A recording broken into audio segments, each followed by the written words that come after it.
Wheaties presents Dangerous Assignment.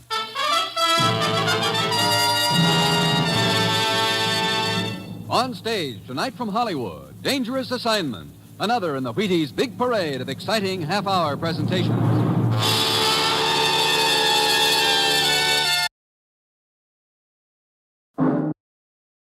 Wheaties presents Dangerous Assignment.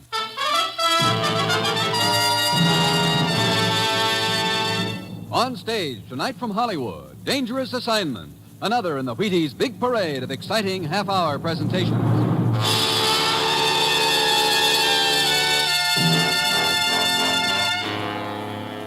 Dangerous Assignment, starring Brian Donlevy and Steve Mitchell.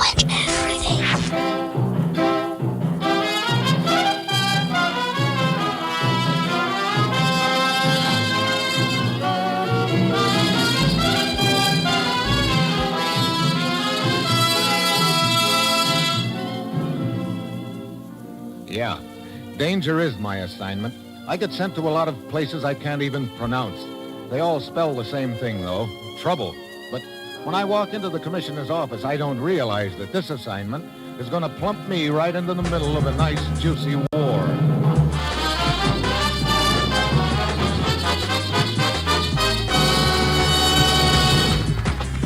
Morning, Commissioner. Oh, Steve. Have a seat. I'll be with you in a second. Okay. Ruth. Steve's in. Fine. I'm working on his plane reservation right now. I'll probably have it by the time this... Good. Well, needless to say, I'm about to set forth into the wild blue yonder again. That's right. Steve is the guerrilla leader over in the Orient. Nobody knows who he is, but he's been raiding the supplies and military equipment we've sent over there. In short, we think he's building up the strength of his organization so that he can launch an attack similar to the other one that was launched recently. And we got to stop him now.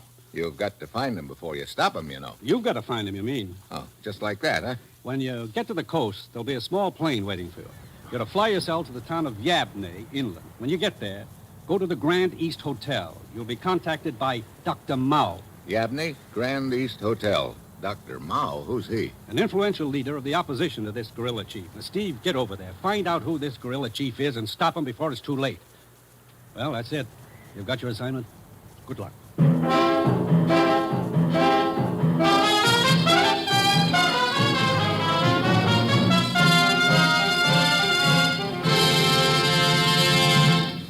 Dangerous Assignment will continue in a moment. Now, here is the Wheaties man, Frank Martin. Wake up tomorrow morning and listen, family.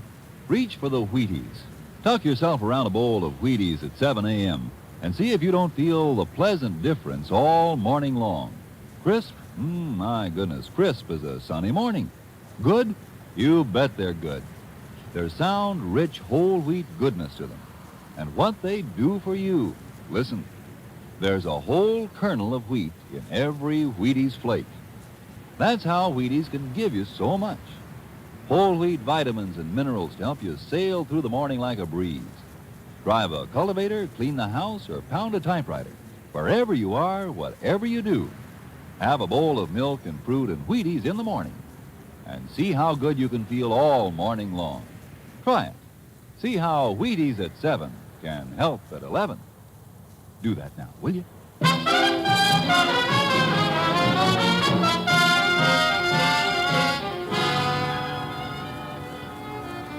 Sure. I've got my assignment. A breeze. Just a simple matter of flying to the Orient, finding a guerrilla leader that no one's ever seen, and stopping a war before it starts. Well, it's Friday when I get to the coast. A small plane is waiting for me, and I fly it to Yabney in the interior.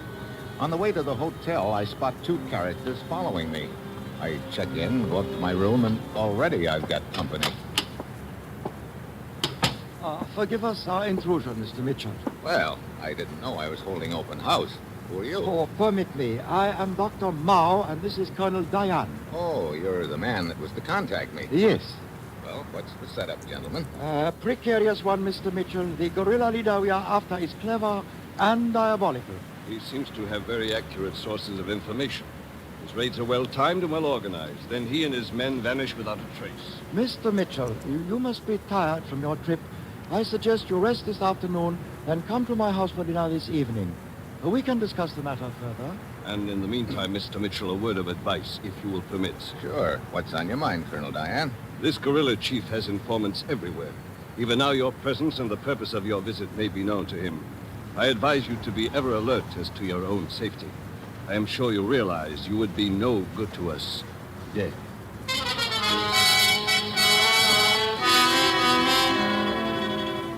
And with that bit of cheerful philosophy, Colonel Diane and Dr. Mao take off. I stay in my room all afternoon, and then a little before 7, I leave the hotel and start walking toward Dr. Mao's house. Suddenly, I spot one of the characters who was tailing me before. He's closing in on me, and he's got a knife.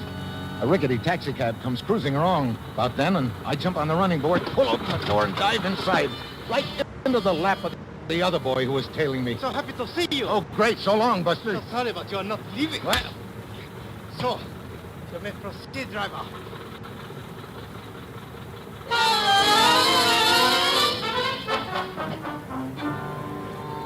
When I come out of it, I'm lying on a couch in some sort of a mansion.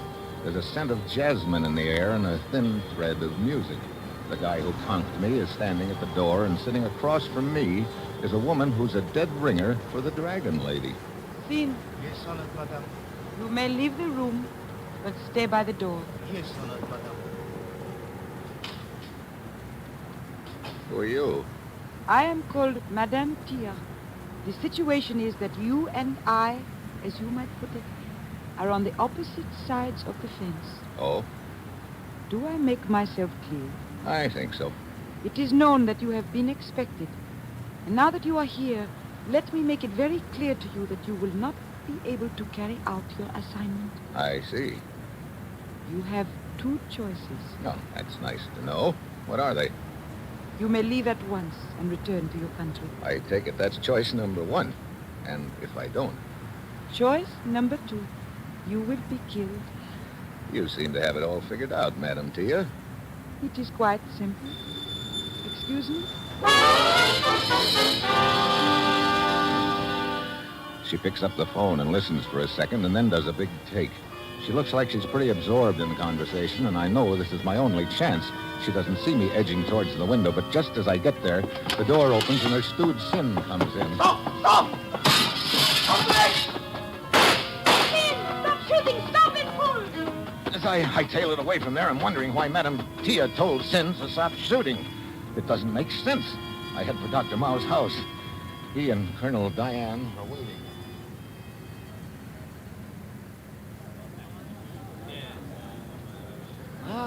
Good evening, Mr. Mitchell. Dr. Mao, I didn't realize you were throwing this big a party. Just a few friends. Dr. Mitchell, you are slightly cut and bruised. Yeah. A lady told me to get out of the country or drop dead, and she was willing to arrange the latter. Who was this woman? Oh, a very beautiful little doll named Madam... What is the matter, Mr. Mitchell? Oh, nothing, except the lady in question happens to be approaching us right now. What? Good evening, gentlemen. Madame Tia, as always, I am delighted to welcome you to my house. But there seems to be some misunderstanding. Mr. Mitchell suggests that you... Indeed, there was a misunderstanding, Mr. Mitchell, and I must apologize. You see, my men picked you up thinking you were the hired aviator we had information about. Wait a minute. What hired pilot are you talking about? I can explain, Mr. Mitchell. We have had information that this guerrilla chief has directed most of his operations from the air. Last week, he is rumored to have lost his private plane and pilot. Our further information is that he had arranged for another plane and an American pilot. Oh, so Madam Tia here figured I was the boy, huh? Yes. Please, my apology for this stupid mistake. Your first desire to aid the cause is worthy of commendation, my dear.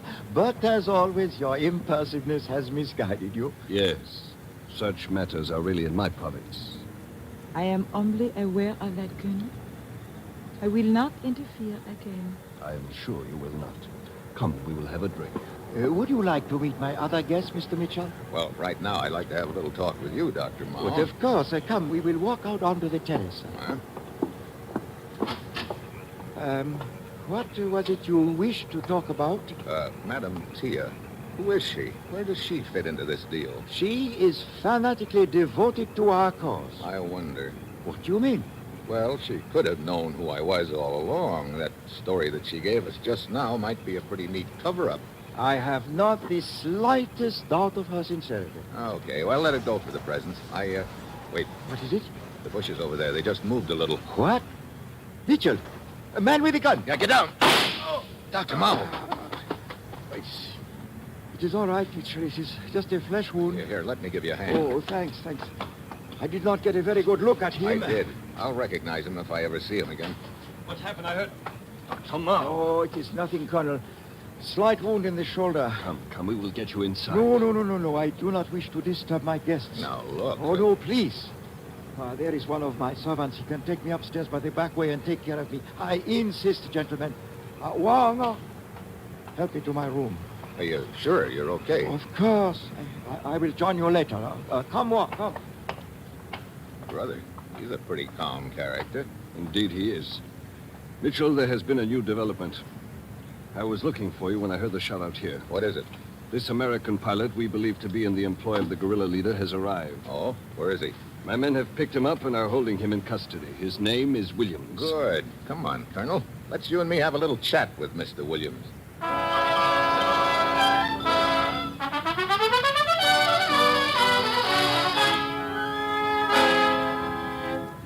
Oh, now look, you two. All right, so my name is Williams, so I am a pilot. I'm just hanging around this town looking for a job. I don't know any guerrilla leader, and I'm not working for one. And you'll never be able to prove any different. Now listen to me, Mr. Williams. Wait a minute, Colonel.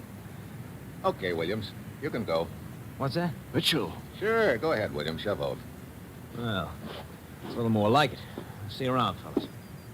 Of course, if you're not in our custody, then what happens to you isn't our responsibility, is it? What? What do you mean by that? Well, figure it out, Buster.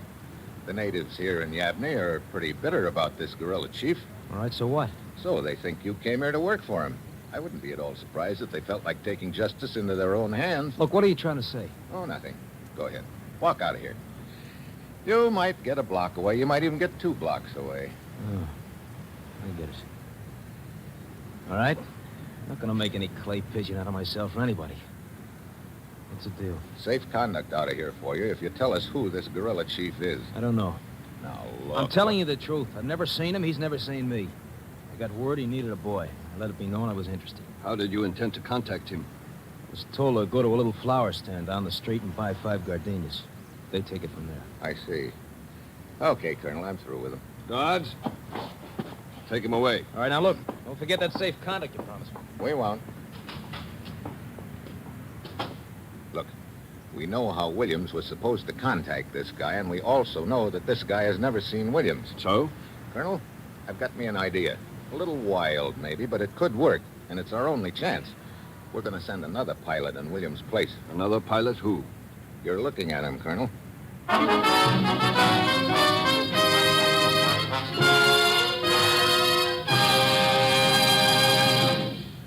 Steve Mitchell will continue his dangerous assignment in just a minute.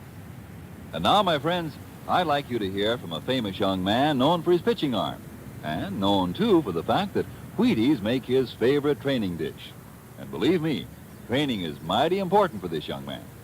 Ask him a question, will you, Ed Prentice? Now, young man, will you tell us what you do for a living? I pitch. You what? Pitch. You know, baseball. To have a baseball team, you have to have a pitcher. I'm a pitcher. I pitch. Oh, yes, I see. And are you on a team? Yes, sir. I'm on the Cleveland Indians. Cleveland Indians, What is your name, young man? I'm Bob Feller, and you know it as well as I do, Ed. Sure I do, Bob. It's good to see you. This makes your 14th season playing with the Indians, doesn't it? Yep, Ed. 14 years. Well, tell me, Bob, how long you been eating Wheaties? Oh, about 20 years, give or take a couple. You mean you started eating Wheaties before you started playing ball? Why, of course. What's so strange about that? Most people start eating Wheaties before they get to playing ball. In fact, most people never start playing baseball. You don't have to be a ball player to enjoy the lift you get from Wheaties with milk and fruit. You're right as rain, Bob. No champ ever said a truer word about Wheaties, breakfast of champions. Whether you pitch baseballs for a living, or drive a bus, or keep house, or lay bricks, you can use Wheaties, too. Breakfast of champions. Have some.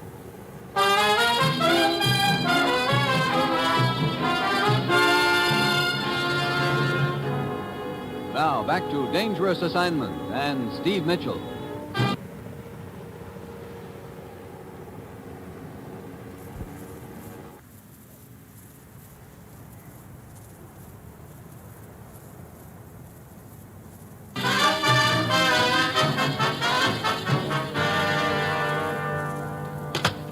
They told me you wanted to see me here in your office, Colonel. Yes, Mr. Mitchell, please have a seat. We are going to plan a campaign. Oh? And for the first time, I think we will have the jump on our friend, the guerrilla leader. We are sending a shipment of military supplies into the interior the day after tomorrow, and I have reason to believe the guerrillas have learned of it and now plan to raid this shipment. I see. And we're going to give them a little surprise party, huh? With your help. Now, observe this map, please. Here is our city of Yabne. The Rouge River, as you can see, winds inland from here. Oh, and this is a railroad running parallel to the river, huh? Correct. And these military supplies are going to be on that train? That was the original plan, and that is what we believe the guerrillas think. Actually, we have secretly arranged to ship the supplies by barges up the river. On the train will be my troops, fully prepared for action. Good. Looks like these guerrillas are going to stick their head into a meat grinder. We sincerely hope so. Any idea where their attack will take place, Colonel? I know where the most logical point is. Impress this area of the map thoroughly on your mind, Mr. Mitchell. At this point, the railroad crosses the river. We will call it Bridge A. The river forms a horseshoe and widens out into a lake. Probably be up in a plane with him somewhere over this horseshoe area. I hope so. And he won't be able to issue many orders with my hand over his mouth. That is exactly the point. If you wish to communicate with me, do so on 3570 kilocycles. And one thing more. This leader must not escape from you. Oh, I am so sorry. I did not know you were occupied. It's quite all right, my dear.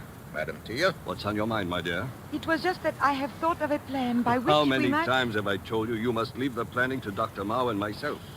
As a matter of fact, Mitchell and I are even now putting a plan into operation by which we feel confident the guerrilla leader will be captured. Oh, I am so happy to hear that. What is this plan? Well, in short, we plan to put... Colonel, there's not much use in talking about a plan until it works, is there? Perhaps you are right. Anyway, I'm sure that Madam Tia is more interested in the results rather than the manner in which they're obtained. Yes, of course. Well, I better be on my way. Be very careful, Mitchell. Don't worry. My every wish for your success, Mr. Mitchell. And please be assured of my undying gratitude. That might be an interesting topic of conversation when we get together again, Madam Tia. Yes. I hope it will not be long before we do. Well, you never can tell. See you later, I hope.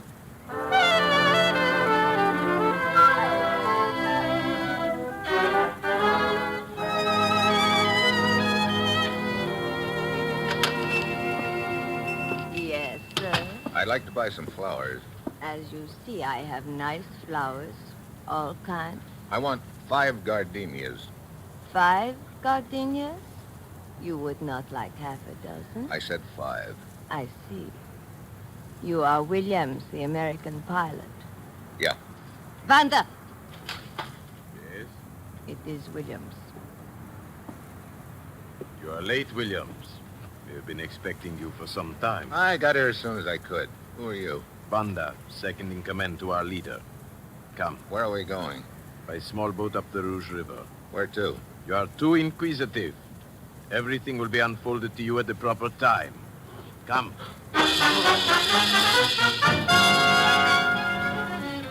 Banda and I head up the river. 3 hours later, we turn into a cove. There's a small freighter hidden there, and a seaplane is hoisted out of the hold. We climb in it and take off. Half an hour later, Banda points down. We're right over the same horseshoe in the river that Colonel Diane had pointed out to me on the map. I bring the plane down and land it on the lake. A nice landing. Thanks. Keep taxiing straight ahead. Straight ahead, we're heading right for that cliff. Do as you are told. Now, look. Hey, the side of the cliff is moving. Yes. As you see, the cliff is not as solid as it looks. Well, what do you know? A king-size swinging door. Yes, it is an entrance to a large cave. You can taxi the plane right in. So, this is headquarters, huh? This is headquarters.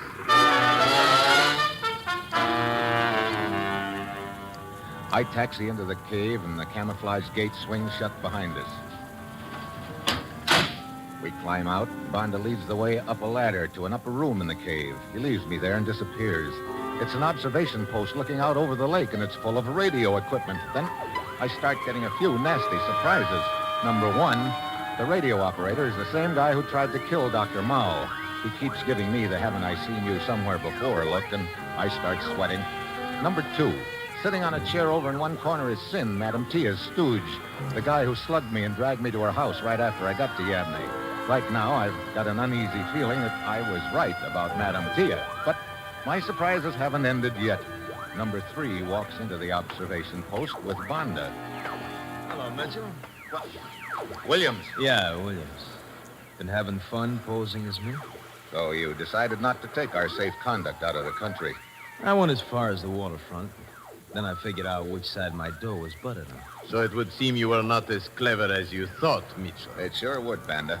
My compliments to Madame Tia. I will be glad to deliver them, Mitchell. Dr. Mao. Indeed. I gather your suspicions were directed against Madame Tia.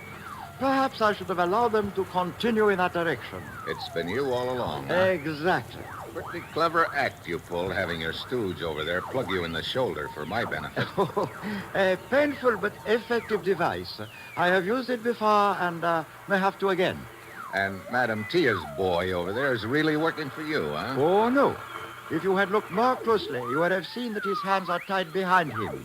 Sin has certain information which he will reveal to me in good time. Barges in sight of first bridge. Barges in sight of first bridge. There is the radio signal we have been waiting for. Come, Williams. We'll take off at once. The barges? Yes, indeed, Mr. Mitchell. I am completely aware of Colonel Diane's little scheme. I know the supplies I want are on the barges instead of on the train, and my plan has been set accordingly. Great. I must take my leave now, but as you can see, the radio operator is armed, so it would be foolish to attempt an escape before I return. And, anyway, I wish to grant you the pleasure of witnessing my complete victory before you die.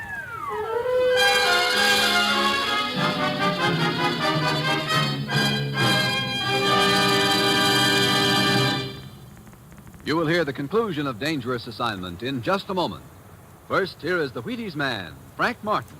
You know, every morning in my house, everybody has to get up. How about you folks? You have to get up too? Well, do what we do. Get up to Wheaties. They can help make the whole morning look a lot brighter at the breakfast table. As pleasant a way to meet the world as any I know of. Plus, listen, there's a whole kernel of wheat in every Wheaties flake. That's why they give you wonderful, wonderful nourishment. Every Wheaties flake gives the family natural whole wheat vitamins and minerals and whole wheat energy. All things that can make a whale of a big difference the whole morning long. You try it and see what a difference it makes. Breakfast of Champions with milk and fruit. Tomorrow morning, next morning, see how Wheaties at 7 can help at 11. You do that now, huh?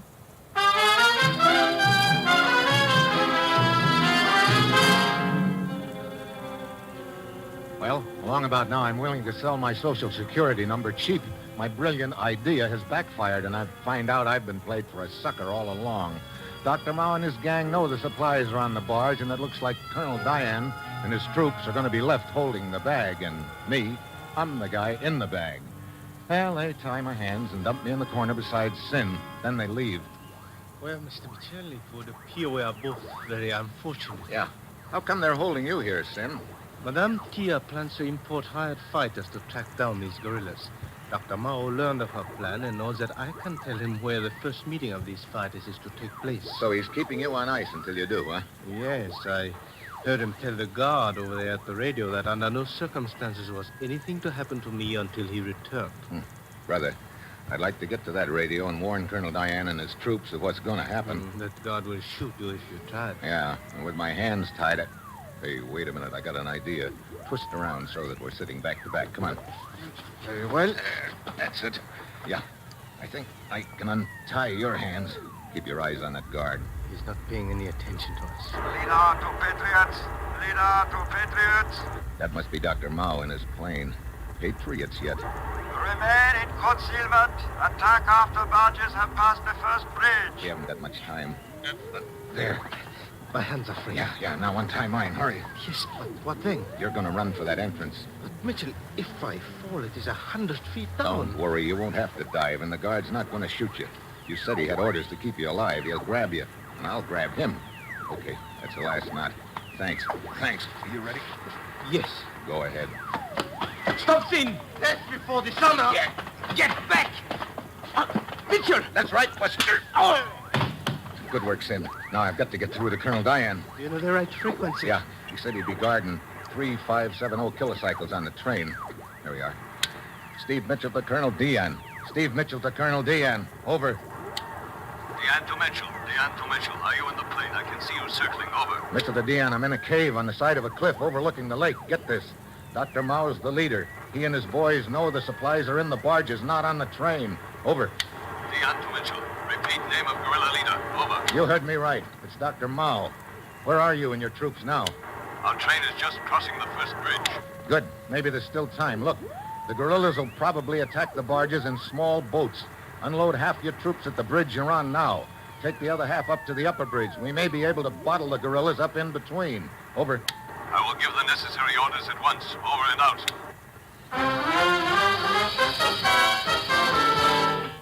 It's a race against time now. I tune back to the guerrillas' radio frequency, grab a pair of binoculars, and go to the entrance to the cave. The minutes drag by. Dr. Mao's plane is circling over the lake. Suddenly, in the distance, I can see the line of barges passing under the first bridge. If Diane's men aren't in position by now, we're cooked. The barges inch out into the lake. Attack! Attack! Dr. Mao's orders come over the radio. Small boats start out from the shore and head for the barges, and it looks like he's won. Then I can hear machine guns. They're shooting from the lower bridge. Colonel Diane's troops, and they're blasting the guerrilla boats right out of the water. Retreat up the river! Retreat up the river! The boats start streaking up the river. I'm just hoping Colonel Diane's ready to close the trap on them. Mitchell, look.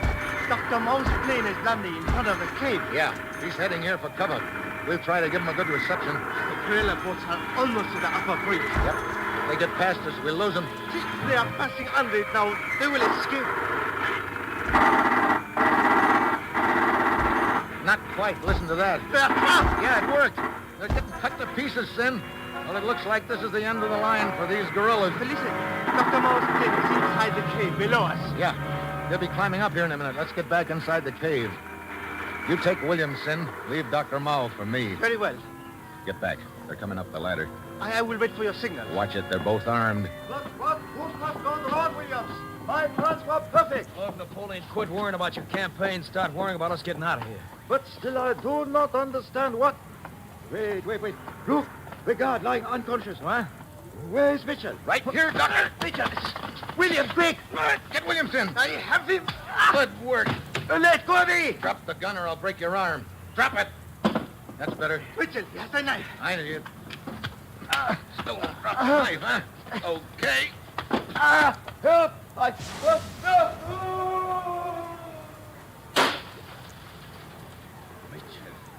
Right on top of his own plane. One might observe that such an ending is most fitting for Dr. Mao. Yeah. In the old days, they used to fall on their sword. Now they fall on their plane. That's what you call progress, Sin.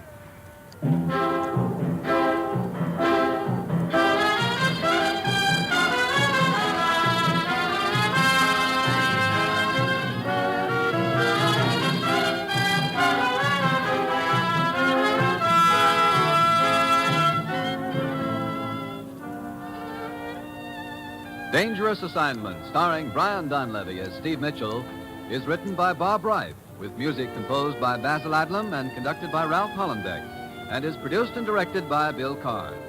Join us again next Wednesday at this time when Brian Donlevy, starring as Steve Mitchell, will embark on another dangerous assignment. And this is the Wheaties man, Frank Martin, inviting you to listen Thursday, that's tomorrow night, to Sarah Berner in Sarah's Private Caper on the Wheaties Big Parade. See you then.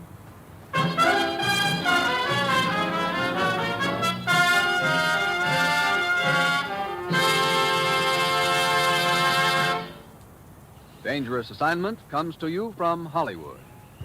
Next, The Falcon, one of 4 exciting mysteries, tonight on NBC.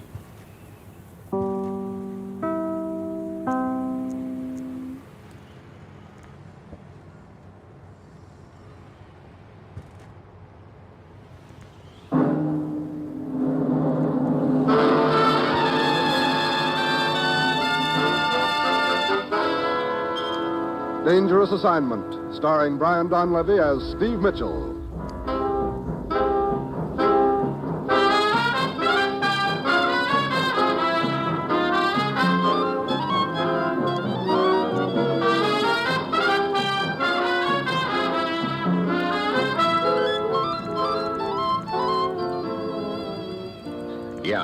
danger is my assignment. I get sent to a lot of places I can't even pronounce. They all spell the same thing, though. Trouble. But when I walk into the commissioner's office, I don't realize this assignment's going to end up just where it started, which is right in the middle of nowhere.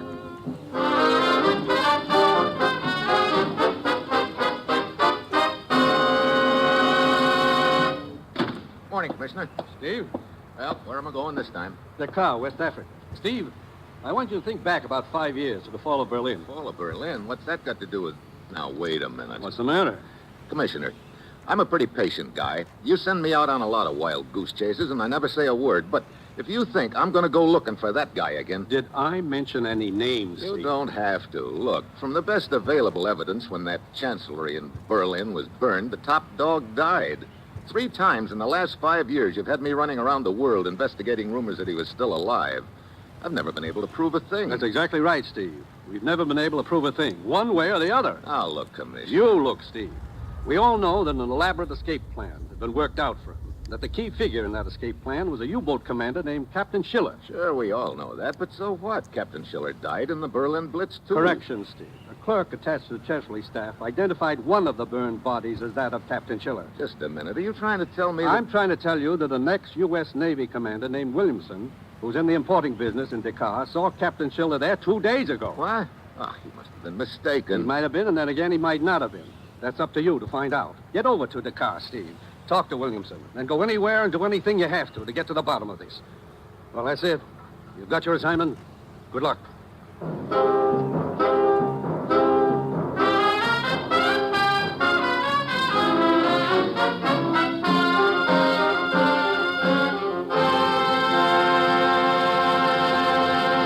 The National Broadcasting Company is presenting Dangerous Assignment, starring Brian Donlevy as Steve Mitchell, colorful, two-fisted government agent.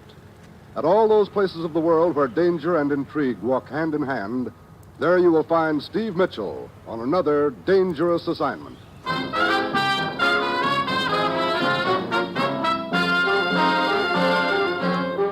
Sure, I've got my assignment. Just a simple little matter of flying to West Africa to investigate a rumor that's been floating around the world for the last 5 years.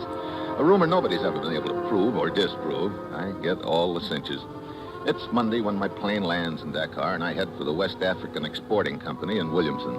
I guess you probably figure I've been seeing things lately, don't you, Mitchell? Well, at this point, yes. Well, I'm positive the man I saw here in Dakar the night before last was Captain Schiller, and he was very much alive. Where did you see him, Williamson? Coming out of the Michelin. That's a little bar near the waterfront. Look, I still don't understand how come you were able to make such a positive identification. I knew Schiller. We met during the 1936 Olympics in Berlin. He was a super stinker, the kind that makes quite an impression on you. So that's why I remembered his face so well. I see. Well, okay, I'm going to phone the commissioner and ask him to check up on the German clerk who identified Captain Schiller as being dead. Then I want you to show me this bar where you spotted him.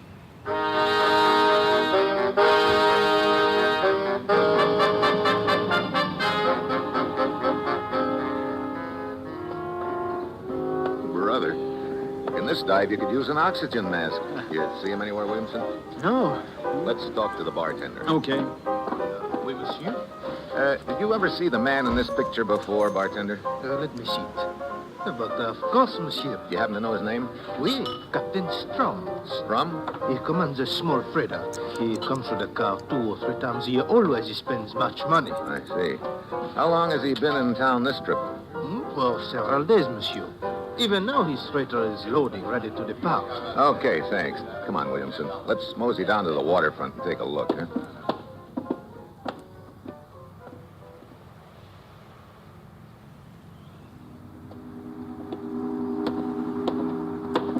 There's the freighter, Mitchell. Yeah. Hey, they're loading crates out of that warehouse. Hey, look, up on deck. Yeah, Captain Schiller. Keep back in the shadows. Right. You know, I'd like to find out what's in those crates. Wait, that looks like a side door to the warehouse just ahead of us. Let's try for it, huh? Mm-hmm. Anybody spot us? I don't think so. Inside, quick. Dark in here. Great, a guard. Quick, get behind those crates. Okay. Can you spot him, Mitchell? I can see his flashlight. He's heading this way. Yes, sir. Probably got a gun, too. Yeah, look. When he gets closer, I'll jump him. No. That was quick. Yeah, it's got to work fast. It's only a question of minutes before they'll miss him. Yeah, look. There's a crowbar over there. Yeah. Well, one crate's as good as any other, I guess. I'll try this one. The guard moving any? No. Oh, he's keeping the lantern on. Good. Okay. Hand me his flashlight, will you? Now, here you are. Nothing but a bunch of paintings. Hey, wait a minute. Yeah. I'm no art student, but I recognize a few of these. They're masterpieces. Mitchell. Hey, this could be some of the stuff the Nazis looted from Europe. 5 will get you 10, it is. So they had it hidden here in Dakar all the time. And Schiller has been delivering it little by little to the head art collector himself. Well, you've got enough evidence to grab Schiller. Look, that's the last thing in the world I want to do right now. I'm a lot more interested in finding out just whom he's delivering this stuff to and where. You better get back to town. I'll check with you later.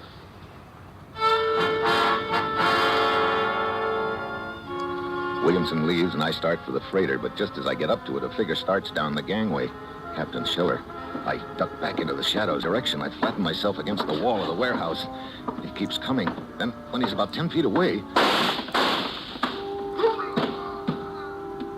Schiller grabs at his stomach and crumples onto the pier. The shots came from my left, and I can hear someone running along the pier. I take off after him, but my foot hits a cleat, and I go sprawling. By the time I get to my feet, it's too late. The killer's disappeared. Suddenly, I hear a chain rattle. The freighter. They're hauling in the gangplank and getting underway. This is just great. I've got to find out where that freighter's heading for, but how? Then I remember the unconscious guard in the warehouse. I head for the door, but just as I get there, it opens, and out he comes. Hey, remember me? Hey, where's that freighter going? Get away from me. Okay, suppose you try that wall on for size. Come on, open up. Where's that freighter heading? I will not tell you. Okay, take another bounce. Open up. No.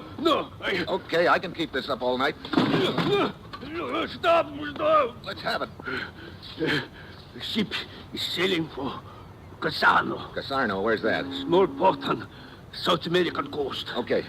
Now I will... Oh, another gun, huh? Yeah, another gun.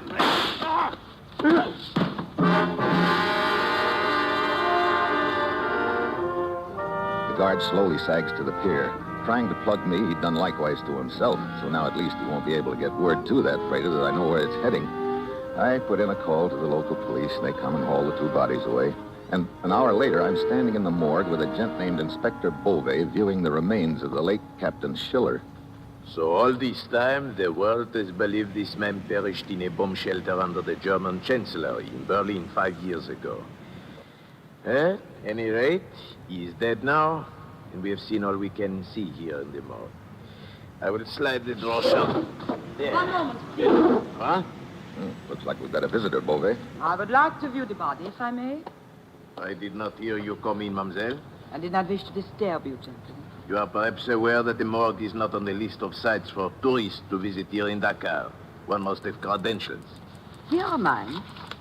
Lisa Hessler. Yeah. Trans-European News Agency? You are a correspondent? As you see.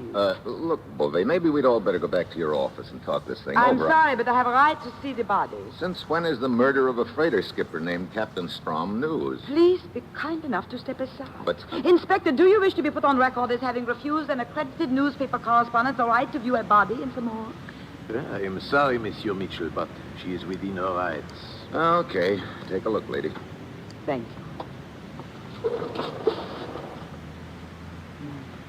Are you quite certain, gentlemen? Certain of what? Certain that this dead man is Captain Schiller. Well? According to his papers, this guy's name is Strom. Yeah, I know. But I'm inclined to think, as you also apparently are, that this man is Schiller. Oh? Mind telling us why you're interested in him? I've made a career of him. What do you mean? For 5 years, I've been trying to track him down. You see, I've always been convinced that Schiller did not die in that burning bomb shelter under the Chancellery in Berlin.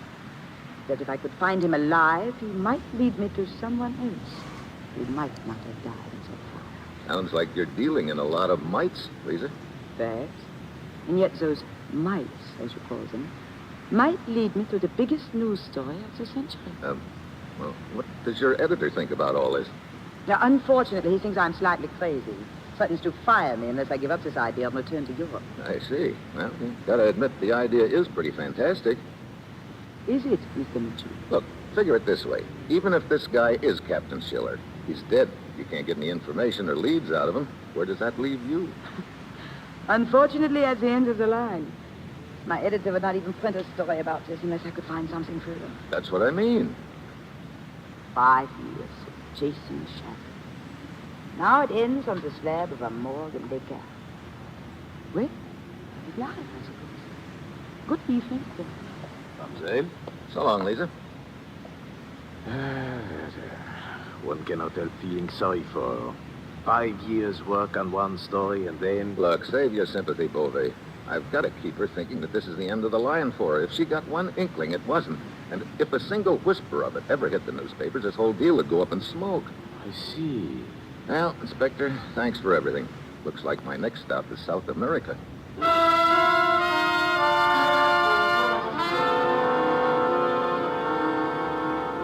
So the next morning I get aboard the plane. I sit there as we take off, patting myself on the back for getting Lisa Hessler off the trail. Then I start getting an uneasy feeling right between the shoulder blades. I look up, and there, standing in the aisle beside me, is the reason for my jitters. Good morning, Mr. Mitchell. Lisa Hessler. So, we are both flying to South America.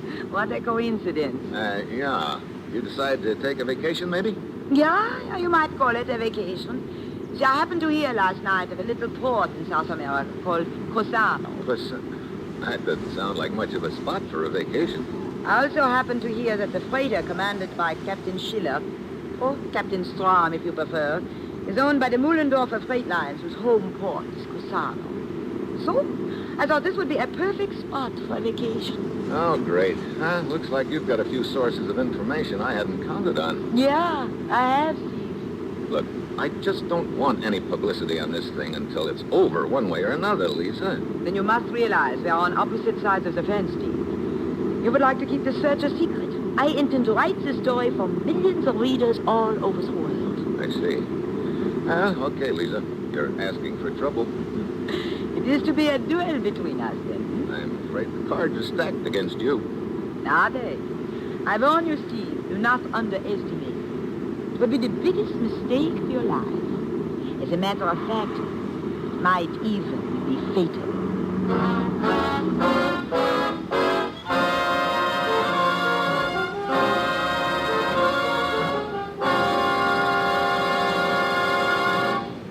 You are listening to Dangerous Assignment, starring Brian Donlevy as Steve Mitchell.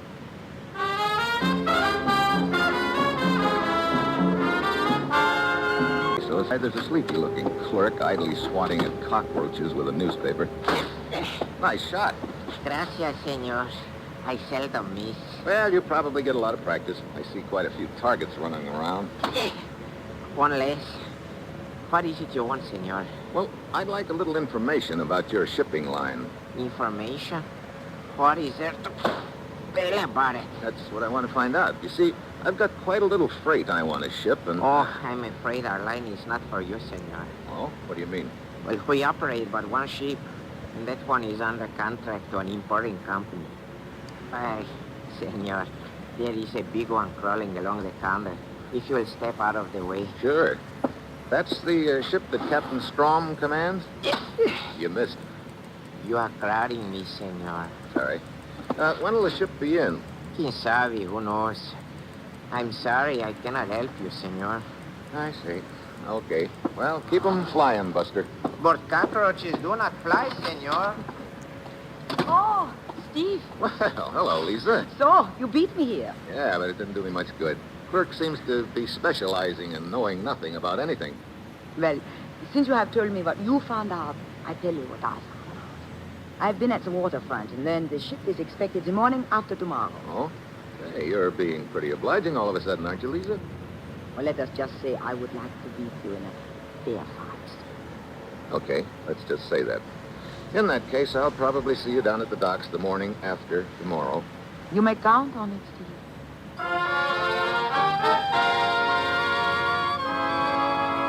So, 2 mornings later, I'm down on the dock. Lisa's there, but the freighter isn't. We wait a couple of hours, and then we gradually get the idea that there must have been a tip-off. The freighter must have docked at another port. We dash back to the freight line office, but the joint is locked up tight. So there we are again, fresh out of Leeds. Lisa gets that end of the line look again and leaves, and I head for a bar across the street.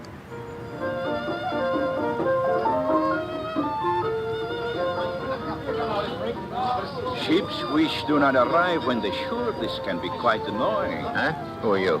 Lieutenant Segura of the military. May I sit at your table? Why, yeah.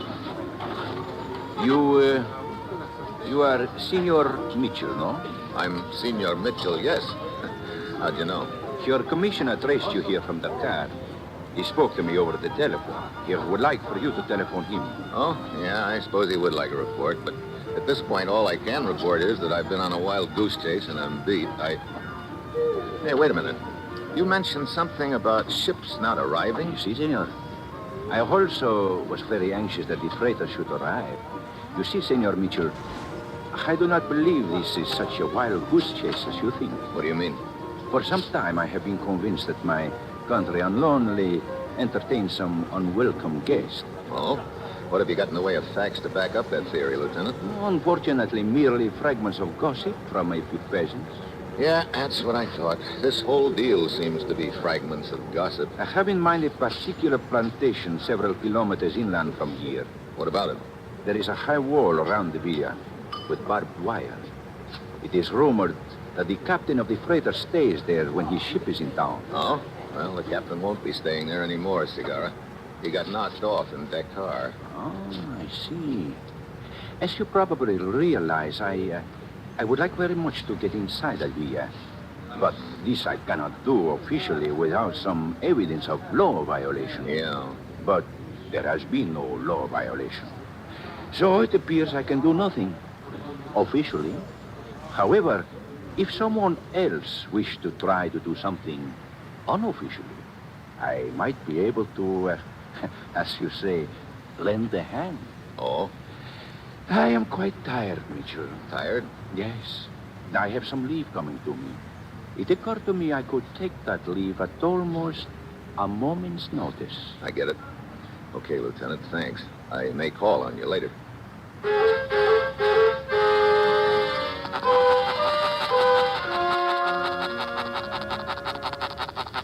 a telephone, Steve. I've been trying to get in touch with you. Wait a minute, Commissioner. I can hardly hear you. Jiggle the phone or something, will you? That better? Yeah. What's on your mind? I said I'm glad you telephoned, Steve. I've been trying to get in touch with you. Oh, what's the matter? When you called me from Dakar, you wanted the name of the clerk who claimed Captain Schiller died during the fall of Berlin? That's right. The one who identified a burned body as that of Captain Schiller. The clerk lied, Commissioner, and I figured you might have one of our agents in Europe run him down and question him. We can't find the clerk anywhere, Steve. But it's a her, not a him. Oh? Name's Lisa Nesvig. She married a Nazi colonel who was killed at Stalingrad. After the war, she dropped out of sight. Lisa Nesvig? Hey, wait a minute. Her maiden name wouldn't by any chance be Lisa Hessler, would it? Why, yes, Steve. How did you know? Skip it. I'll call you later.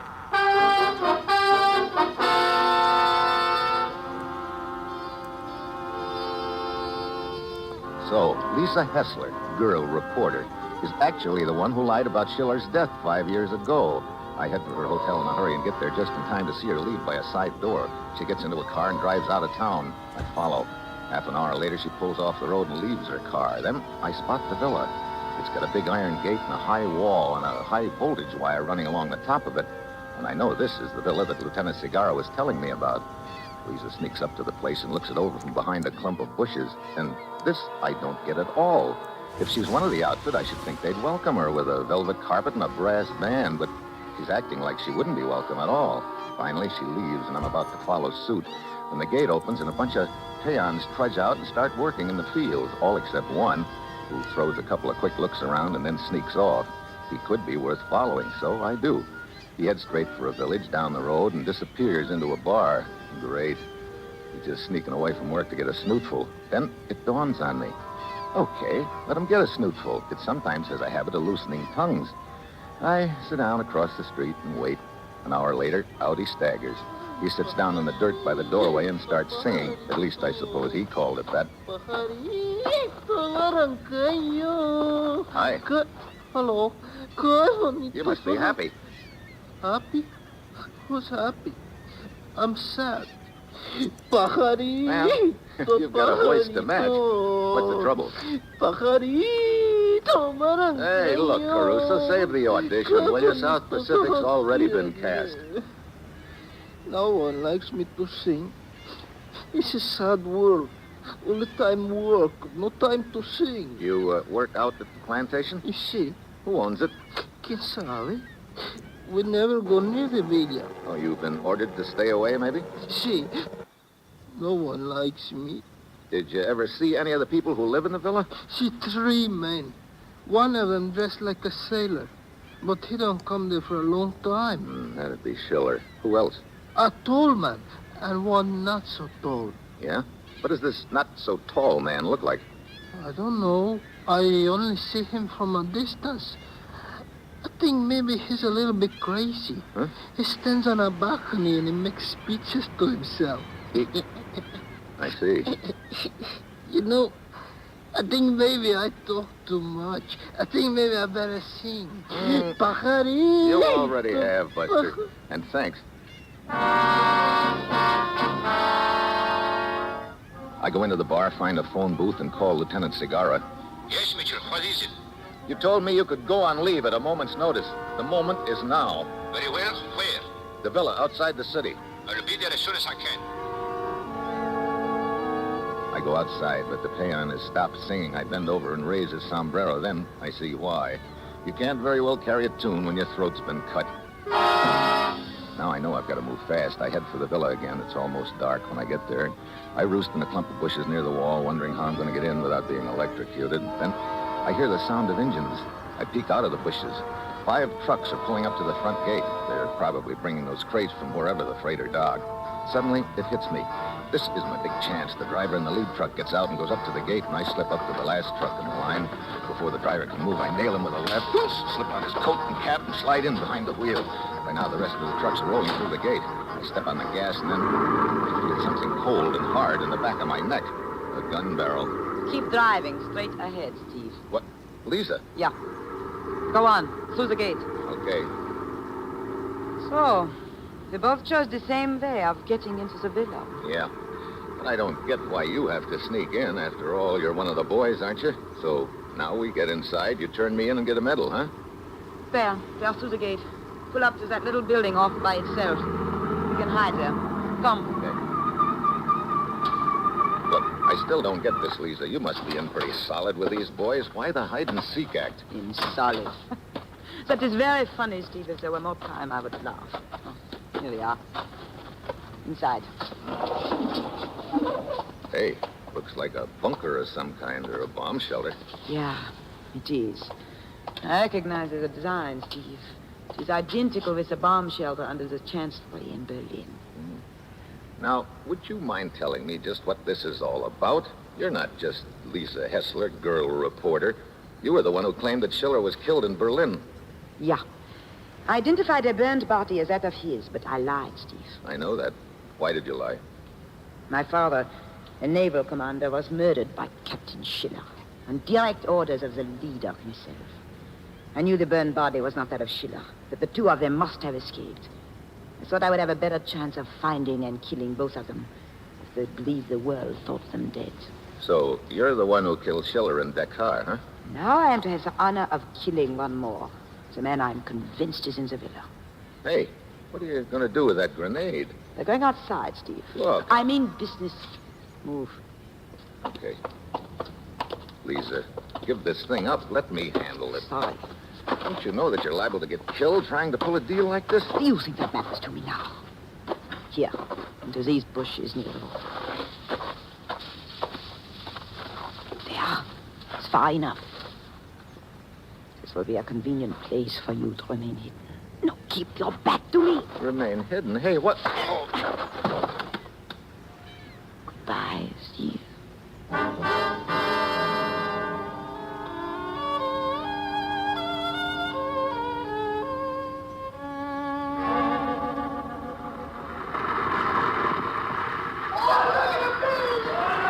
Mitchell! Mitchell! Mitchell! Oh, Lieutenant Segarra, how did you get inside the wall? As I approached it, there was an explosion in the rear. It must have shorted out the high voltage wire. I was able to climb the wall. Explosion? Hey, the villa's on fire. So that's what Lisa did with that grenade. Mitchell, look! 2 men running out of the villa. They're heading for the bomb shelter. Yeah, I recognize the tall one. He was a member of the German High Command. How about the shorter one? I can't tell from this distance. He's got that hat pulled down over his face. Come on, we gotta find out. Wait. Look, the girl. It's Lisa, slipping into the bomb shelter from the other side. That must have been her plan, to set the villa on fire, knowing they'd head for that bomb shelter. The 2 men are inside the shelter now. Come on, we've got to get there before anything happens. Mitchell, that shorter man. Do you think it is really... I don't know. Get down, Mitchell, that explosion. It was in the bomb shelter. Yeah, come on. Flames are coming out of it. I'm going in. Be careful now. Powder smoke. Yeah, this way. It's clear now, then. You could... Mitchell. Yeah. 3 bodies, badly burned. Look, the charred fragment of a dress. Yeah, that one's Lisa. The tall guy's over there. That leaves just one more, the shorter man, right here. Yes. Well, how do you think? Not enough left to identify. What do you think it might be? I don't know. I guess we'll never know now. Mitchell, maybe he wasn't here at all. Maybe he really was killed in Berlin. Maybe. But if he was here, how could he have escaped? 3 people came in here, and now we see 3 bodies. Well, there could have been a guard in here, and there could be a trap door under all that wreckage. But it does not sound possible. No? Look around you, Segarra. What do you mean? This bomb shelter, it's an exact replica of the one in Berlin where he was supposed to have been killed before. There was an explosion and a fire there, too. In other words, this is the same identical setup as before. But Lisa must have been sure she had her men when she blew herself up. Yeah. She also could have been in on the gag all along and be willing to sacrifice herself to keep the big boy operating. This whole thing could have been just a setup, Segarra. See, but maybe... Yeah, doing a lot of maybe-ing, Lieutenant. Just don't forget the biggest maybe of all. What is that? If he did it before, maybe he's done it again.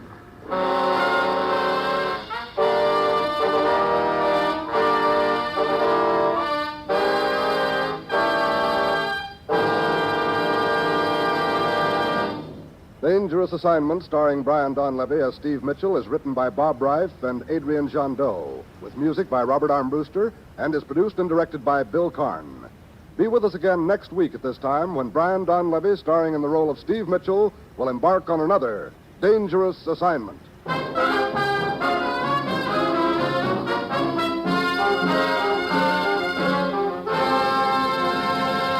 Assignment came to you from Hollywood. Judy Holliday returns tomorrow on The Big Show, now Man Called X on NBC.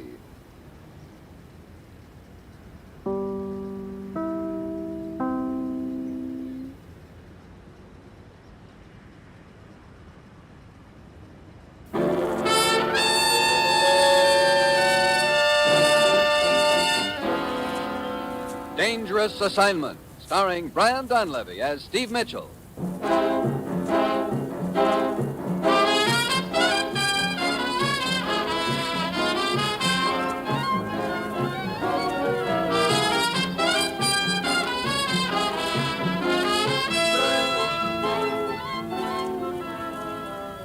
Yeah, danger is my assignment.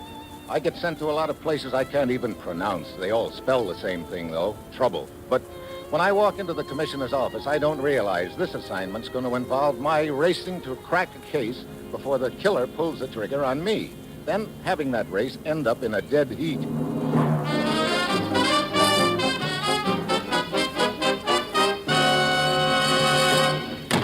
Morning, Commissioner. Ruth said you wanted to talk to me. I do, Steve. About your love life. My what? You heard me. Oh, now, look, Commissioner, I hardly think that comes under the heading of dangerous assignments. You sure, Steve? Well, on second thought, maybe some of them do, but even so... Seriously, Steve. Remember Martha Gelber? Martha Gelber?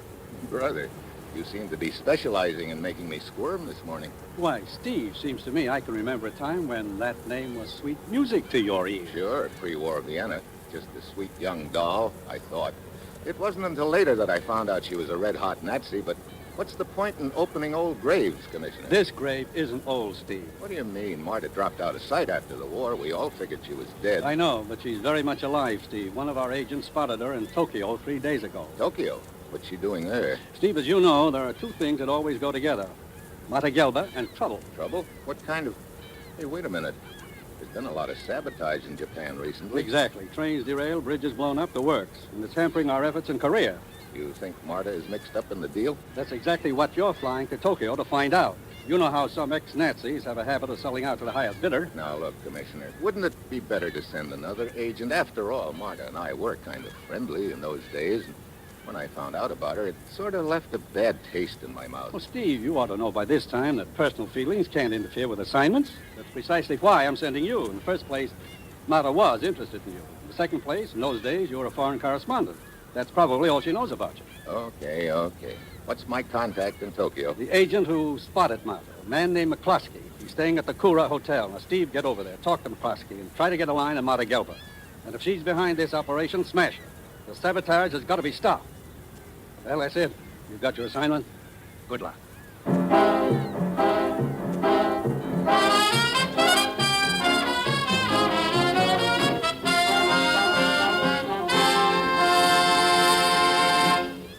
The National Broadcasting Company is presenting Dangerous Assignment, starring Brian Donlevy in the role of Steve Mitchell, colorful, two-fisted government agent. At all those places of the world where danger and intrigue walk hand in hand, there you will find Steve Mitchell on another dangerous assignment.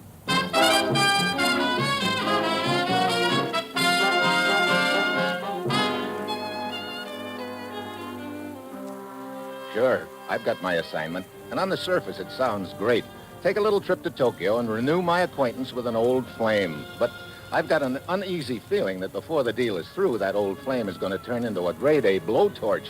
It's Thursday when my plane lands in Tokyo, and I head for the Kura Hotel and McCloskey. Situation here isn't good, Mitchell. Whoever's behind the sabotage that's been going on has been running the deal real smart. They've apparently got up-to-the-minute information on troop and train movements. They're causing a lot of trouble for us. You think Marta Gelber could be behind the deal, McCloskey? That's a good guess. The trouble with guesses is there's never any proof. You know the way Marta operates, when she operates. Yeah, slightly. Well, I'll give you all the dope I have on Marta, but it isn't much. She's apparently been living here in Tokyo for about 2 years.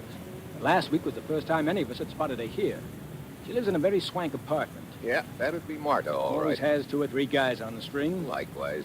And according to my information, has been throwing plenty of dough around. Sounds like she hasn't changed a bit. Well, lately she's been hanging around the racetrack quite a little. Racetrack? Hey, that might be a good place for me to bump into her. You know, accidental-like. Speaking of people who haven't changed a bit. Who, me? Well, you never can tell. I might pick up a long shot out there. Yeah, you might. But just one thing. What is it, McCloskey? Well, now, you know Marta better than I do, Steve.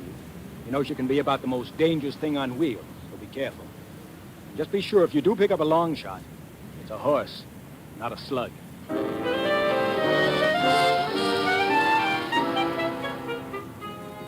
Cheerful guy, McCloskey. So I mosey out to the racetrack, and it isn't 15 minutes before I spot Marta. She's got an expensive fur draped around her neck, a racing form in one hand, and a wad of bills in the other. And she looks better than ever. I bury my nose in my racing form and start walking towards her. Oh, I'm sorry. Why don't you look? Stephen Mitchell. Why, Marta. Oh, Stephen, darling.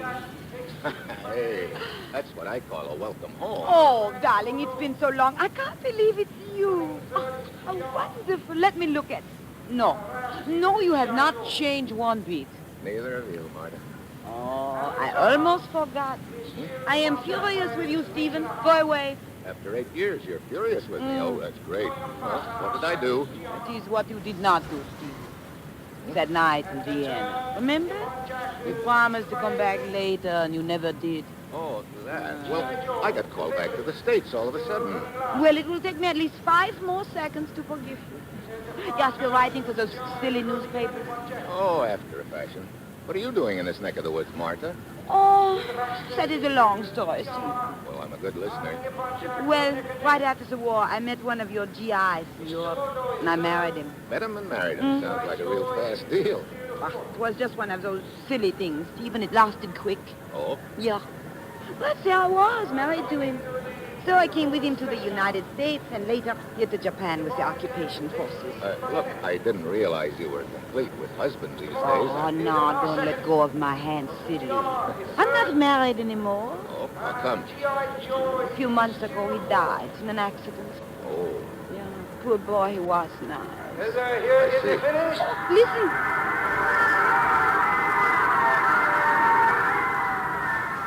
And the winner is a Nippon Jack. Excuse please. Not seeing correctly.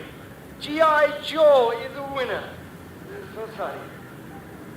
So now I work for importing firm here. But Steve, all these things about me. What do they matter, man? I guess they don't, Marta. Nah, of course they don't. Because now we are together again. Stephen, we have so much to say to each other, and this noisy racetrack, it's no place to say those things. Maybe you've got a point there, Marta. Here is my address, Stephen. You will come to see me tonight? Okay. I'll be there. I'm sorry I'm late, Mother. I had... Oh, I didn't realize you were occupied. Oh, this is a very old and dear friend I wanted to meet, Bill. Stephen Mitchell, a newspaper correspondent. Stephen, this is Sergeant Bill Duncan. He's a very nice boy. Thanks for the build-up, Marta. Glad to meet you, Mitchell. Sergeant, well, I'd better be getting along. Oh, no, don't leave, Stephen. Marta, I thought that we'd plan on having a drink together. Oh, did we? Oh, no, yes, we did. But I see you later, Stephen. Sure. Well, glad to have met you, Sergeant. Yeah, thanks. Come along, Marta. Sergeant. One moment, please. What? How very important information for you. Yes? Who are you? Suki have information of great value. Oh, what is it? Oh, too crowded here to talk. Please to come. Who sent you? I am messenger from heaven. What? So, is Betty here? You bet. Now, what is this important information you've got for me? Oh, big killing. You bet. Killing? Where? Soon. Big sweeper. Sweeper? Look, I don't... Oh, wait a minute. You mean sleeper? Yes, sweeper. Next race. You bet. Horse named Konichiwa. Oh, great. Even in Tokyo, they've got touts. I'm sorry, Buster. Oh, but cannot lose. Positively sure cinch. Absolute. You bet. Sure. You bet. Match, mister? Yeah, I... Oh, Klosky. Yeah. Light me up while we talk, huh? Sure. I see you spotted Marta, okay? Yeah. Who's the sergeant? Duncan. He's one of the boys she's got on the string. Been seeing her quite a lot lately. Maybe a little too much. Thanks. You said whoever was behind this sabotage was apparently getting inside information? That's right. This Marta Sergeant Duncan business could add up to something pretty nasty. Well, I better shove. I've got a date with Marta tonight. Oh? Didn't waste much time. Neither did she. There's someplace I could meet you afterwards. I may pick up some information from her. Yeah. And there's a little rundown bar not far from my hotel, Watanabe's. I'll be there at midnight. Okay, see you then.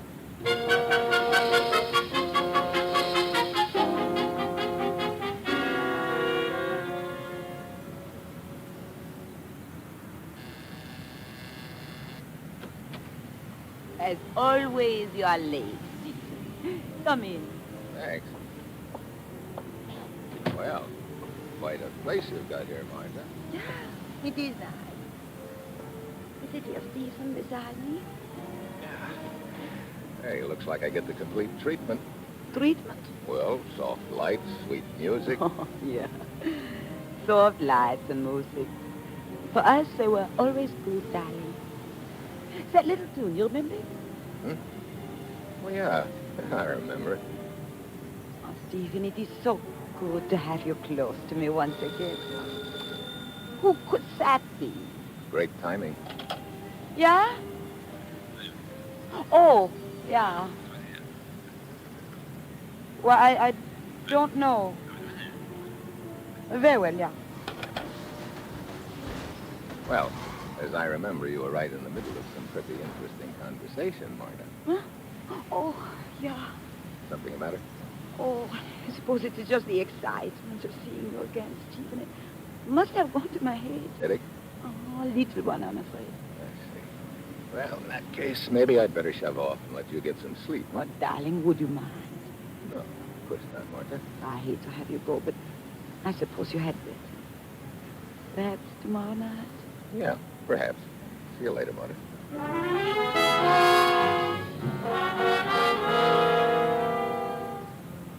I leave Marta's apartment, go across the street, and wait in the shadows. I don't need a crystal ball to tell me that telephone call she got had something to do with her sudden headache. Pretty soon, a guy comes hurrying down the street and turns into the apartment house. As he enters, I get a look at his face. Yeah, Sergeant Duncan. At this point, I figure I'd better see what kind of a line I can get on this Duncan, so I go over to Army headquarters. Well, evening. What can I do for you, mister? You holding down the fort here, Sergeant? Yeah, Lieutenant's out somewhere. Well, I'd like a little information, Sergeant. Might just well call me Tennessee. The rest of the boys do. I wonder why. Sticks out all over me, don't it? Just what kind of information you looking for, mister? About one of the men attached to this command, Sergeant, Bill Duncan. Oh? Well, I tell you now, we've got a little rule around here. Somebody starts asking questions about one of our boys, we just kind of like to know who's asking. That's a good rule, Tennessee. Here's my credentials. Yeah, you sure enough are. All right. What you want to know, Mr. Mitchell? Anything you can tell me about Sergeant Duncan? Well, one thing, he's a tad too intelligent. Oh? Filing clerk or something. He ever mention a girl named Marta? to you? Why, sure. Duncan used to be a friend of Marta's husband. A fellow who got himself killed in an accident a couple of months ago. I see. Lieutenant ought to be back in an hour if you want to wait to talk to him. Thanks, but I've got to meet a guy in a few minutes. I'll check with the lieutenant later.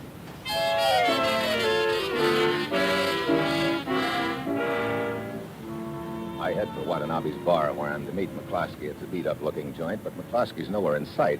Only 3 rugged-looking gents sitting in various corners. I wait an hour, and then I get a little fidgety. I look around the bar.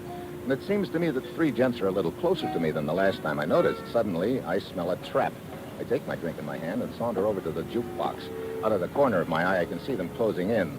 Just before they jump me, I flip my drink into one's face, heave a chair into another. The third one lunges at me. I give him a lift. Then I dive for the door and out onto the sidewalk. I duck into the alley beside the bar. But the hoods are on my trail. I look back over my shoulder as they reach the entrance to the alley. One of them's got a gun.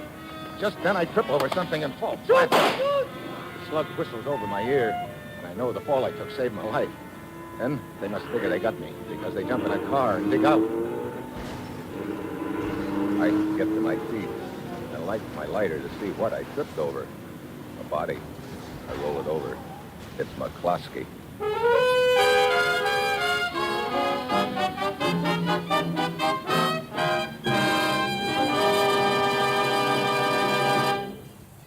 Here's a word about another NBC chime favorite returning to the air tonight.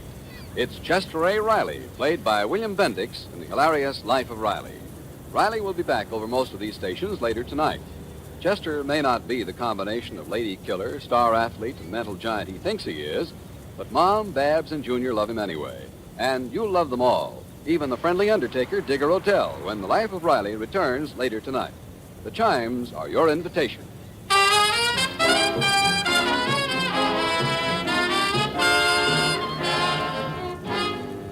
And now, back to Dangerous Assignment and Steve Mitchell.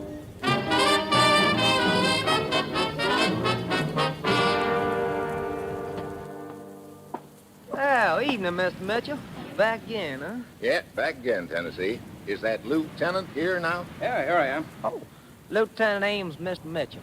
Lieutenant, this is a government agent I was telling you about. Oh, yeah. Look, Mitchell, could we talk later? I'm in a hurry right now. Lieutenant, you've got a sergeant named Duncan who looks to be up in his ears. A very nasty deal right now. Duncan? Matter of fact, I'm on my way to see him right now. Mind if I go with you? Not at all. I'd like to question him with your permission. Afraid he couldn't give you much in the way of answers, Mitchell. Why not? I just got a call. Duncan's in a staff car down at the railroad yards with a bullet in his head.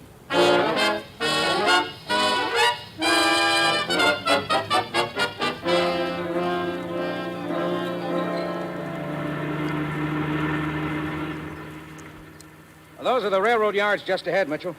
Yeah. How well did you know Duncan, Lieutenant? Oh, pretty well. Why? Because it looks like he was mixed up with a pretty dangerous girl named Marta Gilbert. I'm afraid you're barking up the wrong tree, Mitchell. How so? Duncan was all right. And he wasn't mixed up with Marta. He was out to get her. What do you mean? We've had our eye on Marta for quite a little while now. Duncan's been working on the case. He had a personal motive, too. He was convinced Marta killed her husband, Duncan's friend. He was trying to prove it. I see. That sort of puts a new light on Duncan. Yeah. Then this ought to be an open and shut case, Lieutenant. Look, Duncan went to Marta's apartment house around 9:30. She probably had gotten wise to him. They drove down here to the railroad yards, and she shot him. Well, that's the logical explanation, all right, Mitchell. There's just one thing wrong with it. What is it? It's impossible. Huh? How do you know? Well, as I told you, we've been keeping our eye on Marta for some time now, figuring she could be the brains behind this sabotage that's been going on. So? So, this afternoon, a train coming up here from the south was derailed, delayed for 3 hours. Just got in half an hour ago, as a matter of fact. Well, what's all this got to do with it? I figured it might be time to do a little questioning, so I dropped in on Marta. Tonight? Yeah. Got there about 5 minutes after 10 and stayed until about 11. I still don't see They what... told me over the phone that Duncan's time of death had been fixed at 10 o'clock. These yards are a good 20 minutes drive from Marta's apartment. She couldn't have killed Duncan at 10 and have gotten back to her apartment by 5 after when I arrived. Oh, great. Our case against her blows up right in our face. Sure does. Oh, here we are. That must be the staff car over near the freight train. Yeah. Who's the guy standing beside the car? It's probably the yard watchman. I told him to keep the car under guard. Brother, railroad business must be bad. Only one train in the whole yard. Now you begin to see how effective the sabotage has been. Who is it, please? Lieutenant Ames. Oh, yeah. Anybody been near this staff car since Duncan's body was discovered? Only the doctor. No one else. Oh, good. Come on, Mitchell. Let's take a look. Right. Still seated beside the wheel. Bullet hole in his chest. Close range. Look at the powder burns. Yeah. Another slug creased his skull, then went through the windshield right here. Yeah. From there, yeah. Look at the caboose of that freight train. It's right in line, and the window of the caboose is shattered, too. Good thing there was nobody in the caboose at the time. Oh, wait a minute. Maybe there was. What do you mean? Maybe that's where the killer was. Oh, no. That wouldn't explain the powder burns on Duncan's chest and head. That's right. And look at this windshield. From the way it's shattered, it's obvious the slug traveled from inside the car out. Well, guess that's about all there is to see here. I suppose the car's been checked for fingerprints. Yeah, none. Probably all wiped clean. You know, I can't get rid of the idea that Marta killed Duncan. Sure, it's a logical answer, all right. But like I told you before, it just happens to be impossible. She couldn't have. Well, let's check over the times involved again. Okay. I saw Duncan go into Marta's apartment at 9:30, and then I left for Army headquarters. Right. Duncan's time of death was fixed by the doctor at about 10 o'clock. But at 5 after 10, I arrived at Marta's apartment. And the railroad yard here is a good 20 minutes drive from Marta's apartment. All of which means she couldn't have killed Duncan at 10 and gotten back to her apartment by 5 after when I arrived. When did you leave Marta's apartment? It was about 11:15. I got back to headquarters at And 11. when was the body discovered? The night watchman makes his rounds here every 2 hours. At 11:30, just half an hour ago, he spotted the staff car and Duncan's body. I got the call just before you walked in. Well, sure looks like Marta's in the clear, all of which leaves us nowhere. What time is it now? 5 after midnight. I guess it's not too late. Too late for what? To drop in on Marta again. You still think she did it, don't you? Yeah, but thinking it and proving it are two different things. They sure are. Particularly when it so happens that I'm Marta's alibi. Yeah, that makes it tough. Well, won't hurt to pay her a visit anyway. See you later, Lieutenant.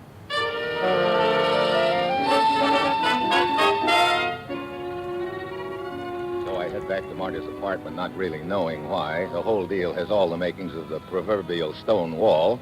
It's my hunch against an airtight alibi, and at this point it looks like I'm going to come out second best.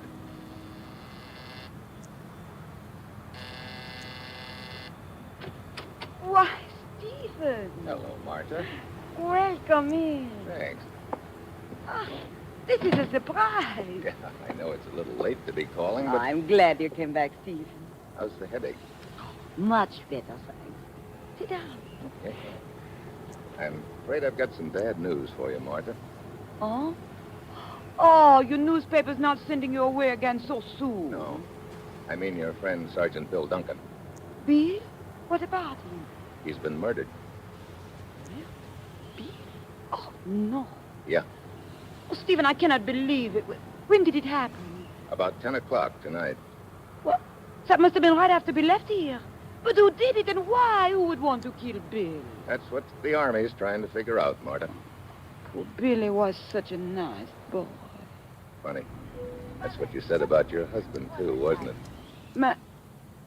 Stephen, what do you mean? Skip it. No, wait. You surely do not think I had anything to do with this. Why should I? Well, there's no reason for you to, but... Another thing.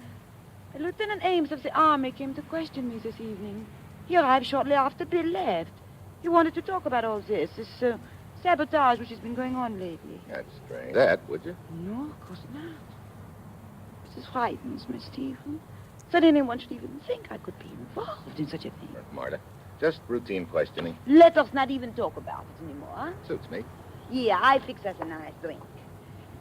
And we forget all about this and we talk about the times there were in Vienna, huh, Steve? You know, maybe there can be times like that again. Or you wouldn't. Soda or water? I said soda or water. Stephen? Oh, soda. You were 1,000 miles away. No, not that far. Perhaps I should not have interrupted your train of thought. Huh? Oh, it doesn't matter.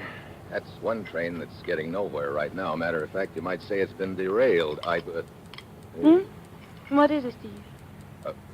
Nothing. Look, Marta, why don't we find a bar around here somewhere and have our drink there? A bar? Yeah, is there one near here? Well, yes, but why go to a bar, Stephen? It is so much cozier here. Ooh, this place kind of depresses me a little. Well, you told me earlier you liked it. I know, but I suddenly feel like doing the town. How about it? Well, it's pretty late. Not too late, is it? Well, why, Stephen? It is never too late with you. There's a very quaint little bar down the street. I get my coat.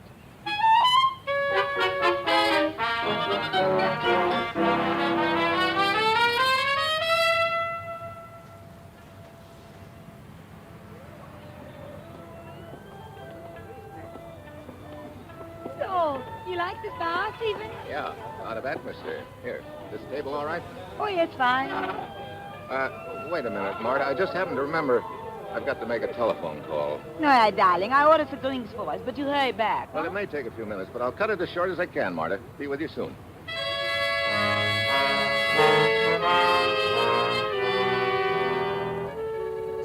I go down the back hall and out the door into the alley. Then I head for Marta's apartment. I'd slipped the catch on her door when we'd left, so it's unlocked. I go inside and start looking. I know what I'm looking for, but I don't have much time to find it. It isn't in the front room, so I go into her bedroom. There's a chair that looks a little out of place. I move it, and there it is, a little hole in the wall. I take a knife out of my pocket and start digging into the plaster, and what I pry out of that little hole in the wall doesn't surprise me at all. A bullet. I'm sorry you came back here, Steve. Well, hello, Marta. You really should not have, you know. If I hadn't, how could I have made sure it was you who killed Bill Duncan? Well, that is a very dangerous thing for you to say, darling. Particularly when I'm holding a gun on you. It's the truth, isn't it? Is it? Sure. You also had McCloskey killed because he was getting too warm. You're also the little lady who's been organizing all the sabotage. Perhaps what you are trying to say, Stephen, is that you're not merely a newspaper correspondent. That's right. I was sent over here to Tokyo to find out who was responsible for the sabotage. Right from the start, I figured it was you. Now I know I'm right. And that is why you made the excuse about the phone call. To come back here and find that bullet which seems to mean so much to you. Yeah, but you got a little suspicious of me and followed me back here. Stop where you are, Stephen. It will do you no good to try and circle around me. I said stop. Okay. Stephen, I think you know I must kill you now. You've done it before. It shouldn't be any novelty. The difference is, this time I must kill someone I'm almost in love with. Oh. So now we go into the hearts and flowers routine. I can hear you now. Poor Stephen. He was nice. And I will mean it. I am sorry, Steve. Would have been nice for us. Are you kidding? You think I'd have any ideas about making sweet music with a cobra? Thank you for that, Stephen. It makes it so much easier for me. Goodbye, darling. Well, knocked the gun right out of her hand. Nice shot, Lieutenant. Yeah, not bad at all. Lieutenant Ames. I spotted you at the window. I was circling to get out of your line of fire. Well, that's what I figured. Well, looks like you and I tumbled to that train gag about the same time, Mitchell. Yeah. Lieutenant, this is all a mistake. It sure is, Marta, and you made it. Lieutenant, you must listen to me. You know I could not have killed Bill Duncan. He was shot at the railroad yards at 10. You came to see me here 5 minutes later. Sorry, Marta. It's no use. Bill Duncan was shot at 10 o'clock, all right, but not at the railroad yard. No, that is a lie. Bill came to see you at 9:30. You know he finally had the goods on you as head of the sabotage ring. You maneuvered him into your bedroom and shot him twice. Once in the chest, and the second slug grazed his head and plunked into the wall. That's the slug I just dug out of the wall. It is not true. And before you had a chance to dispose of the body, I showed up. All the time I was talking to you, Duncan's body was right in the next room. You are insane. When the lieutenant left, you drove the body down to the railroad yards. There was already a bullet crease in Duncan's skull, and you wanted to make it look like he'd been killed at the yards. So you fired a slug past his head, through the windshield, and through the window of the caboose standing near the car. I will not listen to this. You have no proof that Bill was not killed at the railroad yards. You want proof? Okay, I'll give it to you. The lieutenant told me that on the way to the yards that another train had been sabotaged and had just arrived. That was 11 o'clock, Marta. Well, That's right. We weren't paying much attention to that fact then. I guess we both tumbled to it about the same time. I'm sure you get it, Marta.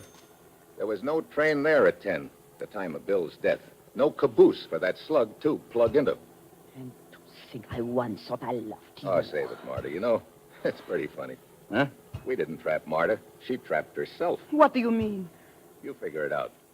You get hooked because the train wasn't on time. It wasn't on time because your outfit had sabotaged it. It's pretty fitting at that. Marta wrecks a train, the train wrecks her. Yeah.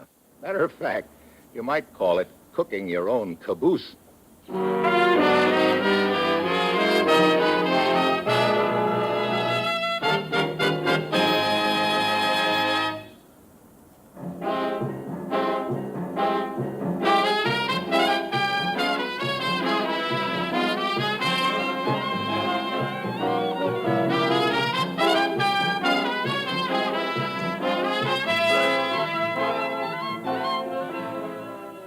Dangerous Assignment, starring Brian Donlevy as Steve Mitchell, is written by Bob Reif and Adrian Jandot, with music by Basil Adlam, and is produced and directed by Bill Karn.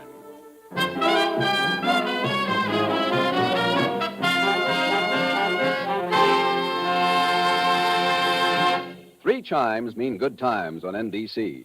Saturday night chimes mean Dennis Day and Judy Canova. Dennis Day will be back tomorrow night with more songs and merry, mischievous mix-ups. The Judy Canova Show also returns tomorrow when Judy and her pals get together. Hear Night Beat and later William Bendix on NBC.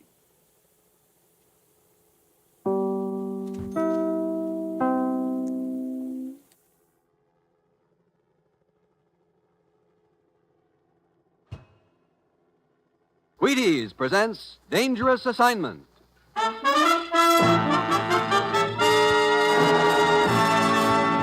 On stage tonight from Hollywood, Dangerous Assignment, another in the Wheaties' big parade of exciting half-hour presentations.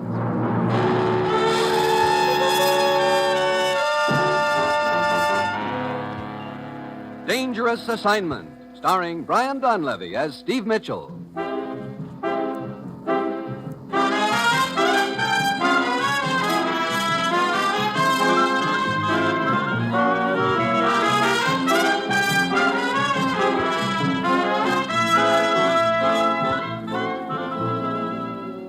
Yeah, danger is my assignment. I get sent to a lot of places I can't even pronounce. They all spell the same thing, though, trouble. But when I walk into the commissioner's office, I don't realize that this assignment is going to end up with me depending for my life on my own cigarette lighter.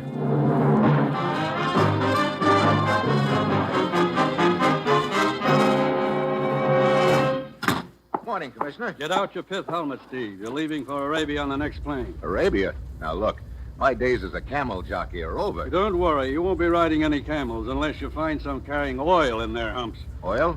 What's the deal? That's the deal. 100,000 barrels of it. Missing. Look, since when have we been playing nursemaid to oil companies? This is a lot bigger than any oil company, Steve. 3 days ago, the Sheik's inspector found a discrepancy in the figures of one of the oil companies, the 5-Star.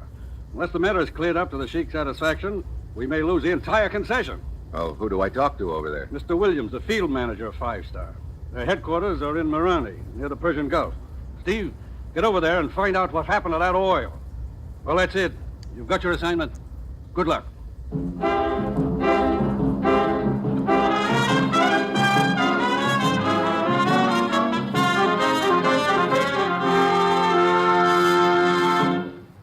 I have a recipe for you. Now, it's real simple, so you needn't bother writing it down. Take 4 or 5 people, or as many as your family holds. Add an equal number of cereal bowls, pour in Wheaties, into the bowls, that is. Now garnish with milk and fruit and sweeten to taste. This recipe is very good for breakfast, or lunch, or as a little something before bed, depending on when you decide to make it. Well, the reason it's so good is because the 100% whole wheat Wheaties flakes and the 100% nice people you use always blend perfectly. I do hope you'll try my favorite recipe soon, but be sure you use genuine Wheaties and real people. Now, here is Dangerous Assignment, starring Brian Donlevy in the role of Steve Mitchell, colorful, two-fisted government agent.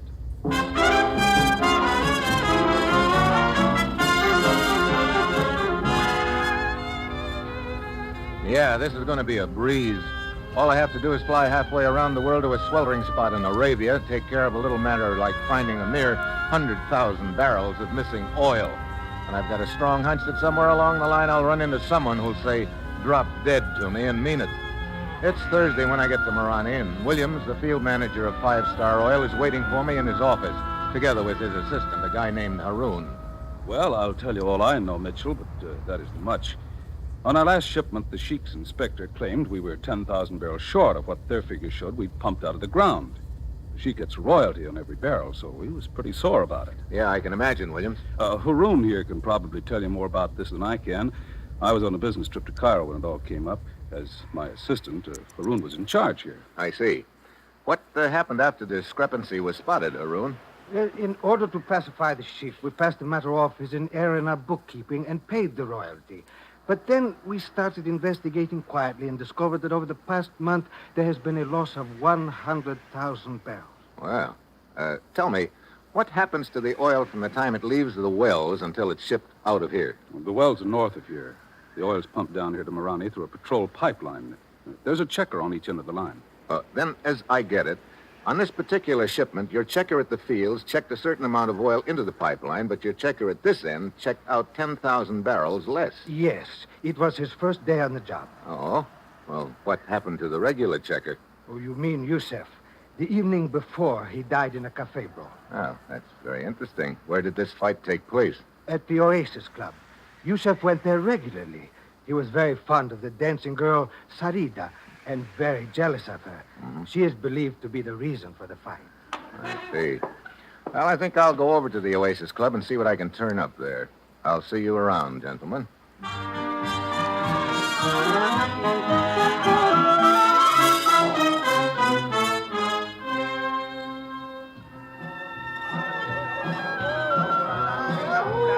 Good evening, Effendi. Welcome to the Oasis Club. You would like a table? That dancing girl out there, is her name Sarita? Oh, yes. That is Sarita.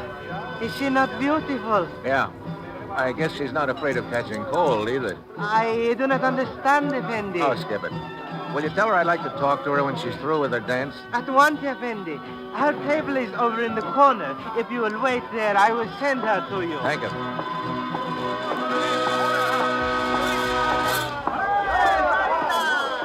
Yes? Oh, I'm sorry. I thought this was Sarita's table. Oh, but it is. Sit down. Oh, thanks. Are you a friend of Sarita's? Ever so. And you?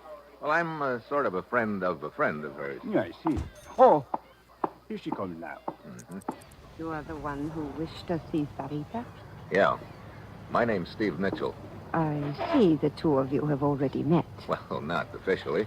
This is Triflis. Hi. Delighted. And what do you wish of Sarita, Mr. Mitchell? A little information about your dead boyfriend, Yusuf. Many men are in love with Sarita, Mr. Mitchell. It is a pity, but it is fate. Yusuf was merely one of them. I see. Well, was it fate that killed him? I do not understand. How did it happen? It was during my dance. I heard sudden shouts.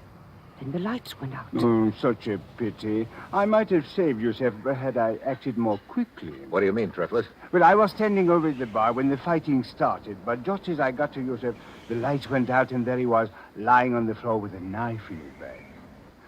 Such a pity. He was a very dear friend of mine. I miss him greatly.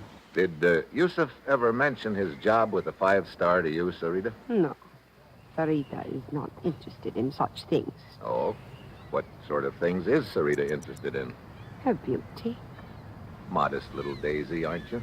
Modesty is for the unlovely. Is she not completely charming, Mitchell? Well, that's one word for it. This fight that killed Yusef took place 4 nights ago, right? Let me see. Yes, that is correct. I remember because the next morning I made a business trip to the coast. What kind of business you in, Triplett? Several little enterprises. This trip involved one of them, a truck line which I operate. What do you haul? Oil. From here in Marani to the town of Qatif on the Persian Gulf.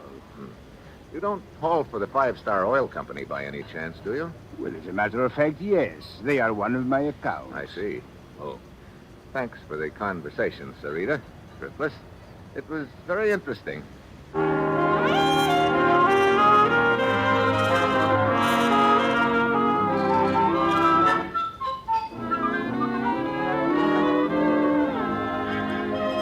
Haroun, Yes? this swindle has undoubtedly been going on for some time. If the missing total adds up to 100,000 barrels. Now, look, suppose all the oil has reached this end of the line. Could amounts of it be stolen after that? Why, it would be very difficult. What happens to the oil after it gets here? It is pumped into large storage tanks. Are those tanks checked regularly? Fairly regularly. Well, then, after that, the oil is pumped into trucks and taken to the town of Qatif on the Persian Gulf. Why, yes. I believe I forgot to tell you that. I picked it up. Is it possible that a couple of extra truckloads could be slipped out without the company knowing it? Absolutely impossible. I checked the trucks out myself. I see. Incidentally, a guy named Triflis runs that truck line, doesn't he? Why, yes, he does. You know much about him? Why, of course. I'm sure he's a man of character. How do you know? Triflis is my brother-in-law. Hello, Mitchell. Turned up anything so far? Oh, nothing except a bunch of loose ends, Williams. That's too bad. Means my job, this mess isn't cleared up. It means your whole company and all the other oil companies, too. Look, you say this pipeline is patrolled. Yes. By plane, every day. Who's your pilot? A guy named Dean. Matter of fact, he should be getting ready to take off right now. Well, call the airfield and tell Dean to wait for me. I'd like to go along for the ride.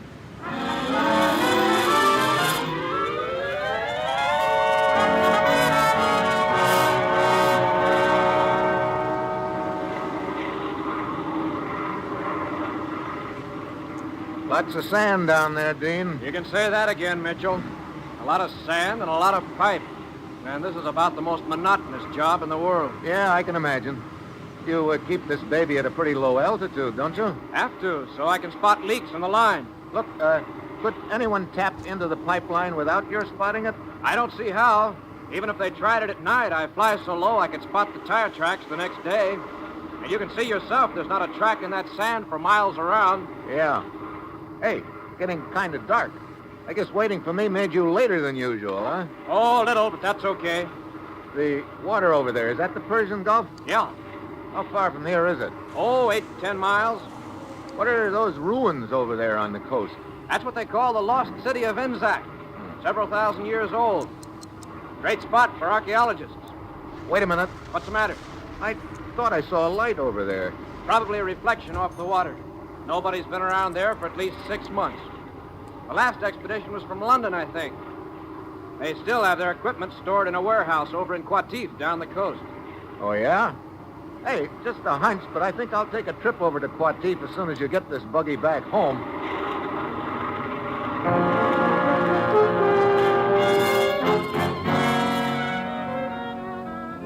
It's night when I get to Qatif. I nose around until I locate the warehouse right on the waterfront and all boarded up. The sign on it says Royal Institute of Archaeology, London. I nose around some more and find out that the warehouse is owned by an outfit called Gulf Enterprises. I head for their office. I wonder if you could tell... Well, my old friend Triflis. Oh, Mitchell, is it not? It is? Yes, but of course. We met at the Oasis Club in Marani only last evening. The beautiful Sarita... Yes, my compliments to the beautiful Sarita. Don't tell me that you run Gulf Enterprises. Why not? Looks like you're a pretty enterprising gent. A truck line, a warehouse. Warehouse? Oh, yes, the one at the waterfront. I had almost forgotten the place. I have not been near there in months. That archaeology outfit rents it from you, huh? Yes. They still have much of their equipment stored there. They send me a check every few months from London. Why do you ask? Oh, just curious. You seem to have your finger in quite a few pies, Triffless. Indeed. Indeed. You truck oil here to the coast for the five-star outfit. You also happen to own a warehouse that's rented to an outfit who's been poking around in some ruins up the coast. And you also happen to be the brother-in-law of Haroon, the assistant manager of Five Star, to say nothing of being a friend of the dead checker, Yusef. This is all quite accurate and interesting, Mitchell. But what does it prove? It doesn't prove anything, Triffless, but it sure sounds like a nice, cozy arrangement. I'll be seeing you.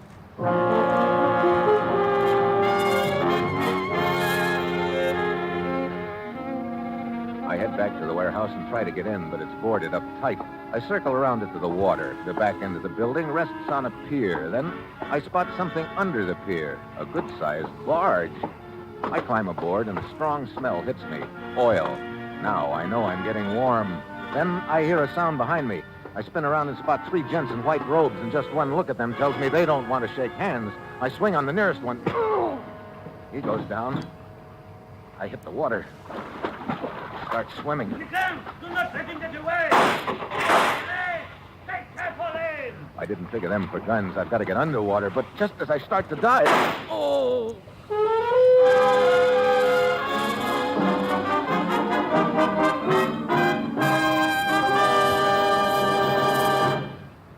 Now, here's something you'll be glad to hear. There aren't any rules. You can eat Wheaties any old way you happen to like them. It's all we could do. Every time we think up a nice, easy rule, like putting milk and fruit on Wheaties, some guy out in Seattle is caught using cream. If we decide on strawberries, sure as shooting, people start smuggling a banana to the table.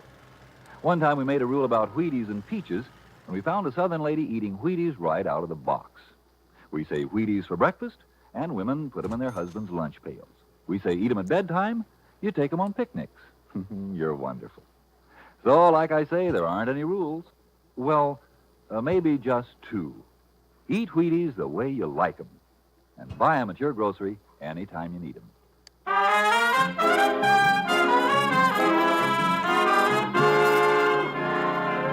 Now, back to Dangerous Assignment and Steve Mitchell.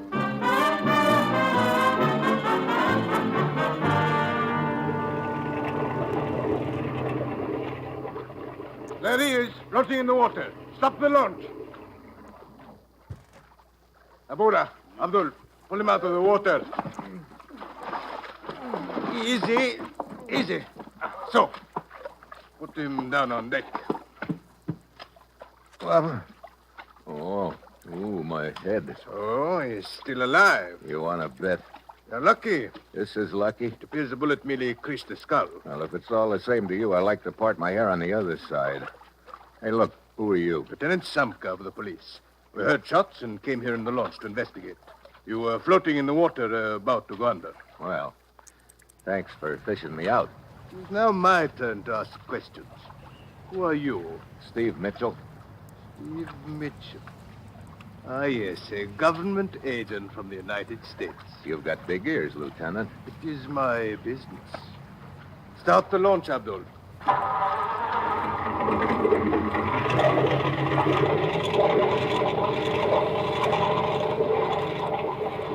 Yes, you are here to investigate the oil scandal. Or is the purpose of your visit rather to whitewash the company involved? That's a pretty bad guess, Samka. Hey, where are we going? Back to the dock. Well, it's been a short acquaintance, but a happy one, Lieutenant. Thanks again. Oh, do not think that our acquaintance will be ended when we reach the dock, Mitchell. I will be seeing you again soon. Oh? Yes, indeed. I will make a point of it, Mitchell.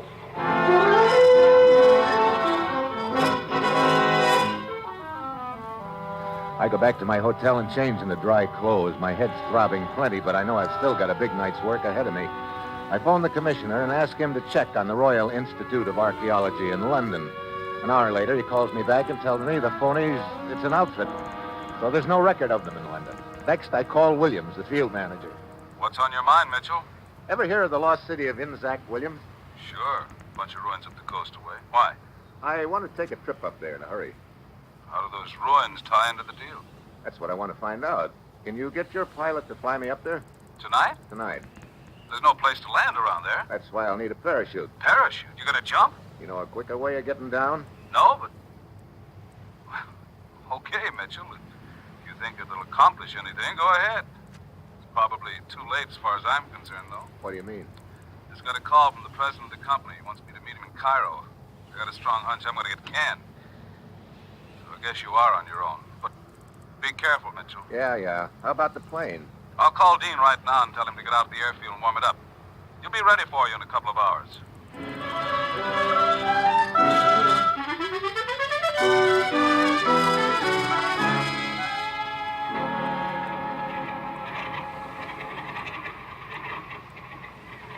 Sorry to pull you out of the sack, Dean. That's okay. We're just about warmed up. Here, they sent this parachute for you. Thanks. You know, it's a long time since I've had one of these babies on. Mitchell. Huh? Mitchell. Oh, Lieutenant Samka. Yes, Lieutenant Samka. Where do you think you're going? On a little plane trip. Look, are you my official bodyguard or something? In this case, I am your official fellow passenger. Oh? Well, I don't think you'll like this trip, Samka. It involves a parachute jump. Oh, then I must provide myself with the necessary equipment. Hey, that's my parachute. It was your parachute. Now it is mine. Look, if you want to go on this trip, get your own. Thank you, but I prefer yours. It might be safer. Oh, you don't trust me at all, do you? Frankly, no. Well, what am I supposed to use for the jump? A beach umbrella? I think there's another parachute in the hangar, Mitchell. Okay. Well, I'll be with you in a minute.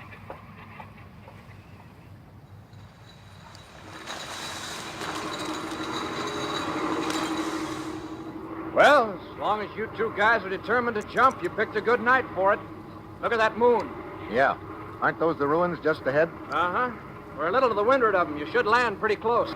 This about the right spot, Dean? Anytime. Well, see you on the ground, Samka. Here goes. I bail out. The air rushes by me while I jerk at the ripcord. The chute streams out behind me. I start praying. Then she snaps open and yanks me upright. I look down at the moonlit desert and then...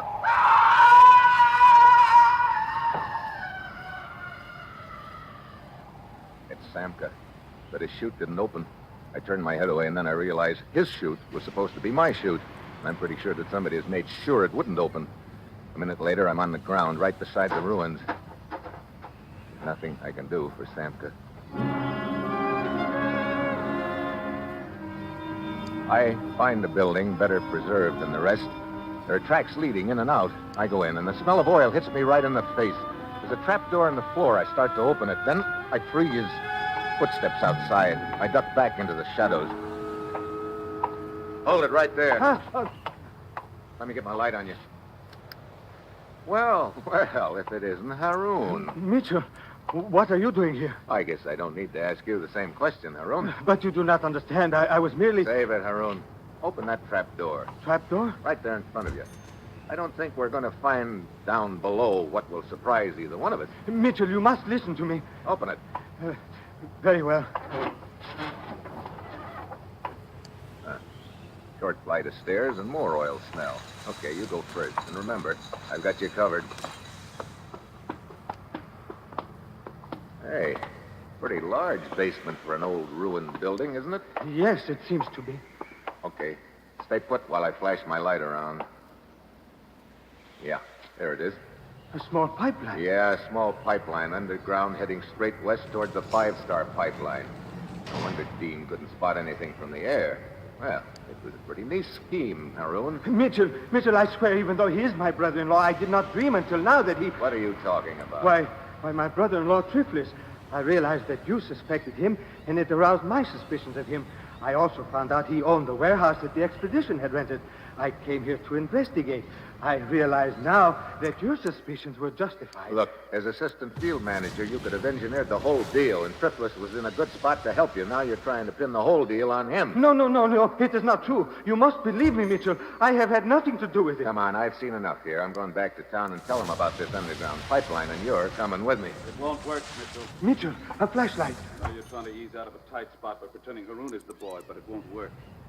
Drop the gun, Mitchell. Williams... I said drop the gun. Okay. Now kick it over towards me. That's the boy. I kind of figured you'd be hanging around in the shadows here somewhere, Williams.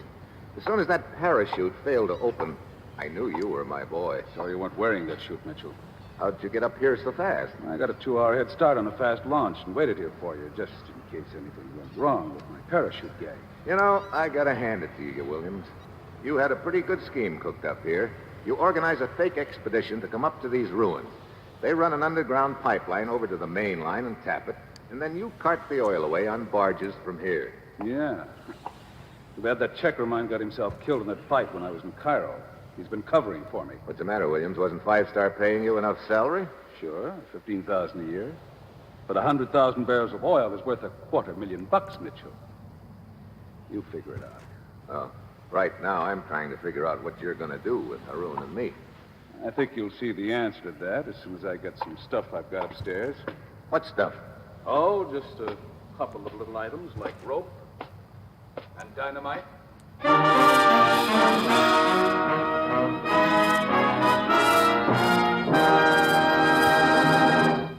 Some people are very lucky. They don't have to buy Wheaties. They just pitch a no-hit, no-run ball game or slam the apple out of the park, and they win a whole case of Wheaties. Take Ralph Kiner. He's probably still working on the last of the 54 home run cases he got last season with the Pittsburgh Pirates. Ralph figures Wheaties are plenty okay. He told us, "I don't think there's a breakfast dish anywhere that can beat milk, fruit, and Wheaties. Breakfast of champions." From that remark, I just figured that Mr. Kiner wouldn't even mind going out and buying his Wheaties if he had to. And I reckon you won't either. After all, it isn't much of a trip, just down to the grocery. And now, here is the conclusion of Dangerous Assignment.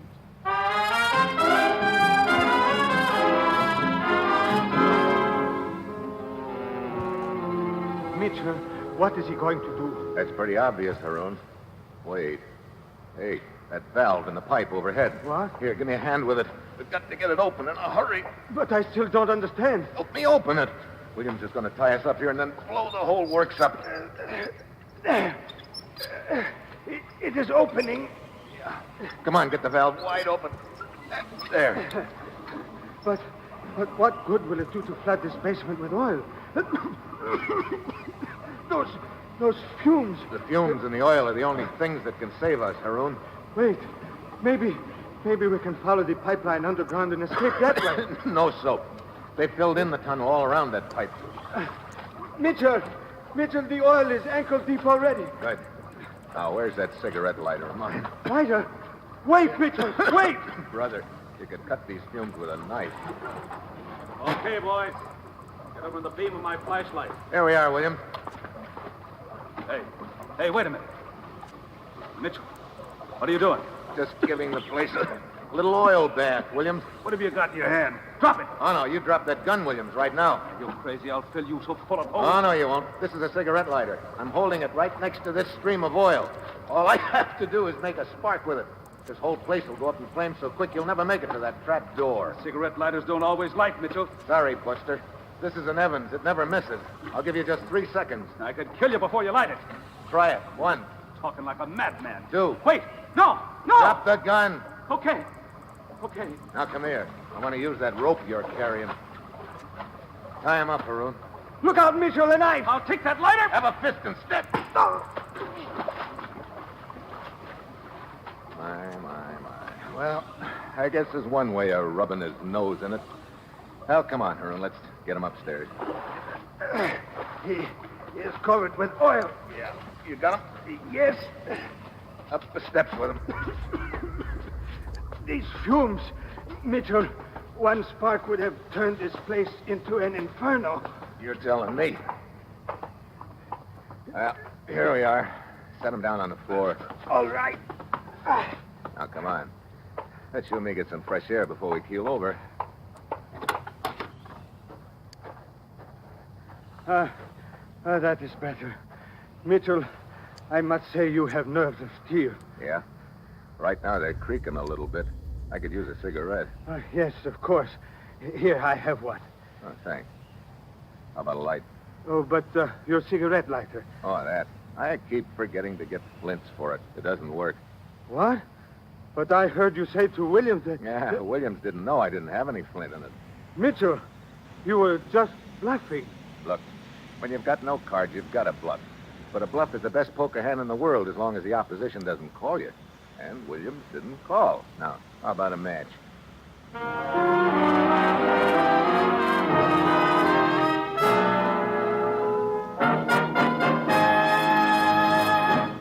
Dangerous Assignment, starring Brian Donlevy as Steve Mitchell, is written by Bob Reif, with music by Basil Adlam, and is produced and directed by Bill Karn.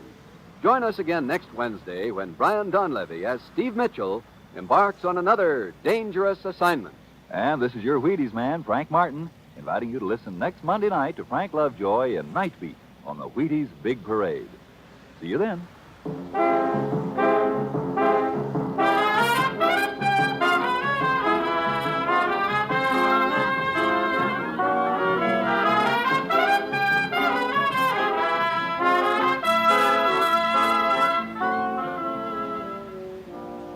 Going to bake a pie sometime soon? Make it with Crust Quick, the Betty Crocker pie crust mix. You know it's a tender, flaky crust that's at the bottom of every delicious pie, sure as you used Crust Quick.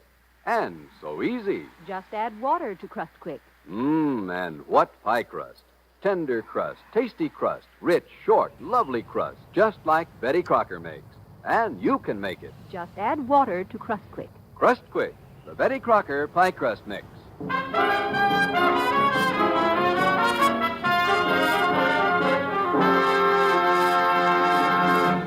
Tomorrow's family programs include The Aldriches and Father Knows Best on NBC.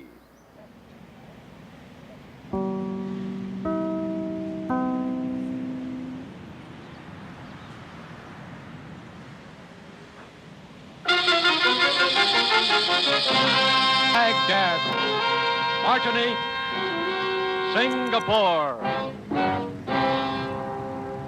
and all the places of the world where danger and intrigue walk hand in hand, there you will find Steve Mitchell on another dangerous assignment.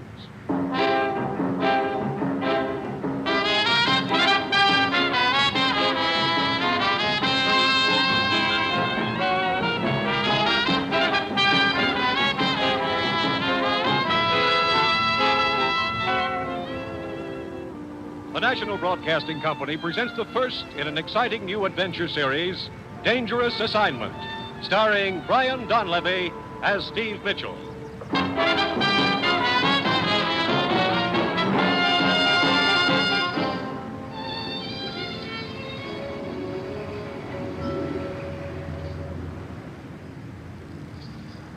Steve. You're going to run this pretty little boat right onto the rocks if you don't put your hands on the wheel. Automatic pilot. W5, WRS, calling W2BYR. I should have known you'd have one of those on your boat. So help me. First time in my life I've ever used it, Evelyn. Eloise. Hello, sure. W5, WRS, calling W2BYR. Steve. Why don't you turn that radio off? I never should have turned it on. What's all that W stuff? Who's that silly woman trying to get, anyway? Oh, W5, WRS, calling W2BYR. That's the ship-to-shore operator. Brother, you know 'em all. What does she want with you? I'm afraid I know. Well, I guess I better answer before they send the Coast Guard. W5WRS from W2BYR. Go ahead. Stand by, W2BYR. I have a call for you. Go ahead. This is Ruth, Steve. The commissioner wants to see you right away. Over. Now look, Ruth. I said only call me in an emergency. Over. The commissioner says this is an emergency. Over. But I'm in the middle of a big deal, Ruth. I'm tied up. Over. Just a minute, Steve. He says untie her and get into the office. But tell him... Oh, okay. I'll come back. Out. Eloise, I'm afraid And we'll... for this, I broke another day. Now, look, Eloise, I'm sorry. So what do? I go out and buy a new sunsuit. It's a very nice sunset. I even fry some chicken for the first time in my life. I fry some chicken. But this probably won't take long. What am I supposed to do in the meantime? And what am I going to do with all that fried chicken? Well, keep it on ice for me, huh?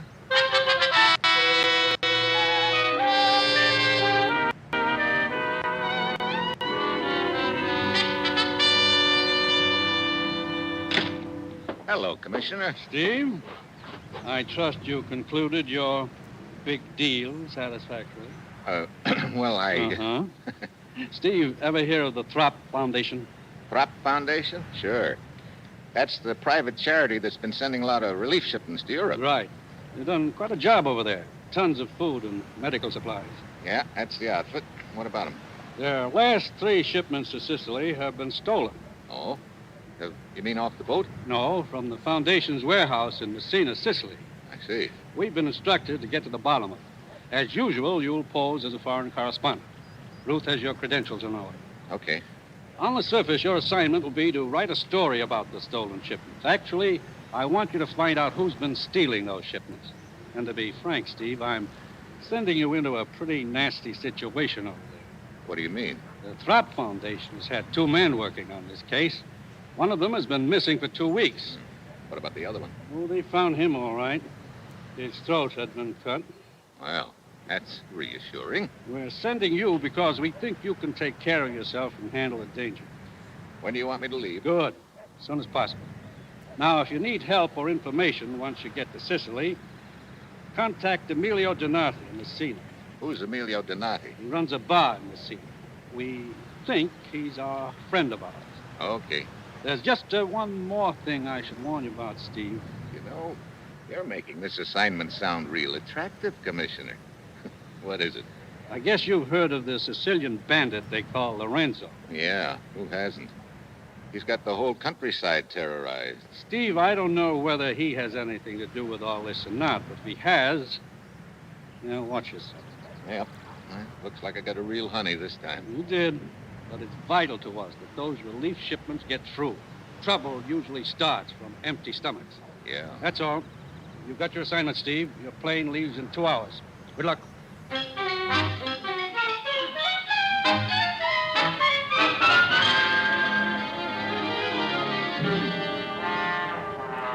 Eduardo, this is Dino speaking. The American just landed. See? Report it to the chief at once.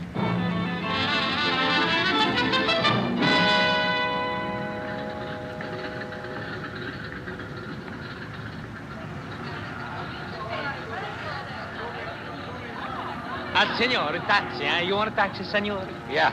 Hey, look, driver, you know your way around Messina pretty well, huh? Sure. I live here most of my life, senor. At the age of 3, I was brought here from Palermo. So I know every house, every street, every building, every bar. Yeah. Okay, so you know your city. Now, take me to the Throp Foundation warehouse. Again?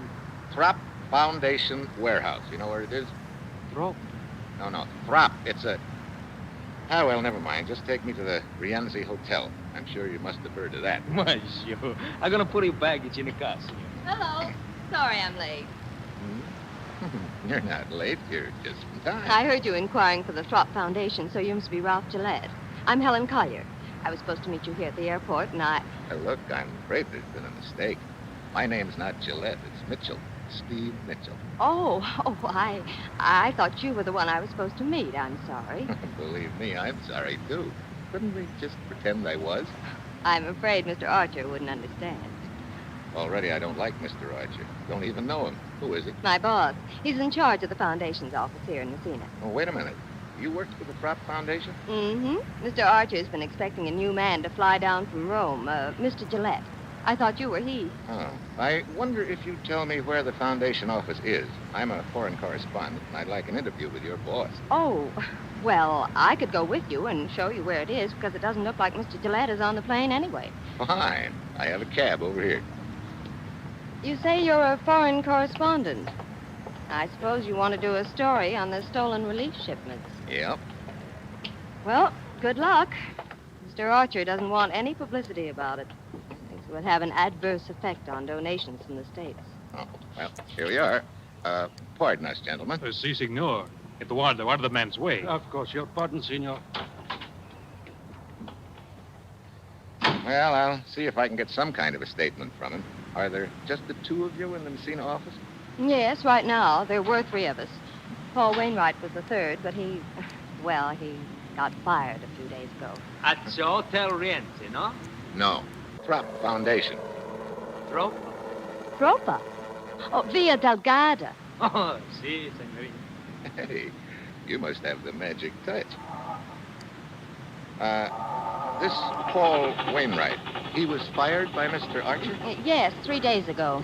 Senor, you ready, huh? See.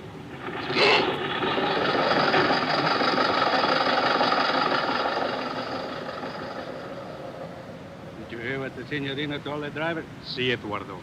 Via Delgada. That is the address of the Trop Foundation. I will report it. You follow the American.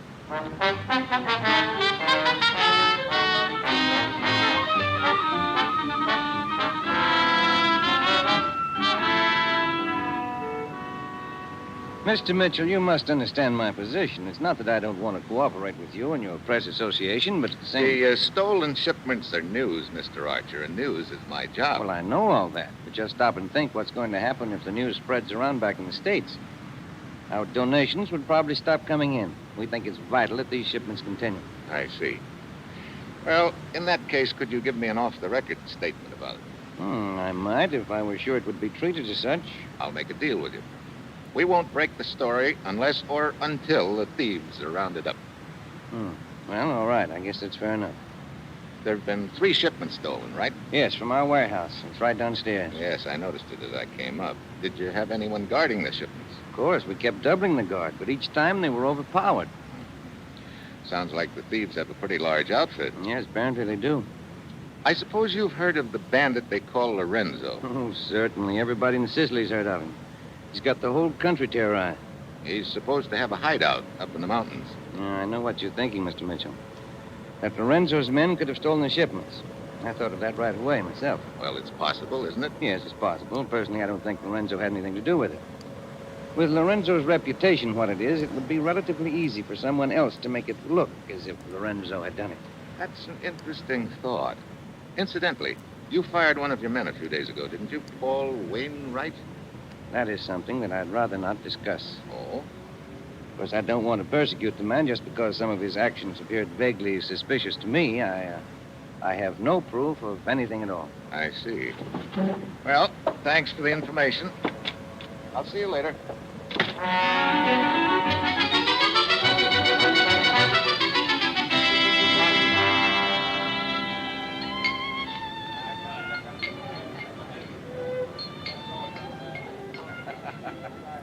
You wish a table, senor? Oh, yeah. Great. Right here. Thanks. I am Carlotta. What will you have? Beer. But it is after dark. It's time to drink wine. Emily Post may not like it, but I still want beer. Anything you wish. I will bring it. Look, is the boss in, Carlotta? Emilio Domati? See, he's here. Why? I like the scenery. I might set up a charge account. Where is he?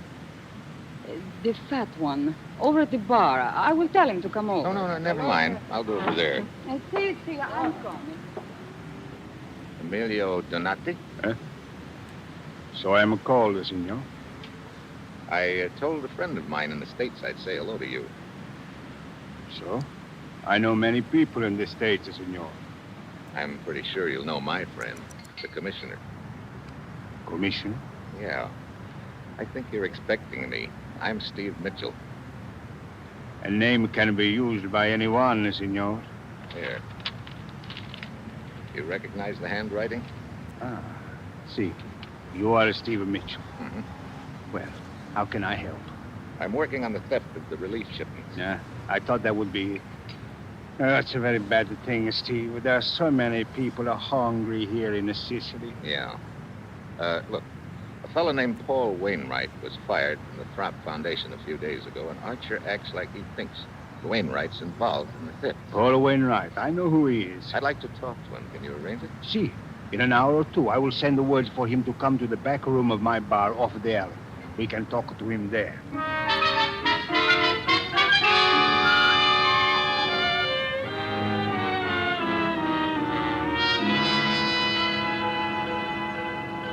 Quarter after 11. Wainwright ought to be showing up pretty soon, hadn't he? See, he should have been here by now, Steve. There's another lead I want to run down, too, Emilio. Do you have any idea where the bandit Lorenzo's headquarters are? Here, in the mountains to the west over here.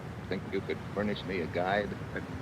A guide? Yeah, just to get me into the general area. After that, I'll go it alone and do a little reconnoitering undercover. Steve, you must not try a thing like that. Look, it's the quickest way of proving whether Lorenzo's involved in these thefts or not. If he is, he's probably got a lot of the supplies hidden away in those mountains. His men would capture you. He has lookouts all over the mountains. Why, just last month, an entire division went up there and... Sure. That's the point. There were so many Lorenzo's men spotted them easy. But one man alone in the brush could be hard to find. Steve, Lorenzo has a small army of cutthroats up there. They are fanatically loyal to him. Can you get me a guide? Look, the danger. You must realize the danger. Yeah. Lorenzo isn't stupid enough to kill an American correspondent. That must be Paul Wainwright. Come in, Signor Wainwright. No, thanks. Look, Donati, and you too, whatever your name is. It's a waste of time. We've got nothing to talk about. Oh! Wainwright. Knife in the back. Emilio, get out of the light. Get down. Someone's running down the alley. Don't follow him, Steve. Huh? It may be a trap. There may be others waiting in the dark. Yeah, I guess you're right. Wainwright, see? He's dead, Steve. Now perhaps you realize there's a real danger here for you. They know you are not a correspondent. Do you still wish a guide? I'll be waiting in room 23, Rienze Hotel. All right. I will send a man over.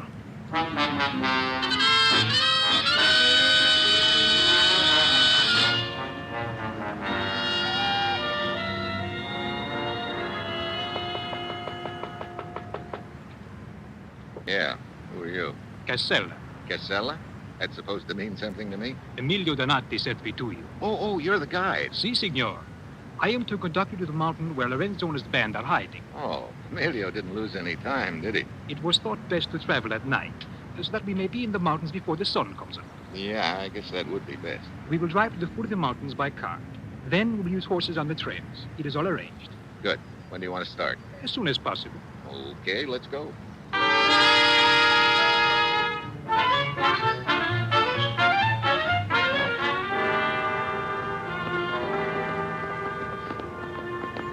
Hey, pretty narrow trail up here, Casella. Si, signor. About time for sunrise, isn't it? But a few more minutes and it will be light. You say, you think Lorenzo's hiding out somewhere on that mountain up there ahead of us? Si, that is what I have heard. Okay, let's stop here a minute. I'll go it alone from here, Casella. There's no point in your going any farther. Thanks very much. Si, signor. You're right. There is no point in going any farther. Put your hands in front of you. What? Do as I say, signor. I am going to tie your hands. Look, what is this anyway? Hey, wait a minute. You're one of Lorenzo's men. So true, signor. It will do you no good to resist. Do not try to escape. There's a man blocking your trail. See? He has a gun. Okay, I'll try it through you. Stop! Come on. Stop! I'm coming through. Eduardo, quick! Come and help me! Eduardo, help! Okay, Casella. That's for the double cross, bub. Senor, I have a gun. I said stop. Okay. Looks like you win. Good. Now I tie you. Hold your hands up. Okay. Here's one of them. All right, senor. I will use the gun this way. So, Senor Mitchell. Casella, you all right? See, I think so. Except my nose. It's bleeding. Fool. You deserve it. Come, we'll take the American to Lorenzo.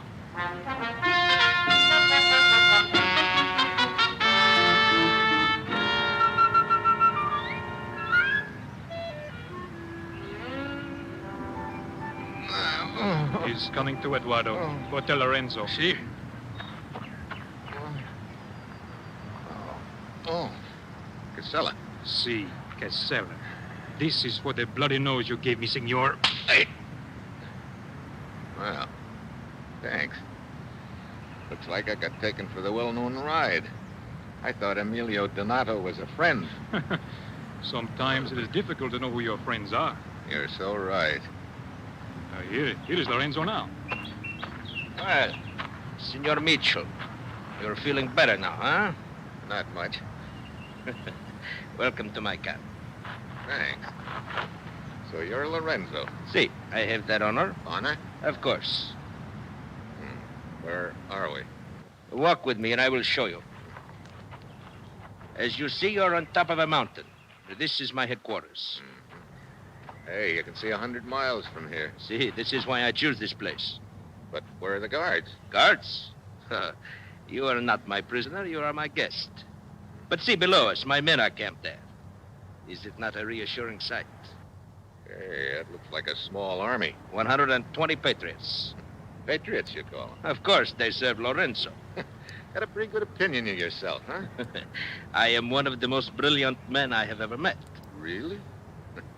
You know, you don't talk like you've spent your whole life in these mountains. Oh, I have, as you say, been around. I attended a university in Italy for 2 years. But you came back to this. How come? A sense of duty, senor. I rob the rich and give to the poor. Yeah? That sounds pretty, Lorenzo. But are you sure it's not just because you're a thief at heart? You are shrewd, senor. Well, why not? From my experience in the world, I have learned that one must look out for oneself. Oh? Consider the recent war. Nobody won it. Consider the peace. Again, nobody wins it. Everyone quarrels and fights. Now, is it not much more clever to take what one wants, to be concerned only with oneself? You know, your kind of thinking isn't helping things any. Perhaps not, but it is profitable to me. Senor, this conversation is pleasant, but I still do not understand why you were so anxious to spy on my camp. No? You ever hear of the Throp Foundation? No. What is it, senor? A relief outfit that's been shipping food and medical supplies here to Sicily. Oh? Does this concern me? That's what I'm wondering. At least 3 shipments have been stolen from a warehouse in Messina. And of course you think that I stole them. It's a pretty good bet. Well, I am sorry to disappoint you, senor, but as you see, there are no supplies here. Look around you. I have nothing to hide. No? It is my fate, senor. Whenever a crime is committed in Sicily, I am immediately accused. I suppose I should feel flattered. It has often occurred to me that the police must find me very convenient. How so? It would be most embarrassing for them if I were captured. Then they would have no one to blame for all their unsolved crimes. Well, I'm sorry you made this trip for nothing, senor. Well, if you've got nothing to hide, how come you went to so much trouble to capture me? I was told you wanted to see Lorenzo, so I thought I would make it easy. You were very rough with my men, senor. But no matter. We will be friends. And you will go back to America and tell everyone what a gracious host is Lorenzo. Oh, you want a press agent, huh? Hey, wait a minute. What? That girl coming up the trail, she looks awfully familiar. Oh, her name is Carlotta. Yeah, now I recognize her. She works at Emilio Donati's bar. See? Everything's starting to add up. I am afraid Carlotta is not very happy with me at present. No? She has been very useful to me in the past, but she is so possessive. She is very upset to learn that there had been another woman here.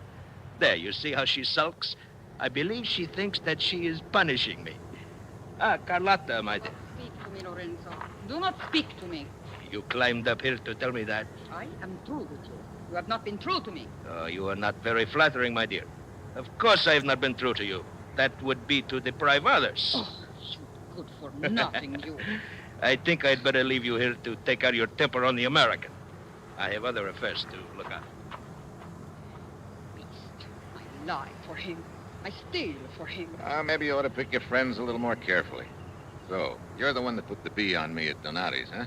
You had Lorenzo send that phony guide to my room. Treat me this way after all I do for him. Oh, the beast. I do not think you would treat me that way. Huh? I think if you were my friend, you would treat me nice. Now, look. Would you like to be Carlotta's friend? It's okay with me if you're trying to make Lorenzo jealous, but use somebody else. Give me Hey, cut it out. Come, kiss me. You like it? Well, under other circumstances, maybe. Right now, no. You should not have done that, Carlotta. Lorenzo, Perhaps look. that will show you cannot treat me as you have. If you do not want me, there are others who do. You are such a child, Carlotta. I am afraid this presents a problem. Look, there's no problem. I've got no interest in Carlotta, believe me. Oh, I'm aware of that, but some of my men there below may have seen her kiss you, senor, and that is the problem. I must not allow anything to shake their confidence in me. The appearance is everything. No, it is not Carlotta I am thinking about. She is nothing. Oh, dog, that you should talk about me like that. What if I were to tell the American about... Shut up, Carlotta. Wait a minute. What did you say, Carlotta? Then you would wish you had not treated me that way. I told you to keep your mouth shut. I will tell. Carlotta! On the other side of the mountain is a cave. Lorenzo has hidden the relief shipments there. Well, Lorenzo. So you've got nothing to hide. No, indeed, I have no choice, senor. Carlotta, give me your scarf. You're going to fight with the knives over me. Fool! To think it is you I am considering. Hey, look, now let's consider me for a minute. I did not intend to kill you, senor, but as you see now, I must. Here, take this knife. Now, wait a minute. Put the end of the scarf between your teeth. Huh? There, as I do the other end. So, now we circle slowly. Hey, look, let's cow this foolishness, will you? Do not hold the knife that way. Huh? Use the underhand grip. Do you know nothing at all about knife fighting? As much as I want to know. Now, for the last time. I am sorry. Defend yourself. Okay, you asked for it. You twist the knife from my hand. Yeah. You may know knife fighting, but you're pretty sad on judo. Oh, Lorenzo! You've killed Lorenzo. Just a rabbit punch, lady. Won't even leave a scar. So long. Dog. Oh, God. Carissimo. Oh. He has killed you. Oh, Lorenzo. Will you stop that silly babbling? Lorenzo, you are all right. See? Except the back of my neck. I will tell your men to go after him. No, this is a personal matter. They might find it hard to understand how the American escaped from me. I will go after him alone. I will go with you. You will wait here, Carlotta. I will attend to you when I return. Lorenzo. I may be gone until dark, because if I do not find the American, then there is someone in Messina I must talk to. Now get me my horse.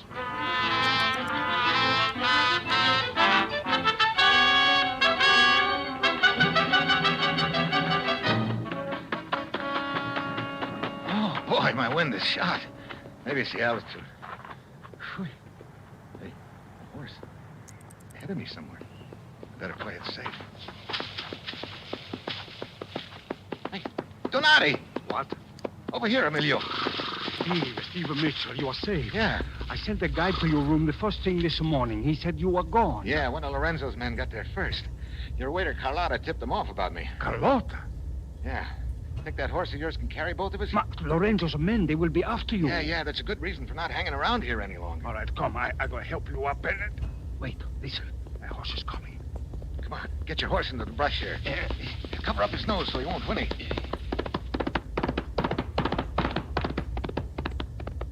Steve, it's Lorenzo. He's alone. Yeah, heading towards Messina, too. Look, I have a gun. We can capture him. No, not yet, Emilio. Come on, we'll give him the lead, then follow him into Messina. It's possible he's got more on his mind than just finding me. If so, I want to know what it is.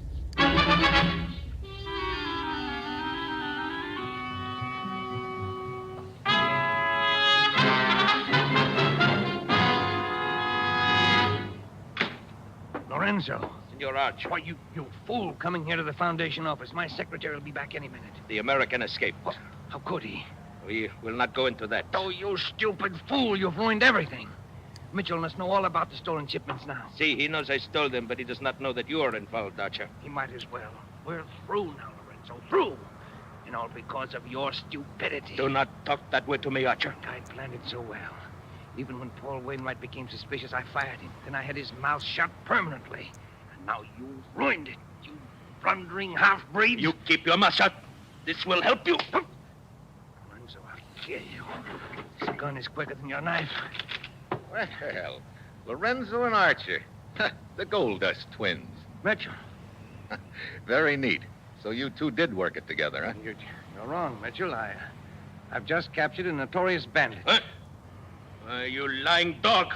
It was you who arranged me. Get back, Mitchell. Give me that. That gun's safer with me, Archer.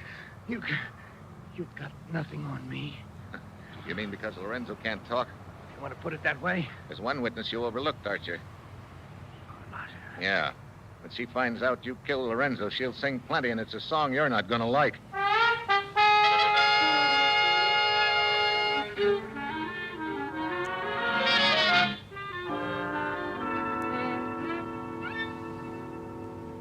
Well, did you send your report to the commissioner, Steve? Yeah, I called him. He said the Prop Foundation had sent a new man over to head up the office here. Well, and now you can relax for a few days. We're going to eat and drink and have a good time. You will have such a food as you never tasted. Scallopini, escarole, a pizza that melts in your mouth. That sounds fine, Emilio, but I think I'll be heading back to the States. Now, what's the hurry? Well, someone back there is keeping some fried chicken on ice for me. Well, fried chicken? Yeah. It's got to be eaten on a boat, too.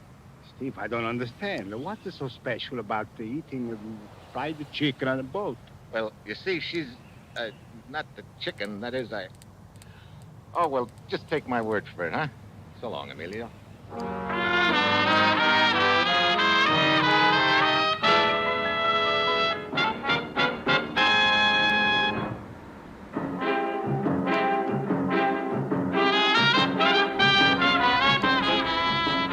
You have just heard the first in an exciting new adventure series, Dangerous Assignment, starring Brian Donlevy and written by Bob Reif.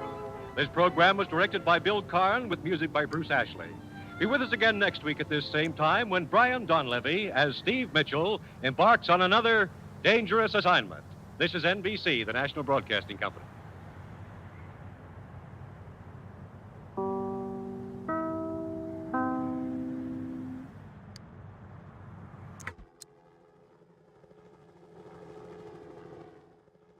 The National Broadcasting Company brings you Brian Donlevy as Steve Mitchell in Dangerous Assignment.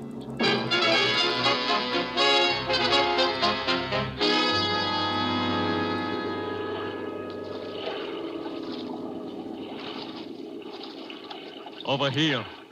Here I am with the boat. Swim over this way. Here, let me help you, eyeball. Give me your hand. Come on. Up.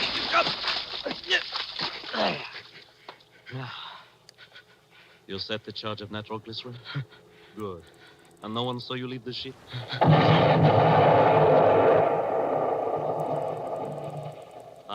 Right on schedule. The ship goes to the bottom, and only the two of us know the location. And now... Wait, no. No, put down the knife. No, don't do it! Oh.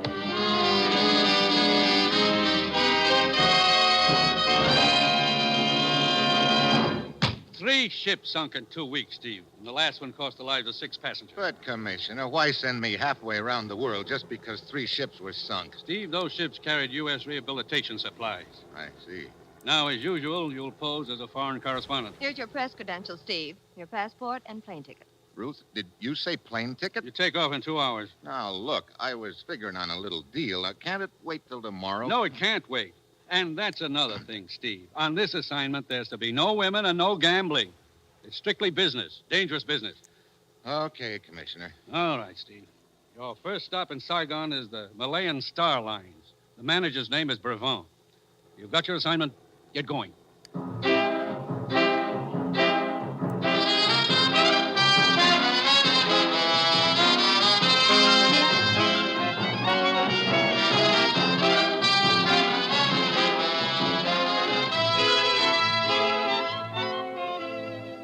You've seen him in The Great McGinty, as Major Devereaux in Wake Island, as Trampas in The Virginian. Now, here is our star, Brian Donlevy, in another two-fisted portrayal as Steve Mitchell in Dangerous Assignment.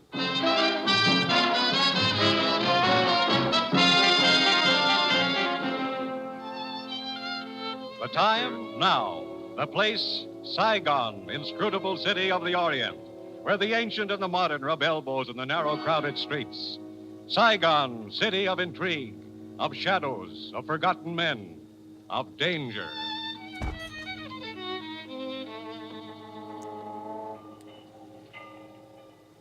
Mr. Brabant, I believe you're in charge of the Malay and Star Lines here in Saigon. That is correct, Monsieur... Mitchell, Steve Mitchell. I'm a foreign correspondent. I just flew in. I'd like an interview. There's not much of which to talk. 3 ships of our line sail for Singapore. The first night out's an explosion, they're gone. Just like that, huh? Oui, just like that. Could I take a look at the passenger list for those 3 ships? Certainly. I have them on my desk. Thank you.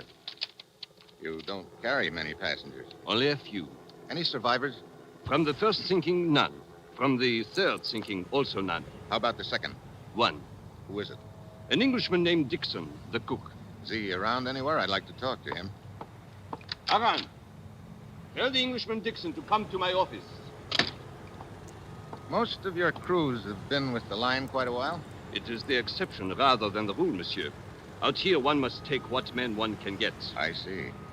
What kind of cargo were your ships carrying? That is the mystifying part, monsieur. Here are the cargo lists. As you see, the Malay and Star Lines carry American rehabilitation supplies, teak wood, spices, rubber, the usual. This teak wood, I notice all of it comes from the same place. Yes, the plantation of Monsieur Surat. It is inland, up the Saigon River. Come in. You wanted to see me, Mr. Brabant? Oui, yes. This gentleman is Monsieur Mitchell, a journalist. Nice to meet you, sir. Hi. Mr. Brabant tells me you're the only survivor from the second sinking. I'm the only one from any of them. That makes you pretty lucky, doesn't it? Lucky ain't half of it. Look, did you notice anything unusual aboard your ship before the explosion? Well, I was back aft, getting a breath of air before turning in, I was. And I noticed a silhouette of a small boat in the moonlight. Off our starboard beam she was, and running without lights. Without lights? That's right. Anything else? I didn't have time to notice anything else, mister. Because just then there's a sheet of flame. The whole ship goes up in the air, and the next thing I know, I'm holding on to a spar in the water for dear life. Have you any idea what your ship's position was when she went down? Near as I can figure, we was in shoal water close to Polo Condori. That is an island 100 miles off the coast of Indochina, monsieur. But of course, it is but a guess. We have no way of knowing the exact location. Yeah. Well, thanks for the information. I think it ought to make a good yarn. Do you intend to remain here in Saigon long? Well, that depends. I'd like to talk to Mr. Surratt, the plantation owner. Do you know where I might find him? There is a gambling casino just down the street, monsieur. If he is in Saigon, he will be there. Good. I'm beginning to feel lucky. I am certain you will not lack for games of chance in Saigon, monsieur. I personally find gambling a bore, but it would seem I am in the minority. Yeah, I guess you are. Well, thanks for the story. I'll see you now. He's an inquisitive gent, ain't he, Mr. Brabant? Yes, he is indeed. Newspaper chap, is he? That is what he said. Dixon, tell Aran to answer my telephone for me. I'm going out for a while.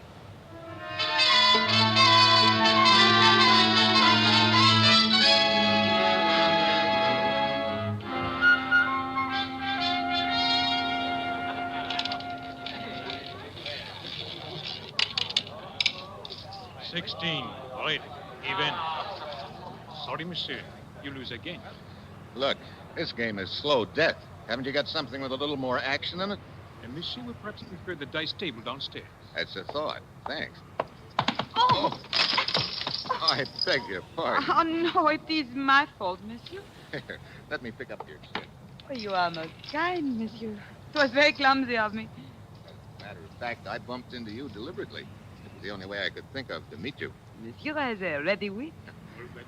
If you're looking for something to tack on after the monsieur, it's Mitchell. Steve Mitchell. They call me Leanna, monsieur. They picked a nice name.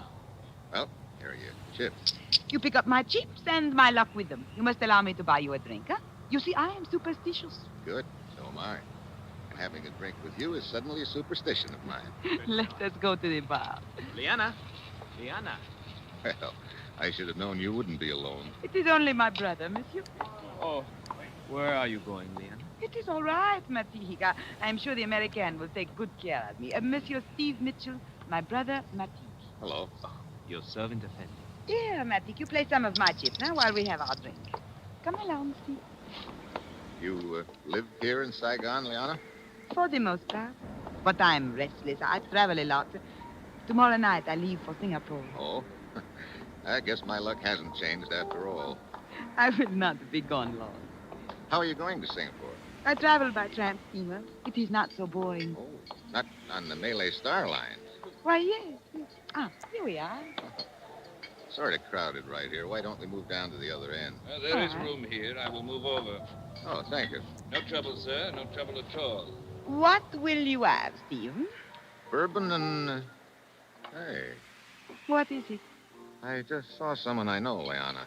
Excuse me just a minute. Of course. Be back in a minute. I will order the drinks. Well, my dear, He seems interested in the Malayan Star Line, sir. you think he is involved? It is possible. Very well. We'll proceed on that assumption. Boy, come here. Oui, monsieur. I want a message delivered for me.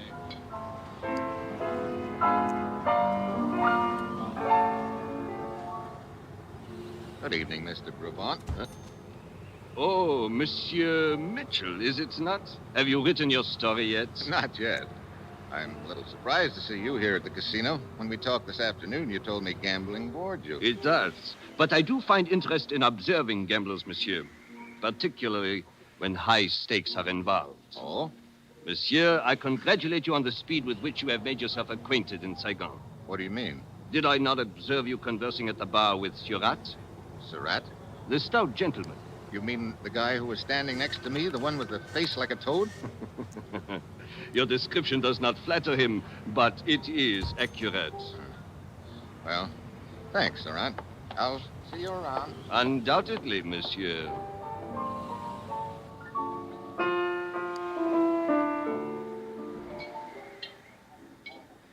I'm sorry I took so long, Liana.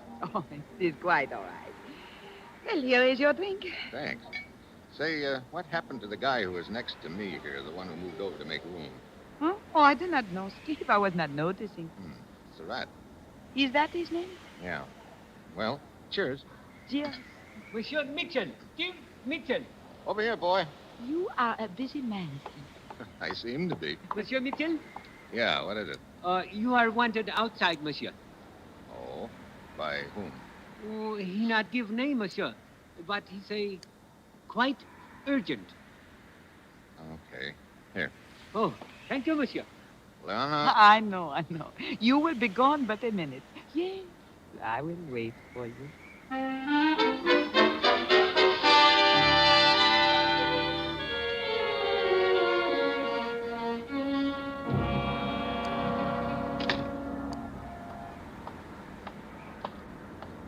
Mitchell, Effendi.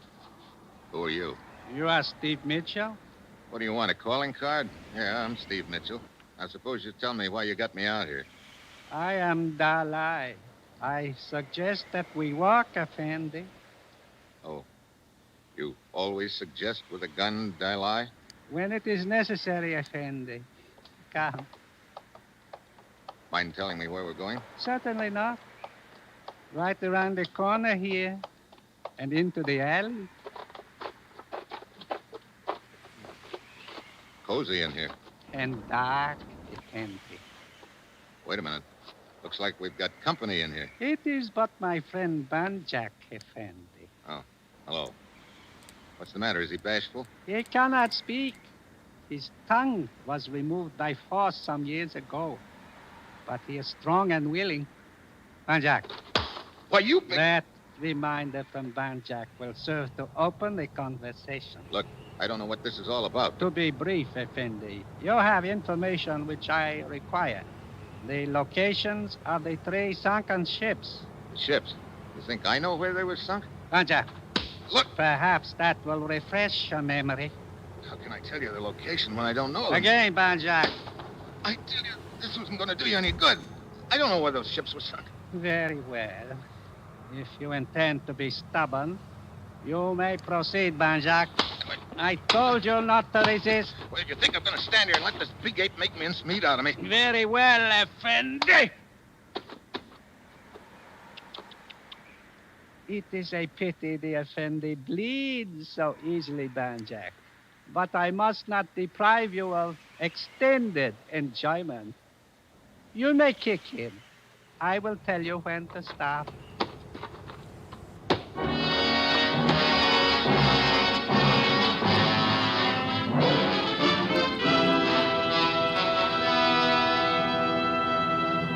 The National Broadcasting Company is bringing you Brian Donlevy, starring in the role of Steve Mitchell in the second of an exciting new adventure series, Dangerous Assignment.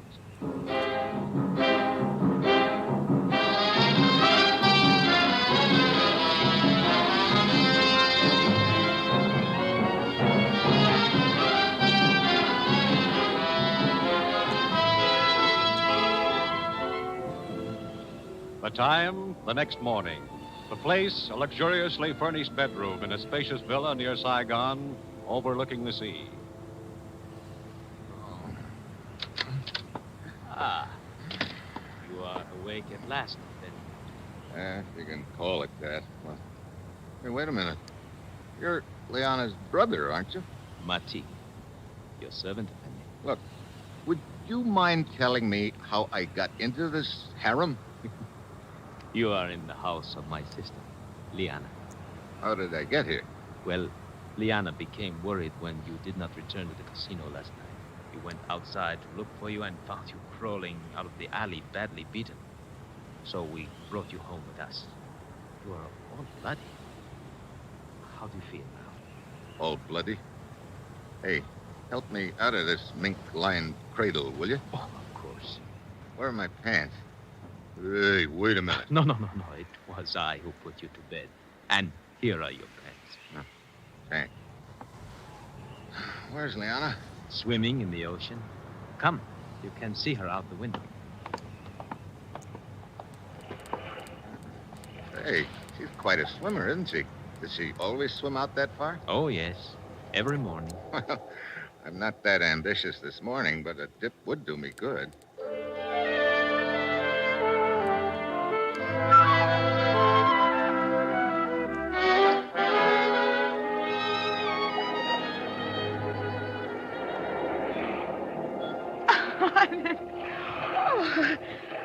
Steve, you are quite a swimmer yourself. Thanks. That water made me feel almost human again. Any cigarettes around here? Right here in my robe. Here you are. You look much better than when we found you last night, Steve. You know, you've taken awfully good care of me, Liana. Why? Why? Oh, perhaps. Perhaps there have been so many places, many times, many men in my life. And with me, there's always been the same. But then last night, I saw you. And I knew you were something different. How different? Does that make your bruises feel better? It helps. You know, that's a kind of medicine I could get addicted to, Liana. Perhaps when I return from Singapore, there will be more time to become addicted. Maybe. When do you sail? A day tonight. On the Malayan Queen. I guess my luck's still no good. Okay, look, I gotta go back to my hotel and pick up a change of clothes. But anyway, I'll be down to see you off tonight.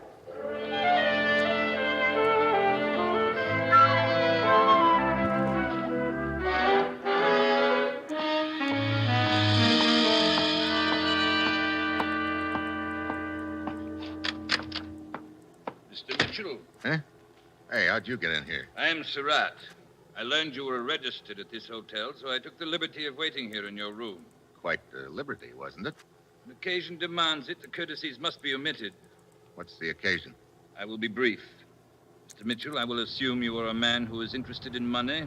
That's a safe assumption, Surratt. I believe you're in possession of certain information which is of value to me.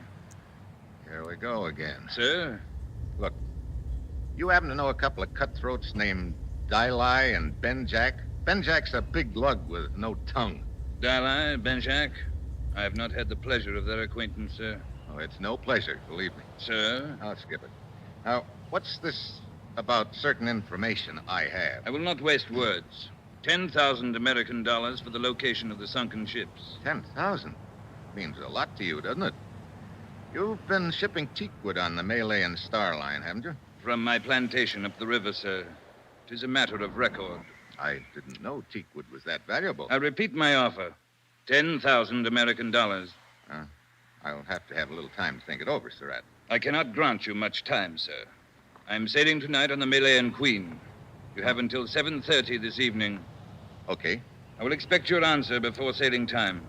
Until then, good day, sir.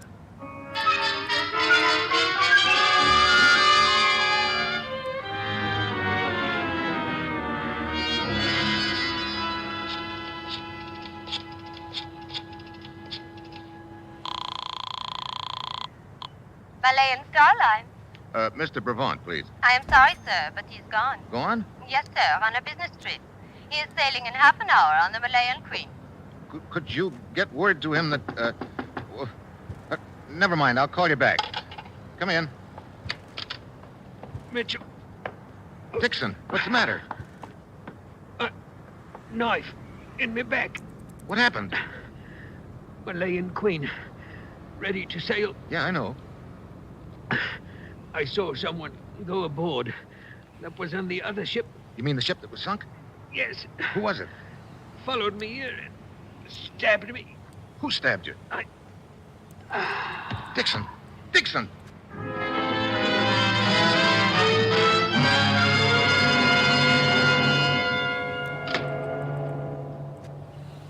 Sorry to keep you waiting, Mr. Mitchell, but I don't leave the bridge until we're out of the channel. That's okay, Captain. I'd like you to look at these credentials. They'll explain who I am and why I'm aboard your ship. You're investigating the recent sinkings. Yes, Captain. A couple of people seem awfully interested in the location of those sunken ships. I'm kicking an idea around that maybe there was something pretty valuable aboard them. What would it be? I don't know. Are you carrying the same sort of cargo on this ship that was on the others? Yes, as far as I know. Another shipment of teakwood from Surratt's plantation? There is. Also some American rehabilitation supplies. Tell me, could those rehabilitation supplies be salvaged after they were sunk? Oh, no. The water had ruined. Captain, suppose you wanted to sink a ship and recover something from it later. What? Where would you sink it? I suppose in shallow water. Yeah. Now, what's the first shallow water we'll be passing through tonight? Well, let's see. We'll pass through the Diablo Shoals a little after midnight. Depth there is only 15 fathoms. I see. Is that the passenger list on your desk? Yes. Here. Yeah, looks like the gang's all here. Brevant, Liana, her brother Matik, and Surratt. Captain, I need your full cooperation. Why, certainly. What is it? I'd like you to order these 4 passengers to be in Brevant's stateroom 3 hours from now at 11 tonight.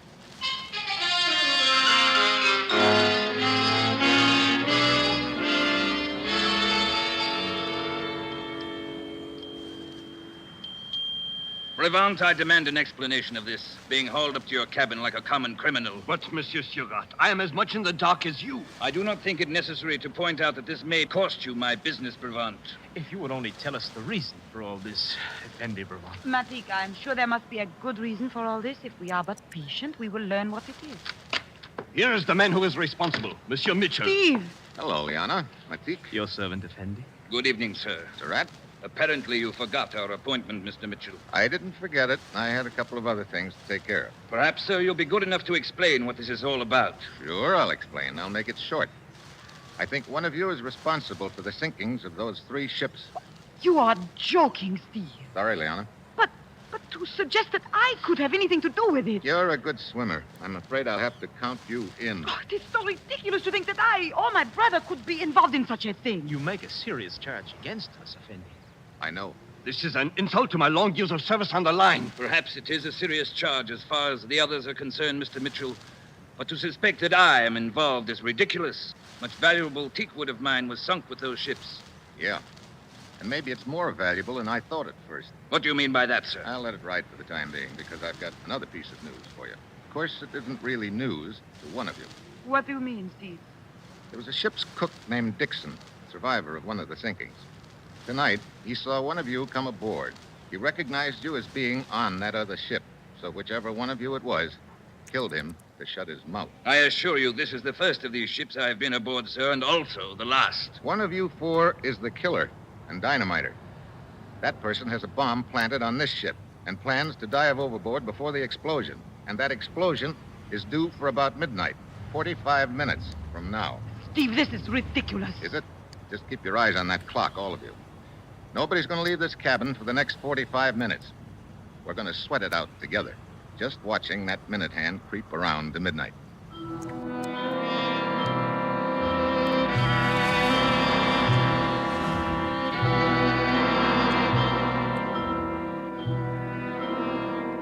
$11:30. Anyone feel like talking yet? Really, Mitchell? Really, what, Haven't Brabant? you carried this silly joke far enough, Steve? There is only one way to prove he is mistaken in his suspicions, Liana. That is to wait. Can't we get a little air into this cabin? It's so infernally hot. You know something, Surratt? It's going to get a lot hotter.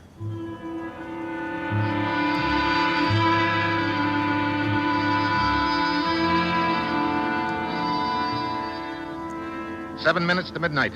We reach shallow water in about 10 minutes. That means 10 minutes before the ship gets blown up. Anybody's tongue loosening up?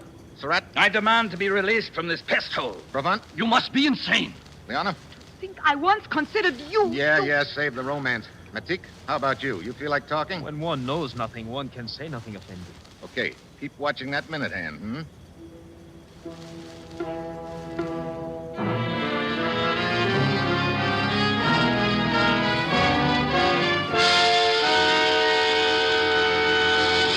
I can't stand this any longer. I've got to get out of here. You've got to let me go. So you're the one, Surratt? No. You must believe me. I would be the last one in the world to blow those ships up. Why? Surratt! There's gold hidden in those crates of teak wood. Surratt, you fool! He was only bluffing. Now you have told him. You haven't told me enough. Keep talking. I have nothing more to say.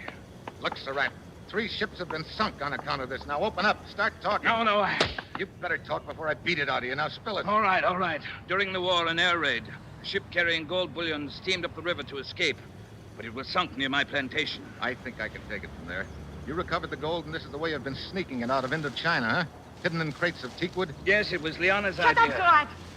But someone must have found out about the gold and has been sinking the ships. Yeah, in shallow water so they can get the gold later. Effendi Mitchell, now that we know Surratt is guilty, you will please allow me to leave. I have a headache. Mitchell, it's almost midnight. Yeah, nobody's leaving until I find out who's mined this ship. Effendi Mitchell, You keep looking at your watch, Matik. Why? Matik, what is the Matik, you didn't. You did. You put the explosives on this ship, too. You were going to jump overboard and leave me here, you fool. Where'd you plant it, Matik? Where did you plant it? Let me out of here. You're not going anywhere. The nitroglycerin will explode in 2 minutes. Matik, you sank those ships. You and Liana betrayed me. Very well. Surratt, put that gun away. Surratt! And for you, Liana. Grab that gun, Brabant. Wait. Matik, where's the nitroglycerin? Where is it? Surratt, you jughead. You killed the only man who knew where it was hidden. We've got 1 minute and 50 seconds to find that nitro. Genius. Any ideas, Brabant? But he could not have put it below decks. Men are stationed all over the ship. It must be in this cabin. Come on. Locked.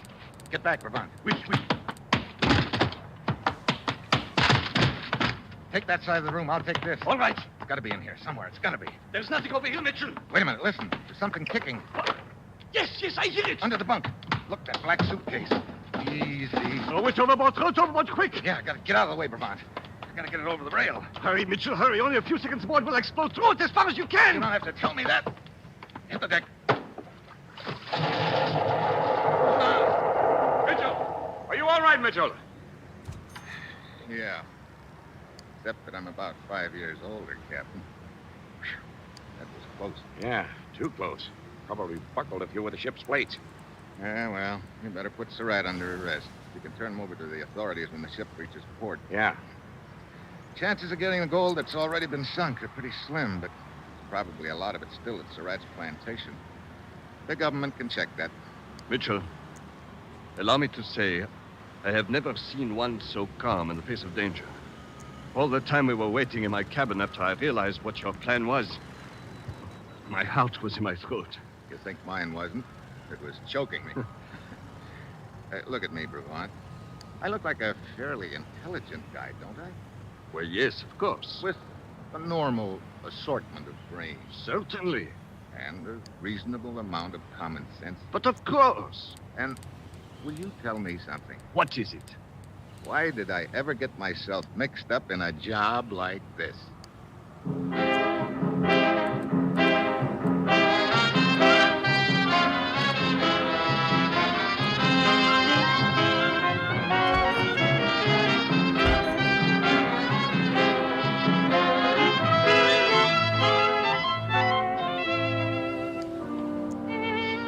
You have just heard the second in an exciting new adventure series, Dangerous Assignment, starring Brian Donlevy as Steve Mitchell.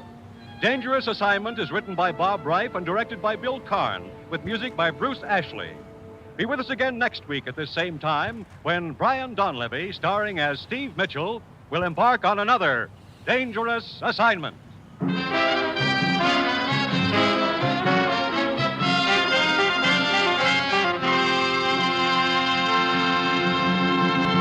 This program came to you from Hollywood. This is NBC, the national broadcasting company.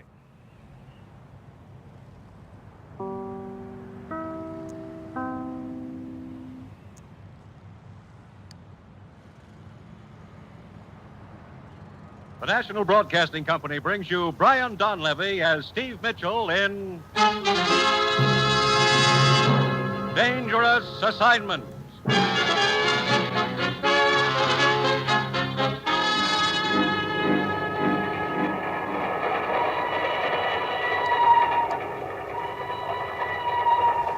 The time near midnight. The place, Nigeria, West Africa. Two men stand on the swaying observation platform of a train which winds its way across a yawning chasm between two mountains.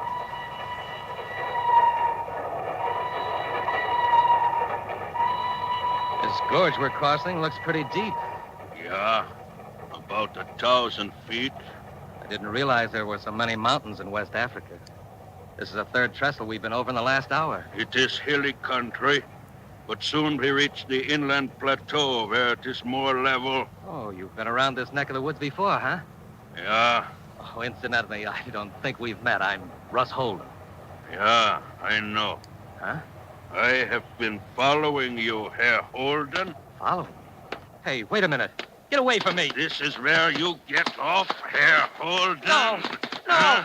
No!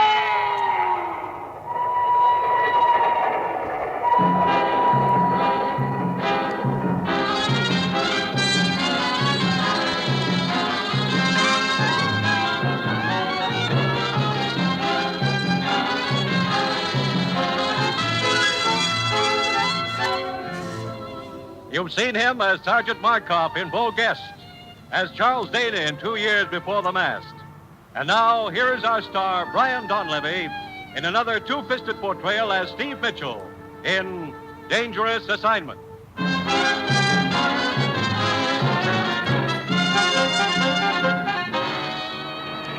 11 from Miami, Puerto Rico, Cape Verde Islands, and Dakar, West Africa. Now ready to depart. All aboard, please. That's your plane, Steve. Come on. Look, Ruth, I still don't know what this is all about. 1 minute I'm doing a smooth rumba with a smooth blonde. The next minute you're dragging me to a taxi, shoving passports and plane tickets down my throat. I can't help it, Steve. I just do what the commissioner tells me. Oh, there he is, over at his car. Steve, Ruth, over here. Coming, Commissioner. Ruth, will you see that Steve's suitcase is checked aboard the plane? Okay, Commissioner. Steve, let's get in my car a minute. We can talk there. Okay. Now, make this quick, Steve. You're leaving for Nigeria, West Africa, in 5 minutes. West Africa? Now, look, Commissioner. We've got to move fast, Steve. We may be too late as it is. What do you mean? One of our men has been over there 2 weeks, Russ Holden. He was to have sent a report back not later than noon today. We haven't heard a word from him. Well, maybe he got delayed. I don't think so, Steve. I'm afraid Russ is dead. Dead?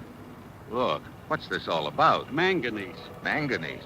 That stuff they use making steel? Yes. Last week, all shipments of manganese to this country were suddenly cut off. We think the interest behind that move are trying to form a worldwide manganese cartel. If they succeed, our entire steel industry will be crippled. I still don't see what all this has to do with West Africa. 2 weeks ago, we heard rumors that a rich vein of manganese had been discovered over there in the border country of northern Nigeria. Oh, I see. That area is controlled by a native tribal chief named Soba. And you sent Russ to negotiate with this Soba, huh? Yes, we want Soba to sign an agreement permitting United Nations representatives to start mining operations in that area. And we've got to get to him before the agents of the cartel do. And that's where I come in? On the surface, you'll be a foreign correspondent trying to get an interview with Soba. Let it get out you're looking for him. Also that you're trying to locate another foreign correspondent, Russ Holden. Lucky me. I get to play target. I'm afraid so. It's the quickest way of flushing the opposition out into the open. Steve, you'll be up against a tough outfit. They'll stop at nothing to keep you from getting to Soba. They'll throw every obstacle in your path they can, including a bullet. Great. And they'll be trying to get to Soba ahead of you, too. Steve, the plane's ready to take off. Okay, Ruth. Your first stop in Nigeria will be the Alexandria Hotel. We know Russ stayed there for a while. Alexandria Hotel, right. Steve, if Russ is still alive, find him and work together. If he isn't, go it alone. But above all, get through to Soba and get him to sign that agreement. You've got your assignment. Good luck.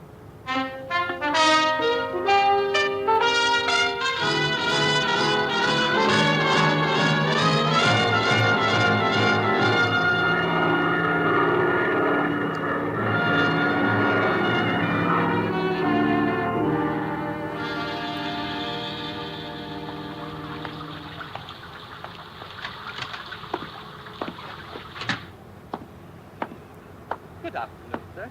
Welcome to the Alexandria Hotel. You wish a room? Yeah, and a blotter. This rain is even more so than what the Florida papers say about California. Please sign here. This is the rainy season, you know. No kidding. From now until October. You sound proud of it. You mean it's this way all over Nigeria? Off and on, sir. Fine. Steve Mitchell. Boy, take Mr. Mitchell's suitcase to room 22. Will you be staying with us long, Mr. Mitchell? No longer than I can help. I shouldn't be here at all. Sir? I'm a foreign correspondent. A friend of mine was supposed to do a story over here, but I guess he wandered into a bar somewhere and forgot all about it. So now I have to do it. What was your friend's name? Holden. Russ Holden. Why, Mr. Holden stayed at this hotel while he was in Lagos. When did he check out? Several days ago. I believe he took the train to Kugama. Kugama? Where's that? Inland and to the north, Mr. Mitchell. It is a long trip by train. What kind of country is it up there? Very wild, sir. Well, I guess I'm going to need more suitable clothes.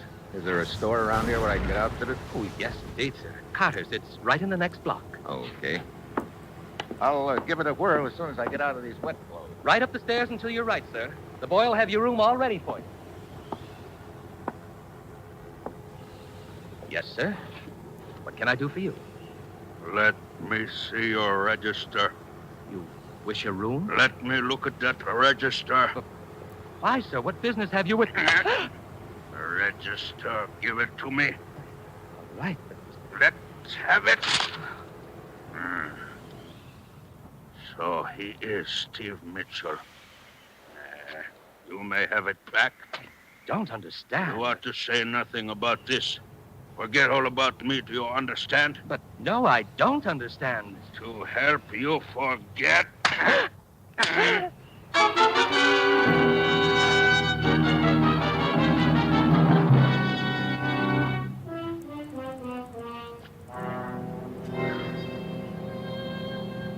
Yes, sir. What can I do for you? The clerk at the hotel told me I could get some clothes for the back country here, but I see you've got some other customers over there. I can wait. To tell the truth, sir, it's a relief to wait on you. What? That gentleman over there with the pith helmet on backwards is Mr. Brighton. He's being outfitted for his first hunt, and waiting on people like that is always a trying experience. Who's the girl? She don't look very trying. That is Mrs. Brighton. Oh. Luckily, they've hired one of the best guides around here, the tall gentleman, Mr. Campbell. Well, fix me up with whatever I'll need, huh? Let's see now. You'll want a tunic and... Mr. Brighton, watch out with that rifle, Mr. Brighton! Hey! Are you all right, sir? Yeah, 2 inches to the right, and I wouldn't be. My goodness. Brighton, put down that gun before it goes off again. You okay, mister? Yeah. I don't know what to say. I'm so dreadfully sorry, old man. Look, where'd you learn to handle a gun anyway? Well, you see, I was trying to find out how to load it. And, Yeah, you found out all right. Such a stupid accident. I'm frightfully sorry. Peter, you've distinguished yourself enough for one day. Let's go back to the hotel. I need a drink. That's probably a good idea, Mr. Brighton. I'll attend to the rest of the stuff. All right. Now, look, old man. Yeah, you're frightfully sorry. Let's let it go at that. Peter! Come in, my dear. I'm very sorry this happened in my store, sir. I'll get an outfit together immediately. Okay. That'd be an easier way of making a living than this. Yeah. I can't say I'd care to play nursemaid to a trigger-happy tenderfoot like that. Oh, incidentally, I'm Steve Mitchell. Laird Campbell. Cigarette? Oh, thanks. Mm-hmm. Yeah, being a guide, you expect a certain percentage of lemons, but it looks like I hit the jackpot this time. To make it worse, Brighton's decided there's only one spot in Nigeria where he wants to hunt. Way up north, past Kugama. Kugama? Yeah. Tomorrow we're taking that stinking train. Look, Campbell, I'm a foreign correspondent, and I'm supposed to get a story on a tribal chief up there. Soba? Yeah. You know him? Yes, I've hunted around there a couple of times. He gave me this good luck charm a few years ago. Yeah. Say, how would I go about getting to Soba's village? Oh, it's pretty rugged country. You have to pack in from Kugama. Say, our safari will be headed in that direction. Why don't you go along with us? I could take you right to Soba's village. Well, I wouldn't want to inconvenience you. Oh, nonsense, no inconvenience. Believe me, I'd be glad of the company. And I don't think Brighton would have any objections. How about it? Well, that's a thought, Campbell. Thanks for the offer. I tell you, we can talk about it on the train to Kugama, huh? Okay. See you on board, Mitchell. All right.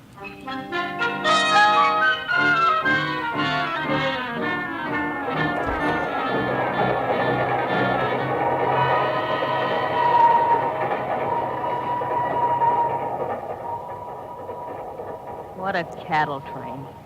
When do we get to Kugama, anyhow? Tomorrow noon. Care for another drink, Mrs. Brighton? Sure, I'd care for one, but better not. Hmm? Look at Peter over there, scowling away. He thinks I've had too many already. Oh, Mr. Brighton doesn't approve, huh? He's one of those physical fitness bugs. He must have read about Teddy Roosevelt when he was a kid. He's been trying to live dangerously ever since. You know, you sound like you come from my side of the Atlantic. Kansas City. Oh. How'd you happen to... How'd I happen to wind up Mrs. Brighton? Who knows? One day I'm in the chorus at the Palladium in London. The next day, I'm Mrs. Peter Brighton. And I've been on a bicycle ever since. I think I'll have that drink after all. Well, getting late. You can read me like a book. Oh, well. Is this seat next to you occupied, sir? No, help yourself. Thank you. What were you saying about being on a bicycle, Mrs. Brighton? Last year it was pig sticking in India. Have you ever been pig sticking? Not that I know of. Your husband must have a lot of time on his hands. Doesn't he sure. work? He works. He's always got some big conference going on. He fools around with a lot of different interests, oils, mining, stuff like that. I see. Well, it's getting late. I think I'll turn in. Okay, see you in the morning, Mrs. Brighton.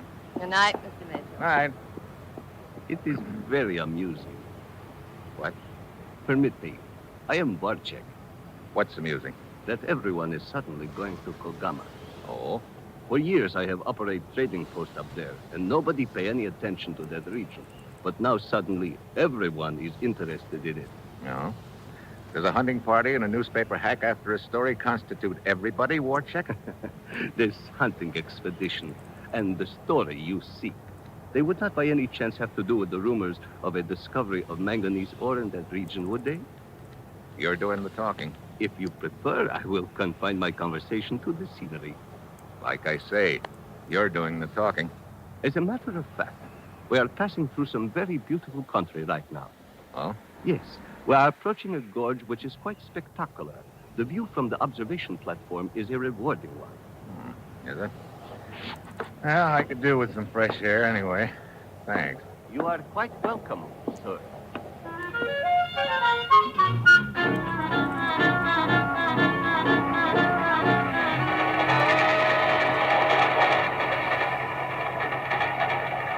Good evening. Oh. Enjoying the view? Yeah. That's some gorge we're going over. Yeah. It is almost 1,000 feet deep, Herr Mitchell. Mitchell? How come you know my name? Who are you? Hey, what are you doing? Get your hands off me, will you? What is where you get off, Mitchell? Watch out now. A friend who meets you down there? Let go of me when you're up.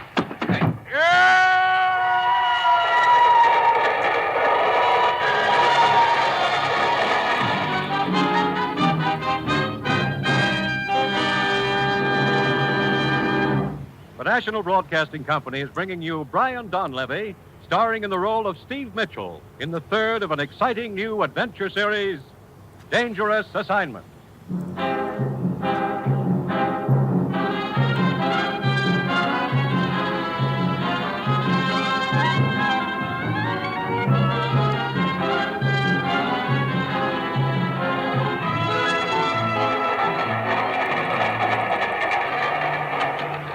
Mitchell, you okay?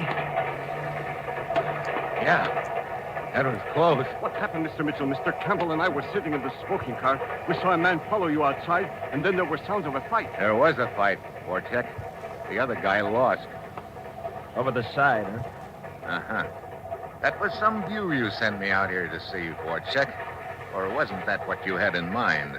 I do not understand. What's the next town we get to, Campbell? Kano. Be there in a few minutes.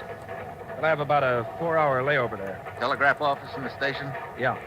Telegraph office? Yeah. The press association I work for is very strange, Warchek. They like me to send them stories now and then. So that's what I'm going to do, if it's all right with you.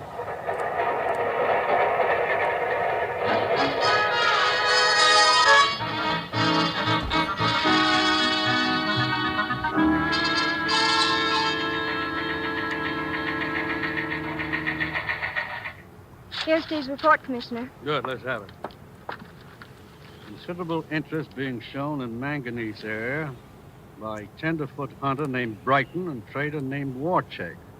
Joining Brighton Safari to vicinity Chief Sober's village. Good. Sounds like he's been a busy bee, Commissioner. Oh, wait a minute. Almost got tossed into canyon 2 hours ago. What? Afraid Russ Holden wasn't as lucky as I was. Oh.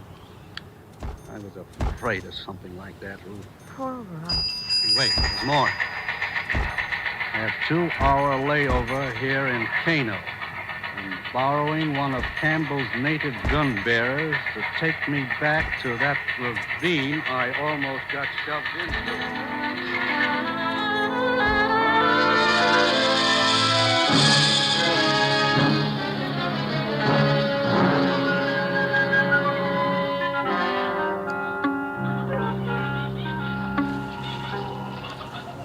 Let's see.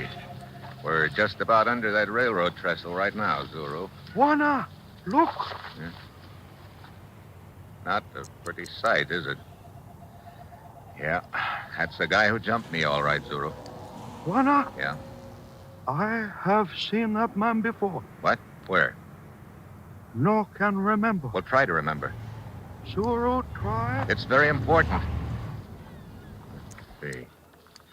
He ought to have some identification here in his wallet. There it is. Hunts Graver. Never heard of him. Juana, me Yeah. find something? What is it? Here, A wristwatch. bones, too. It's Russ Holden's wristwatch. Train leaves station soon. Time to go back, Juana. Come on, Zuru.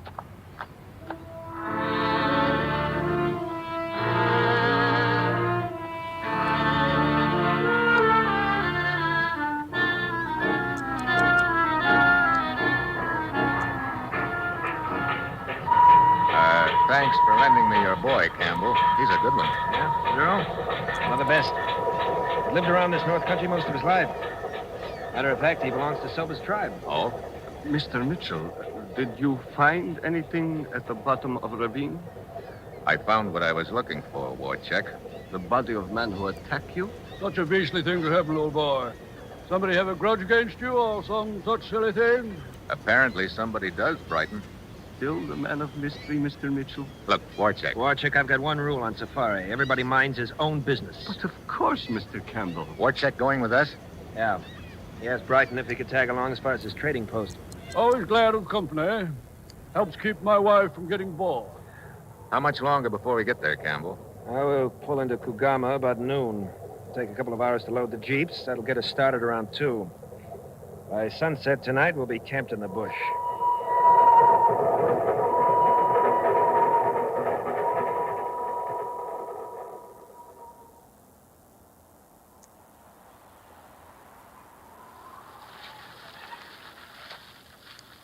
How about putting some more wood on the fire, Campbell? Yeah, sure thing. Give me a hand, will you, Mitchell? Okay, Campbell. That's better. What was that? Big cat out there somewhere. Good, good. Maybe we'll get a crack at him tomorrow. I can hardly wait. Just a wonderful ride on a stuffy train, and a few charming hours bouncing in a jeep. Now a mangy lion waiting for us. How did I get so lucky? Well, if you will all excuse me, I think I will go to my camp. That's a good idea, me too. Probably be a good idea if we all turned in pretty soon. We'll want to get started by dawn.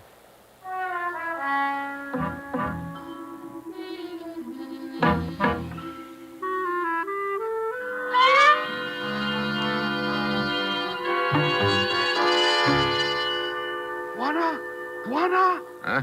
Who's out there? Zoro? Oh, come on in, Zoro. What is it? Wanna Campbell with you? No, Campbell's in his tent, isn't Not in tent. he? Wait a minute. He said he was going to check the jeeps before he turned in. We'll look for him there. Something I can do, Zoro? No, me talk to Wanna Campbell. Oh, incidentally, have you remembered yet where you saw that dead guy in the ravine? Me only talk to Wanna Campbell. Only talk to Wanna Campbell. What's with him? Mr. Mitchell, Huh? it's Marla Brighton. Oh, hi. What can I do for you? Buy me a drink. Afraid I don't have anything. Fine. I might have known Peter would carefully omit any liquor from his provision list. The world was that? Came from over there in that brush. Campbell! Campbell! Here I am, Mitchell. Zoro. What happened? Just going back to my tent. I heard Zoro scream, found him like this. His throat's been cut. Campbell, what's all the What noise about? That frightful scream. Good heavens. Best boy I ever had. He's dead. Murdered. Murdered? By who? That's just what I'm wondering, Wojcik. Perhaps a fight with one of the other bearers. Yeah. Perhaps.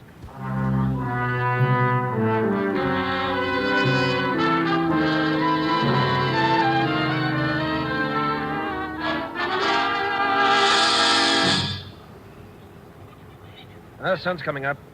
We'll leave as soon as Brighton's ready.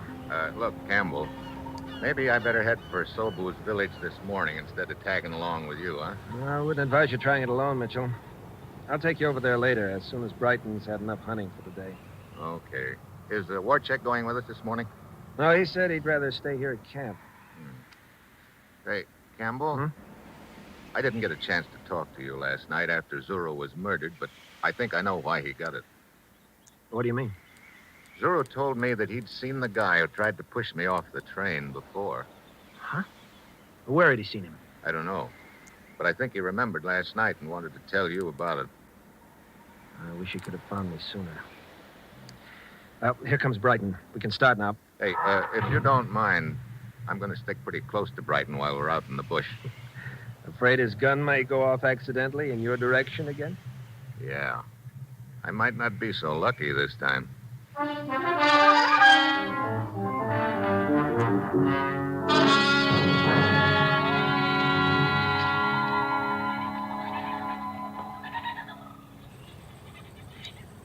What time is it, Mitchell?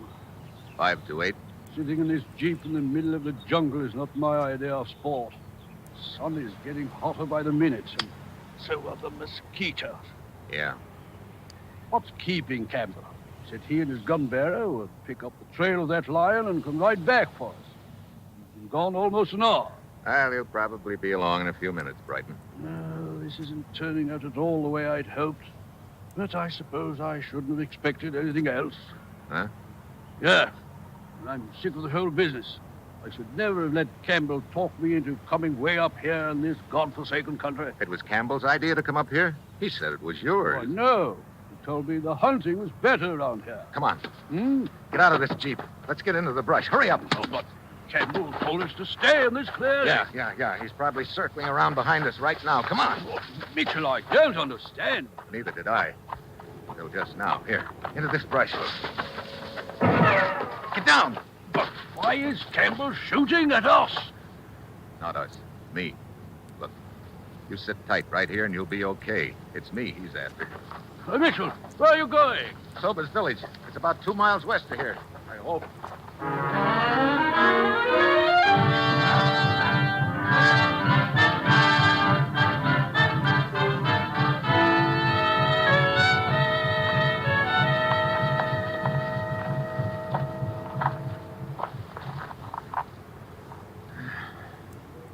Hey, what's that?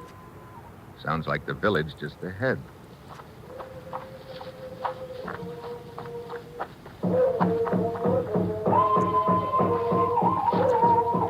Yeah, there it is. Uh-oh. Hey, it's some square dance. Ah, well, here goes.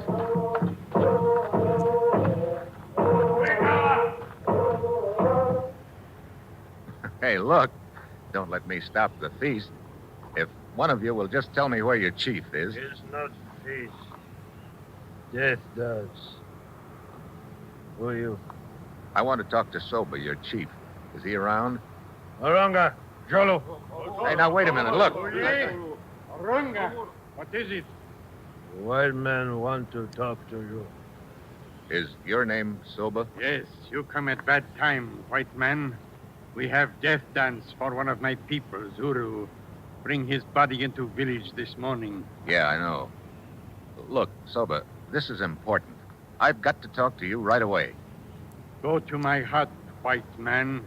We finish death dance, then we talk. Arunga!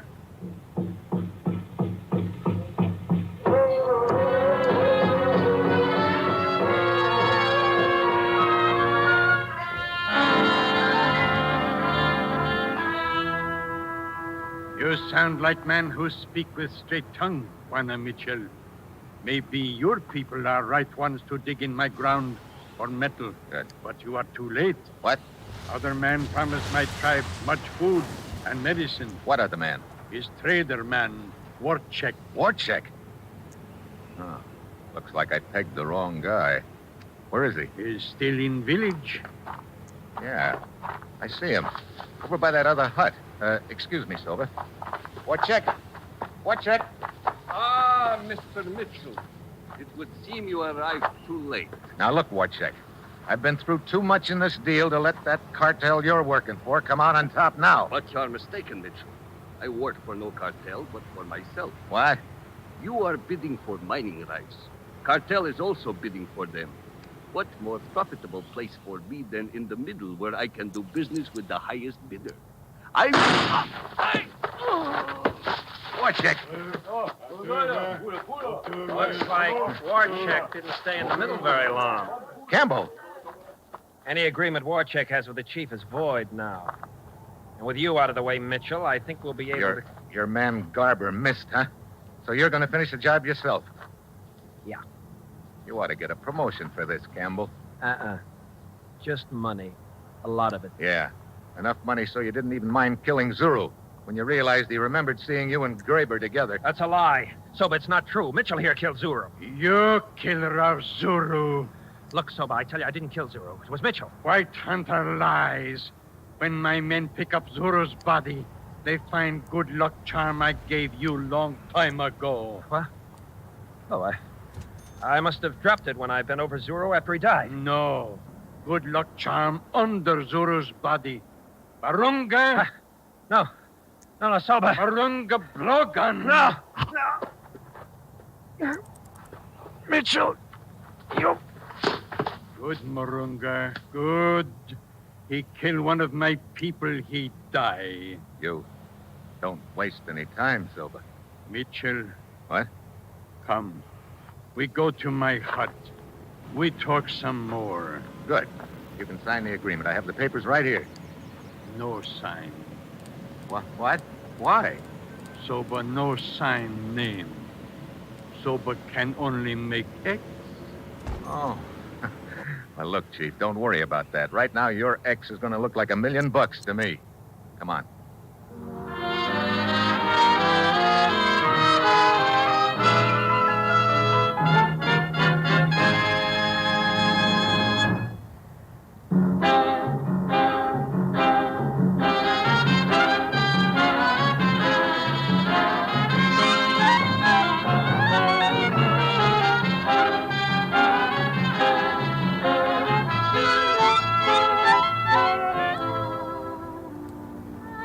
You have just heard the third in an exciting new adventure series, Dangerous Assignment, starring Brian Donlevy as Steve Mitchell. Dangerous Assignment is written by Bob Reif and directed by Bill Karn, with music by Bruce Ashley. Be with us again next week at this same time when Brian Donlevy, starring as Steve Mitchell, will embark on another Dangerous Assignment.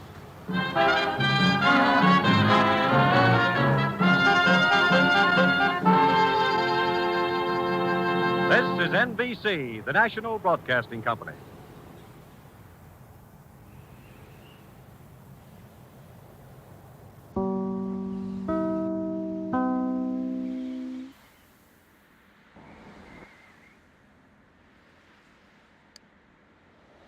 The National Broadcasting Company brings you Brian Donlevy as Steve Mitchell in Dangerous Assignment.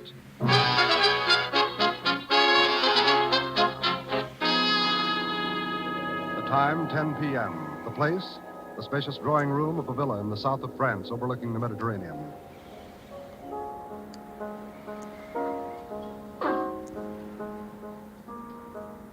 A stout man in a velvet dressing gown sits at the piano, his stubby fingers gliding expertly over the keys.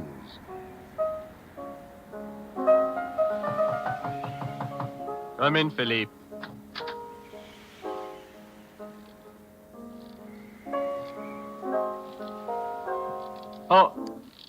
Oh, I thought you were Philippe, my butler. You were wrong, Barranco.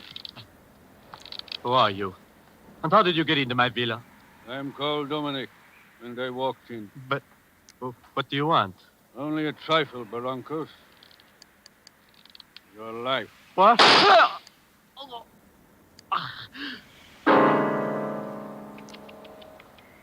Such a discord.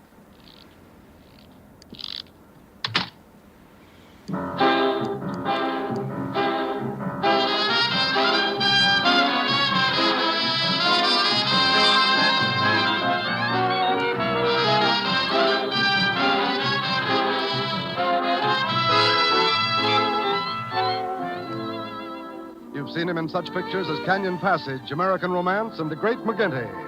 Now, here is our star, Brian Donlevy, in another two-fisted portrayal as Steve Mitchell in Dangerous Assignment.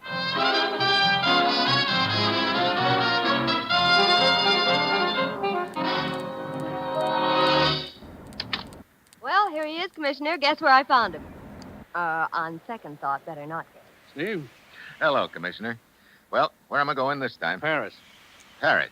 Hey, what was her name now? Don't count on that, Steve. And no horse races either. This isn't a pleasure trip. It's strictly business, and dangerous business. I might have known. Okay, Commissioner, let's have it. Steve, last week a man fell down an elevator shaft in Bombay. Died instantly. 5 days ago, a private plane crashed near Stockholm. The owner also died instantly. Oh, so there have been a couple of accidents around the world. What's that got to do with me? We thought they were accidents at first, but night before last, a third man was murdered in his villa in the south of France, shot to death while sitting at his piano. Can anyone play that bad? Steve, there's a tie-in between these three men, one that's tremendously important to us. These dead men were all millionaires in their own countries. 2 weeks ago, 7 of them met to plan a giant merger. What kind of a merger? They pooled all their capital to form a holding company which would finance industrial expansion in backward countries. I see. We believe that interests hostile to the plan are obstructing it. Well, it sounds like a pretty effective way to obstruct it, all right. Killing off the partners. You say there were 7 originally. That leaves 4 now. 3. Last night, the killer struck again. What? In Paris. 2 of the partners had dinner together. Marcel Laborde and the American Scott Wheeler. As they left the cafe, they were fired on. Laborde was killed. You know, I'm beginning to think you've got a nice, safe job picked out for me, Commissioner. I get to play bodyguard, huh? As usual, you'll pose as a foreign correspondent after an interview with the American, Scott Wheeler. Actually, your job is to protect him and the other surviving partners and to get to the bottom of these killings. Where's this Scott Wheeler staying? At the Hotel Brevon. That will be your first stop in Paris. Ruth got my press credentials and passport ready? And your plane ticket. You take off in 2 hours. Steve, we don't want anything to interfere with the plans of these men. Those killings have got to be stopped. That's your assignment, Steve. Good luck.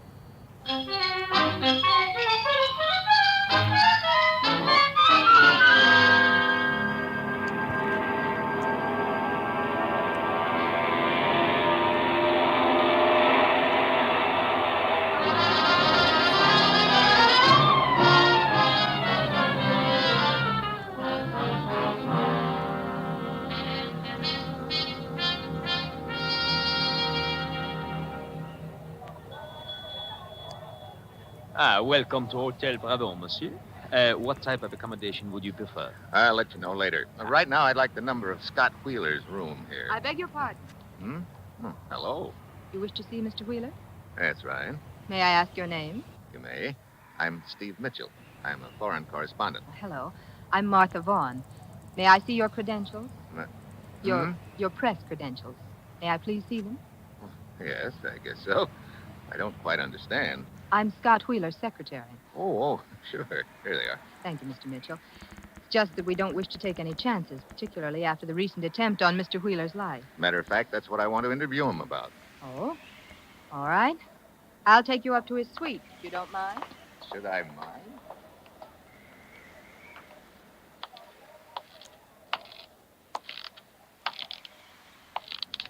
Look. Oui, monsieur. That man who was just here, he was Steve Mitchell? Oui, he was a friend of yours. In a way. Thank you. Monsieur, you wish to leave a message for him? No. I will deliver it to him later. In person.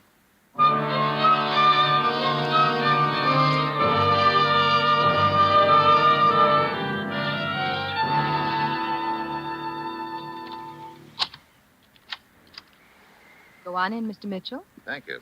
Hello, Martha. Oh, Mr. Wheeler, this is Steve Mitchell. He's a foreign correspondent from the United States. Hello.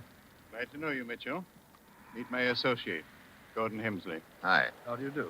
Well, I'll be running along, Wheeler. Ring me up as soon as Voorhees arrives, will you? Okay. Good day, gentlemen. Well, what can I do for you, Mitchell? Well, I believe he'd like a story about the shooting night before last, Mr. Wheeler. That's right. There's not much to tell. LeBord and I had dinner together, took a walk afterward. LeBord felt like a cognac, so we stopped in a little place called La Patate. La Patate? Yes. That's slang for potato, isn't it? Yes. They think of some strange names for their bars. Anyway, we had a drink and left. Just as we went out the door, I heard some quick footsteps behind us. I started to turn around. The next thing I knew, one bullet whistled by my ear, another one hit LeBord and killed him. I see. I'd like to take a look at this bar where the shooting took place. La Patate? Yeah. Where is it? Well, it's sort of a hard place to find. Martha, why don't you show Mitchell where it is? All right with you, Mitchell? I can't think of a guide I'd rather have, Mr. Wheeler. Thank you. I'll try not to get you lost, Mr. Mitchell. Would that be bad? Come on.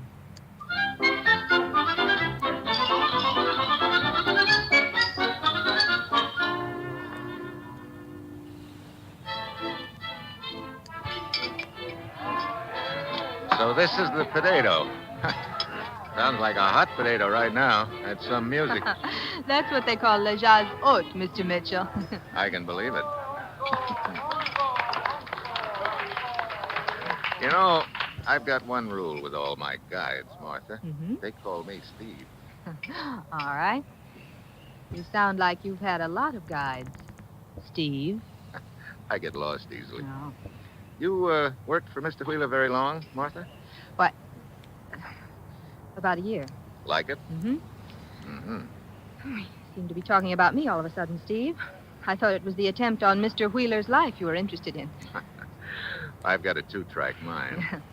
Okay, I'll get back on track one. Now, as I get it, Wheeler and LeBord came here, had one drink, and left. Yes, the shooting took place right outside. Apparently someone followed... What's the matter? Steve, that little man who just walked by. What? Oh, the gent with squeaky shoes? What about him? Well, I've noticed him hanging around the lobby of our hotel lately. What? Yes, and night before last, just after Mr. Wheeler and LeBord went out to dinner, he left too. Hey, Maybe we should have a talk with him. Steve, look. He saw us watching him. He's going out the front door. Come on. I wonder... What? Nothing. Nothing. We'll talk about it later. There he goes in that cab. Come on. There's another cab over here. Yeah. Driver? Oui, monsieur. Taxi cab, huh? Yeah. That cab, hightailing it down the street. Don't let it out of your sight. Let's go.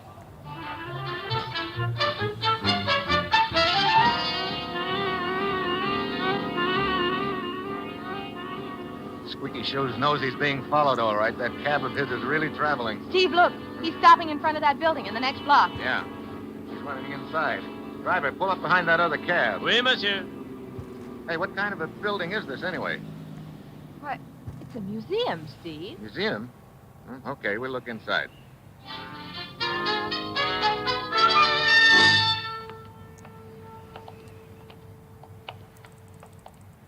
Some museum, Martha. Looks like King Arthur's Round Table. We're in the medieval room, Steve. The armor, the weapons, and the tapestries are all from the Middle Ages.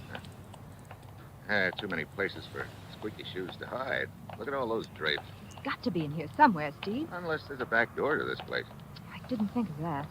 Boy, these suits of armor really must have been comfortable on a hot day. Look at the battle axe with this suit. Yeah, it reminds me of a lot of old mother-in-law jokes. Now, come on, let's go. Oh, Steve, watch out! Huh? The armor, the battle axe, it's falling. Hey! Oh. Steve, you all right? Yeah. I almost got a haircut the hard way. Look, help me get this tin tuxedo off me. Oh, yes, of course. Yeah. Somebody behind the drapes shoved it over. He's probably long gone by now. Well, come on, Martha. Let's go back to Wheeler's suite.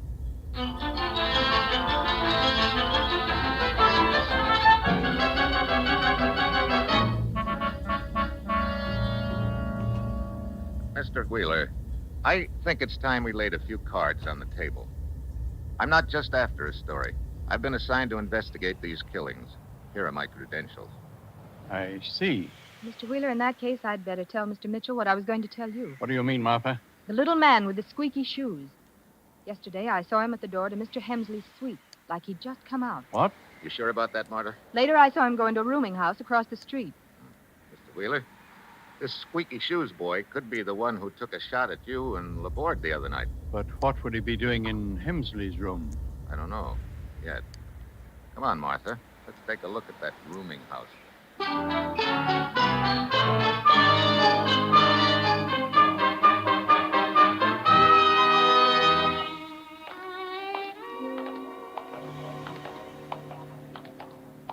think this is it, Steve. Looks like a real dive, doesn't it? Yeah. But at least it's a convenient location just across the street from Hemsley's hotel. You think there is some connection between them, Steve? Let's go in.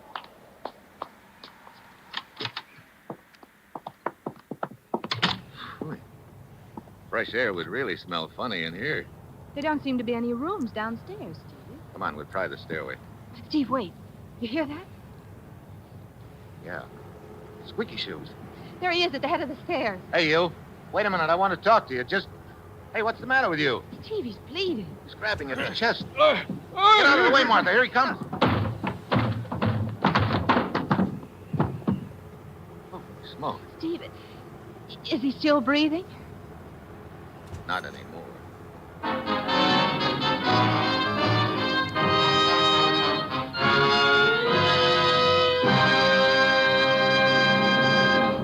In just a moment, our star, Brian Donlevy, returns as Steve Mitchell in Dangerous Assignment. Today, the armed forces of the United States are concerned with hundreds of contributions to the activities of peace. America's forces are scientific forces devoted largely to the training of scientists and technicians, specialists in techniques that make for better living in peacetime. Yes, America's armed forces constitute the world's greatest scientific enterprise. And to man that enterprise, the services are seeking suitable trainees capable of profiting from education and capable of leadership and responsibility. For the right men, the armed forces offer a whole world of technical training for the service and for the future. So if you're thinking of an active career, an educational career, a vital career, think of the armed forces of the United States.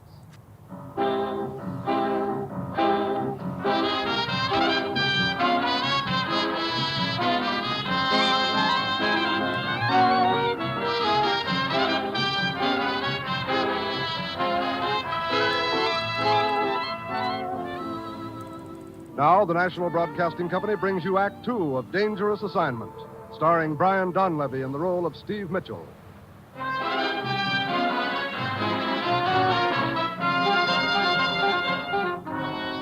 time, 30 seconds later. Steve and Martha have run up the stairs and are searching the dead man's room. Nothing here that I can see, Steve. Killer must have gone out the window, Martha. Still open. Well, let's go on back. Steve. Looks like the doorway is occupied. Oh. I'm Inspector Brizac of the Sûreté. Your name, monsieur? Steve Mitchell. I'm a foreign correspondent. This is Miss Martha Vaughn. Mademoiselle? Inspector? Monsieur, what connection exists between you and the dead man downstairs? Connection? None at all. Then what are you doing in his room? Trying to find the guy who stabbed him a couple of minutes ago. And you do not know the dead man at all? I don't even know the guy's name. It is Dominique. Dominique? That's supposed to mean something to me? It does to most of the police in Europe, monsieur. Dominique was a hired killer. Oh? You happen to know who his last boss was? No, monsieur, but we had heard Dominique was in Paris and had trailed him here. As you see, a few moments too late. Yeah. Well, look, Inspector, this is all very nice. But if you'll excuse me, I have a transatlantic call to put in. You say you are a foreign correspondent, Monsieur Mitchell. That's why the telephone call. My boss likes to hear from me now and then. Monsieur, perhaps your interest in this affair is greater than the procuring of a mere story, and perhaps not. Well, you've covered all the possibilities, Inspector. In any case, you will please keep yourself available for questioning. Paris is a big city, monsieur, but I am quite capable of finding you should you choose to hide. Kindly do not put me to the trouble.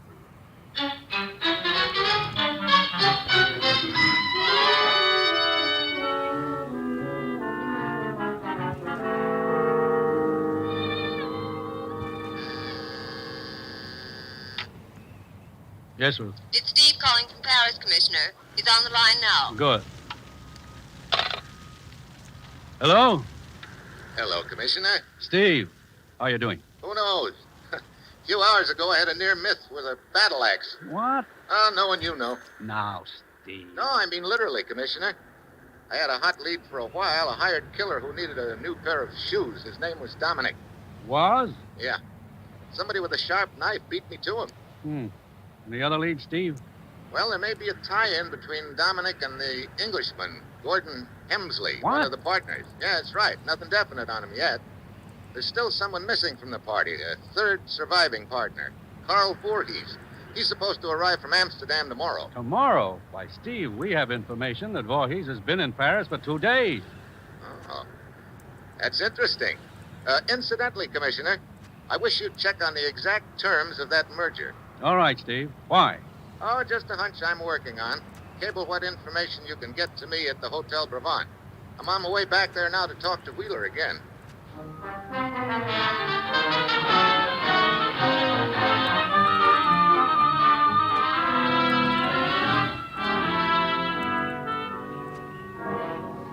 Mitchell, I'm no hero.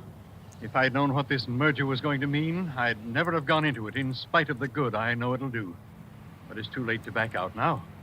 All the papers have been signed. I think you should leave Paris, Mr. Wheeler. Don't worry. As soon as this meeting's over, I'm going to. What's the timetable on the meeting, Mr. Wheeler? Voorhees is coming in tomorrow from Amsterdam. He, Hemsley, and I are meeting tomorrow night around 10 to set a few final details. Then the quicker I get out of Paris, the better. Who? I'll go, Mr. Wheeler. Who is it, please?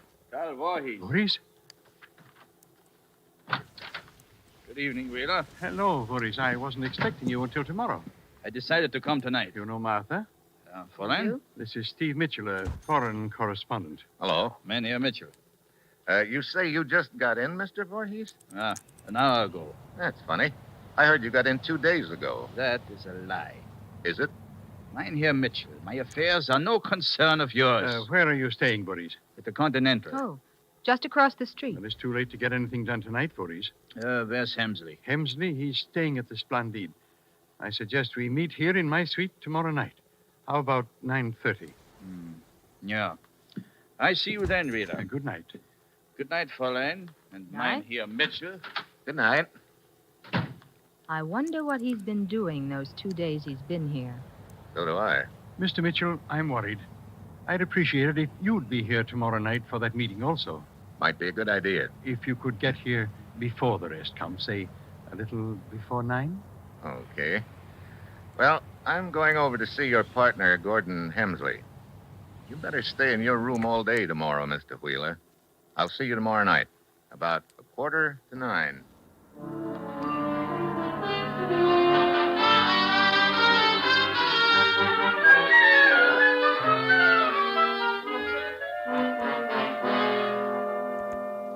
Really, Mr. Mitchell, I can't say I relish being disturbed this late at night, just because you want some sort of silly interview. Well, I'd like at least to get a statement from you, Mr. Hemsley.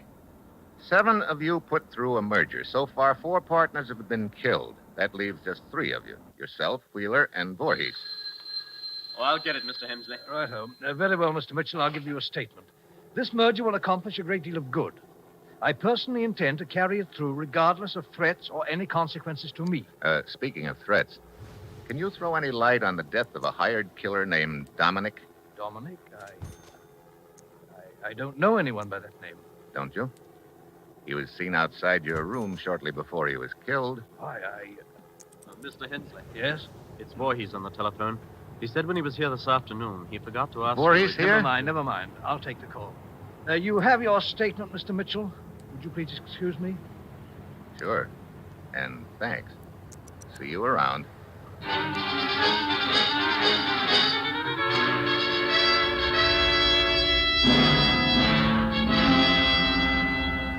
I wish I'd set this meeting earlier. What time is it, Mitchell? 2 minutes to 9, Wheeler. Oh. Care for another drink? Thanks.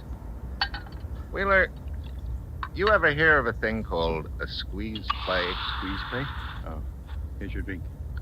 Thanks. How sure are you of your partners, Hemsley and Voorhees? What are you getting at, Mitchell? They met yesterday afternoon. What does that mean? I'm not sure yet. Well, I wish I'd never gotten into this deal in the first place. Come on, let's go into the drawing room. It's a little more cheerful in there. Okay.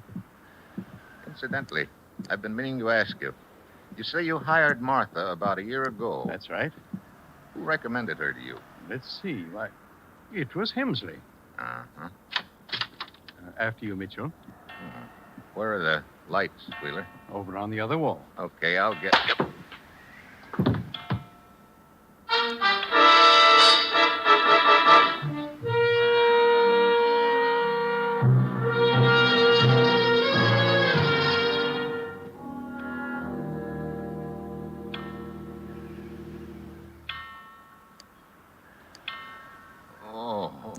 Oh, my head. Wheeler. Hey, you're bleeding. Shot. Shoulder, I think. What happened? Don't know. Saw someone hit you on the head. I tried to dodge. Shot me in the shoulder. Then he ran out. Okay. Ought to be a doctor in the hotel. I'll get him. Then I'll call the police.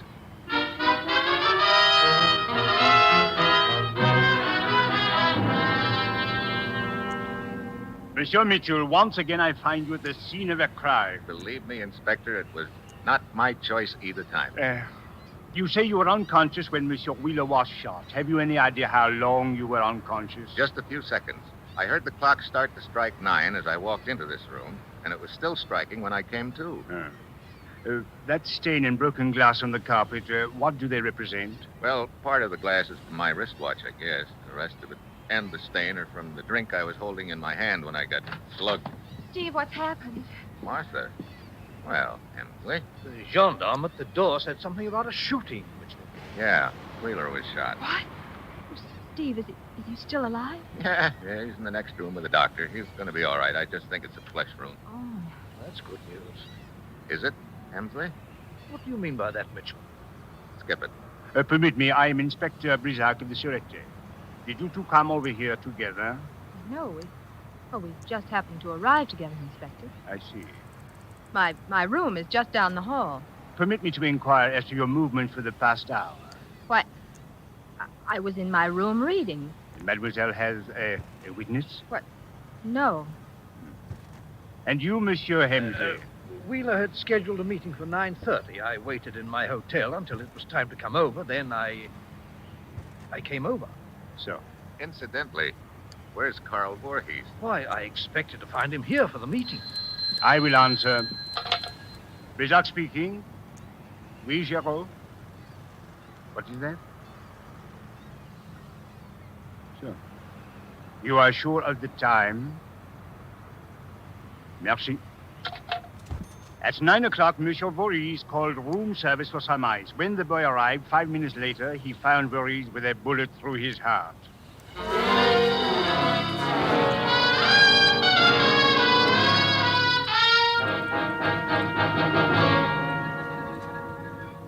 It is indeed a perplexing case, Mitchell. Our killer moves very fast. He shoots Monsieur Wheeler and kills Monsieur Voorhees all in the space of 10 minutes. Yeah. Of course, Voorhees lived just down the street from Wheeler. Oh, it is my turn to buy the drinks, Monsieur. Oh, I've still got some here. I think I'll just have a little ice in it. As you prefer. Hey. Monsieur? How long has it been since our last drink? 20, perhaps 30 minutes. Yeah. Look, Inspector, you asked me about that stain on the carpet of Wheeler's drawing room. I said it was broken glass and liquor. That is correct, Mitchell. Was there any ice on the carpet? No, there was not. Inspector, half an hour ago, I got a cable from the commissioner. Here, take a look at it. Terms of merger such that in event of one partner's death, his voting interest passes to survivors. Now, if you'll round up everyone in Wheeler's room in a few minutes, I think I can deliver you one grade A killer.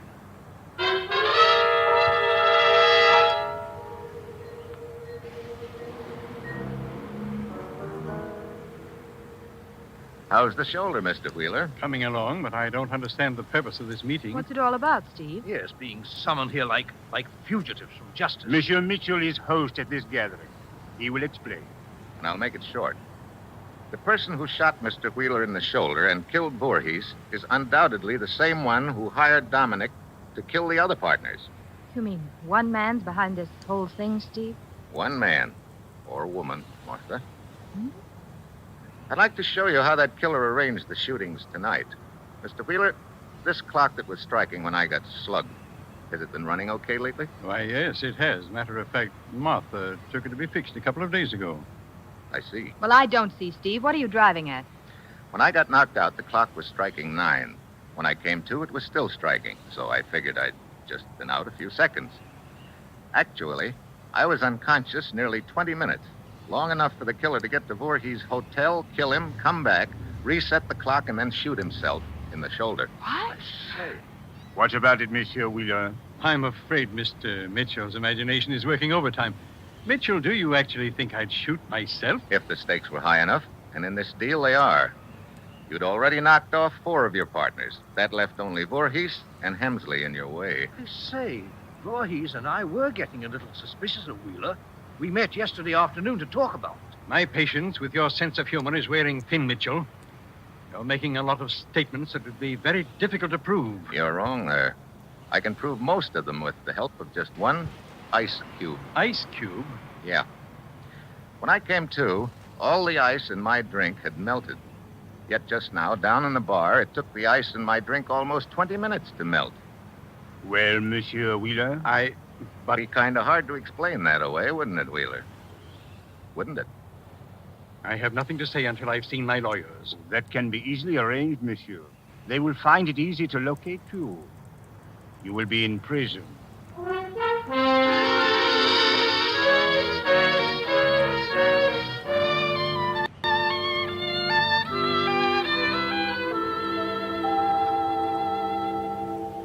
Going to have some time to play in Paris, Steve? I'm afraid not, Martha. Too bad. Take a look at the newspaper. It's full of things to do, places to go. We could have a lot of fun. You don't have to sell me on that. Hey, look at this picture of the horse race. Well, what about? Well, the horses are running in the wrong direction. What? Oh, no, that's the way they do over here, Steve. The horses run clockwise instead of counterclockwise like in the States. You know something? What? I think I'd better stay here a couple of days after all. Oh, wonderful. Yeah. The way I pick horses, I could clean up a fortune. Aw. Mine always run backwards.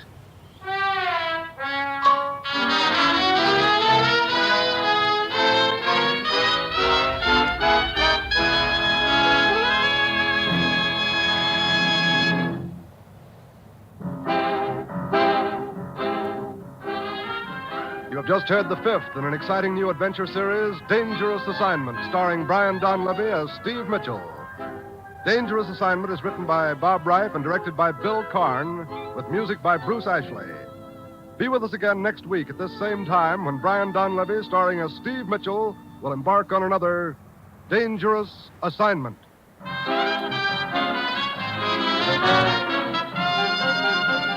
This is NBC, the national broadcasting company.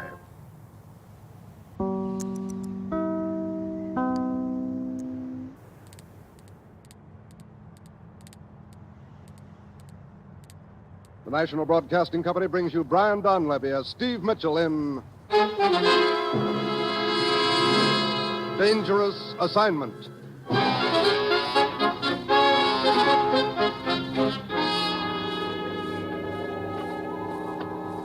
time, sunset. The place, a small fishing village on the coast of Portugal. Two fishermen trudge wearily homeward past a deserted monastery near the waterfront.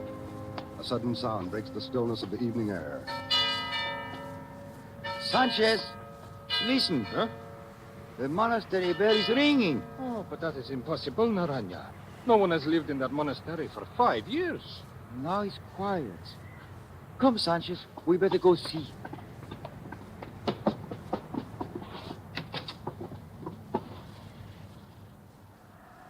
Oh, Naranja, here is some food and blankets. Someone has been living here. For Sanchez. Look! Madre mia. A man hanging from the bell rope. Quick, let us cut him down. It's too late, Naranja. He's dead.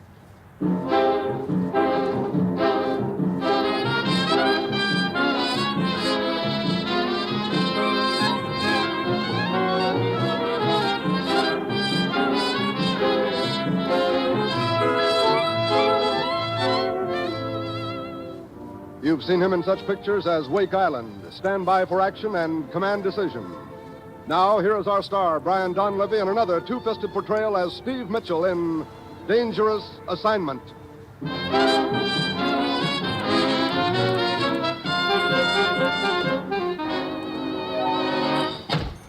Hi, Commissioner. You know, you pull me away from more big deals. I want to talk to you about Alan Prescott, Steve. Oh, is he back? That's good. No, he's not back. Steve, Alan Prescott is dead. Let me have that again. I'm sorry, Steve. I know he was one of your best friends. Alan dead? How did it happen, Commissioner? He was found hanging from a bell rope in a deserted monastery. Where? Portuguese fishing village. Zimbra is the name of it. What was he doing there? Alan had been assigned to investigate rumors about a wholesale racket to smuggle aliens into the United States. Oh, well, looks like he got too warm. Yeah. Steve, I figured you'd want this assignment. I do. There be any contacts over there? One, and for a change, it's a man we know, we can trust. He's helped us before in the past, and he was working with Alan on this illegal entry investigation. What's his name? Perez. He runs a pet shop in Zimbra. That'll be your first stop in Portugal. Okay. As usual, you'll pose as a foreign correspondent. Steve, I want you to go over there and find the men who killed Alan and get enough information so we can smash their racket. You've got your assignment. Good luck.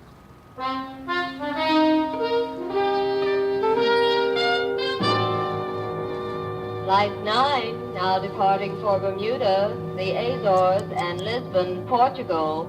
All aboard, please.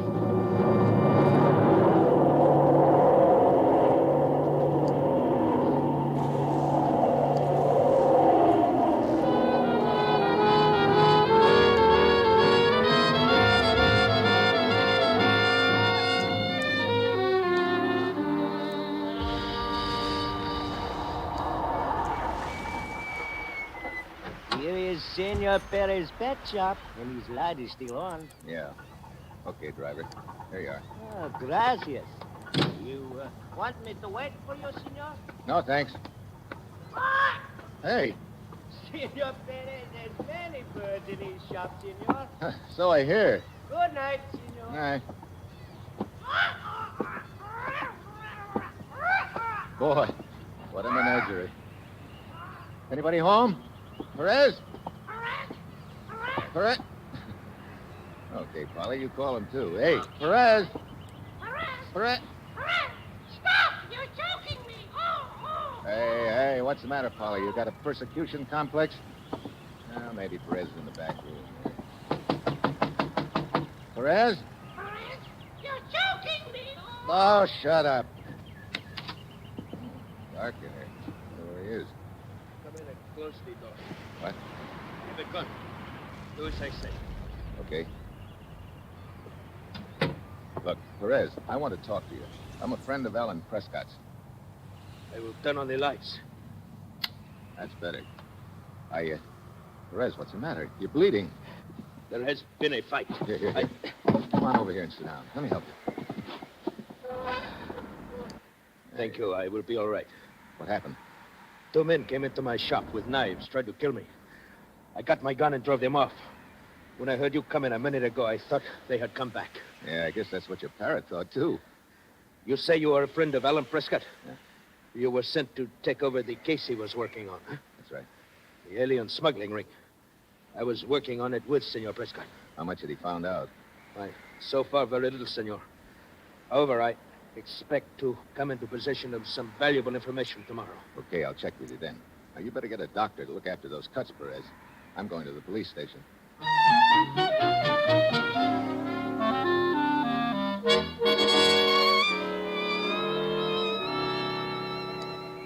The sergeant are at the desk that you wish to see me, senor? Yeah. You in charge of the police here? At the moment, I am Lieutenant Vieira, senor... Steve Mitchell. I'm a foreign correspondent. I just flew in from the States today, Sim, you landed at Lisbon, took the train to Mesimbra, by taxicab to the pet shop of Senor Perez. What? Remained there 30 minutes, then walked here to the police station. Huh. I didn't know my activities were a matter of such interest to you. I have been sent here from Lisbon to investigate certain matters, senor.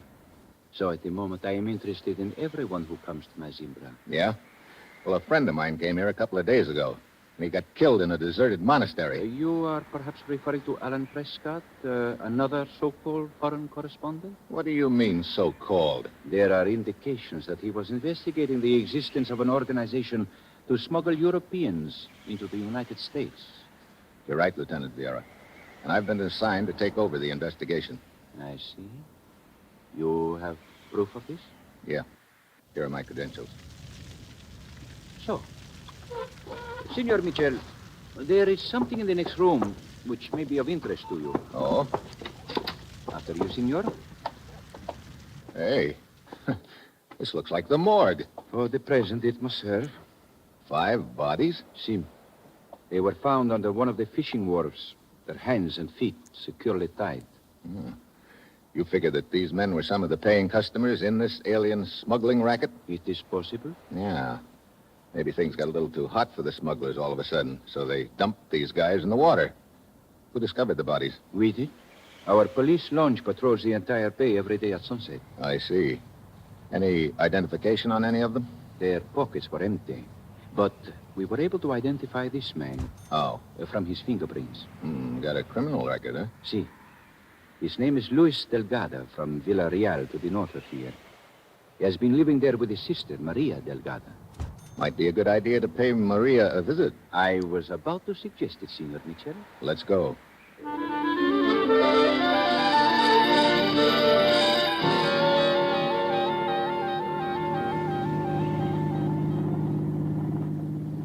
How much farther to Villarreal, Lieutenant? But a few miles, Mitchell. You sure believe in taking precautions, don't you? Senor? Having one of your boys, tailors. Tailors? I do not understand, Mitchell. Well, that car behind us. It's been following us for the last 10 minutes. I gave no orders to follow us, Mitchell. What? Then who?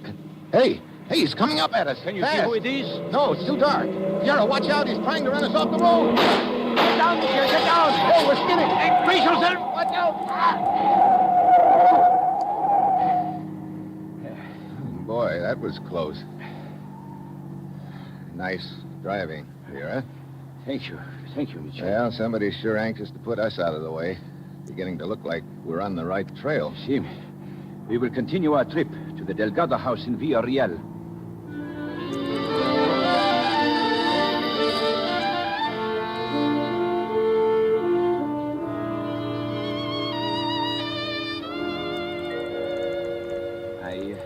regret to bring you this news of your brother's death, Senorita Delgado. You say he was drowned in the bay, Senor Lieutenant? How did he get there? That is a question, Senorita. You mean he was murdered? Senorita Delgado, if you do not mind, Senor Mitchell and I will ask the question. Maria, did you notice your brother talking to any strangers the last 2 days? Strangers? He talked to no strangers. Well, when he left home, did he say where he was going? He told me nothing. Senorita, I think you are withholding information. No, it's not true. I tell you everything I know. I must remind you that your brother Luis Delgado had a criminal record. That was long ago when he was in trouble. My brother was a good man. Perhaps he intended to commit a crime when he left That here. is a Perhaps lie. that is why he would not tell you where he was going. He was not going to commit a crime. He was going to the United States to live with my uncle. I do not remember what he told me. I see. Have you anything more to tell us? Very well. Senor Mitchell? Yeah, let's go. Thanks, Maria. We will question you more if necessary, Senorita. Night. Well, Maria sure clammed up all of a sudden. But not until she told us what we wanted to hear. See? You know, it's a cinch that some of the arrangements on these deals are made in the United States. I wish we knew the name of that uncle Maria spilled about. It is Emilio Delgado. What? As you were talking to the senorita, I noticed on the table an envelope addressed to her dead brother. In the upper left-hand corner was the name Emilio Delgado. Was there an address? I do not know if it was an address or not. Mitchell, in the United States, is there a place called Bronx? Bronx? Yeah, that's an address, all right. Well, good work, Lieutenant. Let's go to the nearest telegraph office.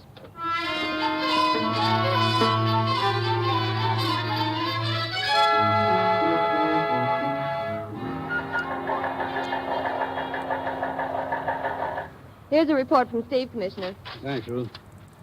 Definitely on trail of illegal entry record. Go on. You must be working fast, Commissioner. Apparently, last cargo of paying passengers too hot to handle. All 5 drowned. Nice organization. Yeah. One identified as uncle in the United States, who apparently was helping make arrangements. Find and question Emilio Delgado, the Bronx. Take on that name. Emilio Delgado. Delgado. Oh, Delgado, right. I'm working with police lieutenant named Vieira. Just for the record, please check on him for me. You got that, Ruth? Vieira. And here's some more. Perez at pet shop very cooperative and counting heavily on him to furnish hot lead.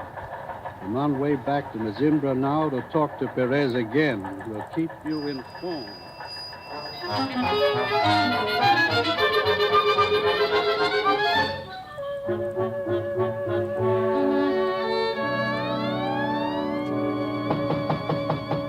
Come in. Ah, Senor Mitchell.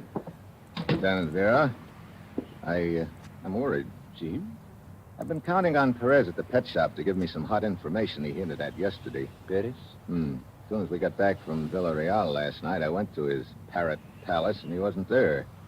I've been there on and off all day today, and he still hasn't shown up. Jim, he has shown up, Senor Mitchell. Oh, has he? Well, that's good. No, it is not good. What do you mean? This afternoon, a fisherman saw something floating in the bay. A man, face down. It was Perez.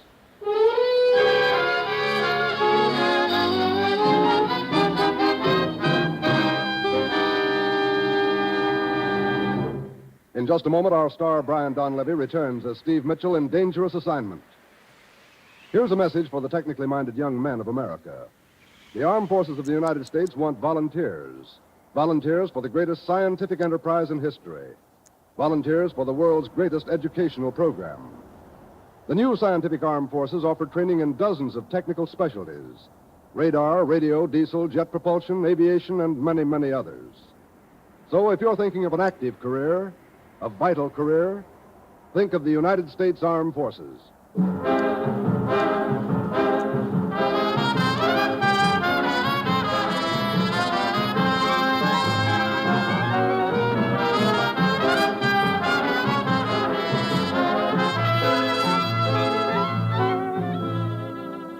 the National Broadcasting Company brings you Act Two of Dangerous Assignment, starring Brian Donlevy in the role of Steve Mitchell. The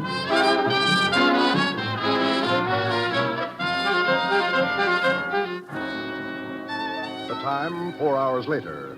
The place, the Commissioner's office in the United States.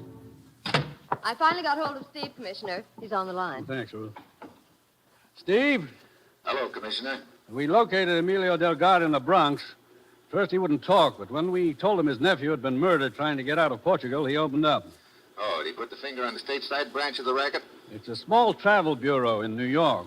Delgado gave them $3,000. They promised to smuggle his nephew into the United States. I see. Incidentally, I checked on Lieutenant Vieira. His record is excellent.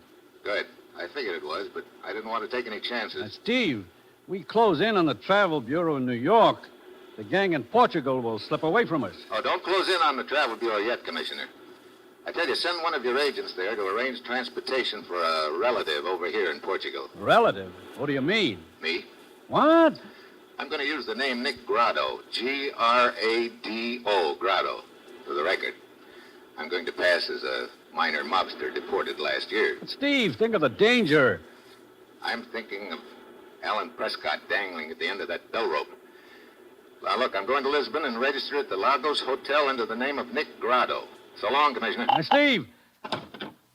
Well, I hope he knows what he's doing. Ruth, Yes, Commissioner.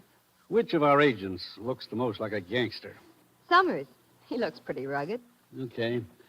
We'll send him to that travel bureau in New York. Summers will pose as the brother of Nick Grado in Portugal. He'll offer the travel bureau $3,000 to smuggle Grado into this country. Draw the money out of a special account.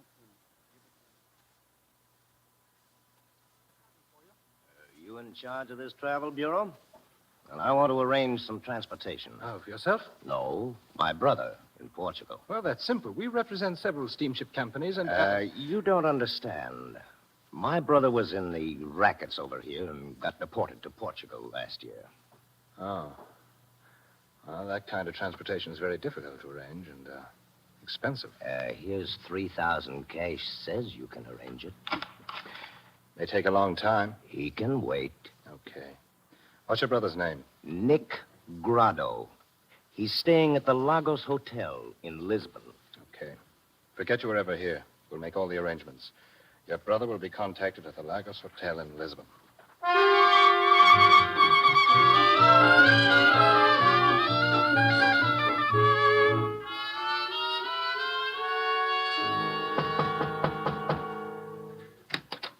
Yeah? Your name, Nick Grado. Who are you? Bogota. You want to take a trip, Grado? Trip? Your brother in America arranged it. Oh, okay. Well, I'm all packed up. Do not carry any identification. You have your money and valuables? Yeah, right here on me, Bogota. Good. The car is outside. Where are we going? To the cliffs, overlooking the sea, near Mezimbra. Cliffs? See, there's a cave at the waterline. You will wait for the boat there. Okay, let's go.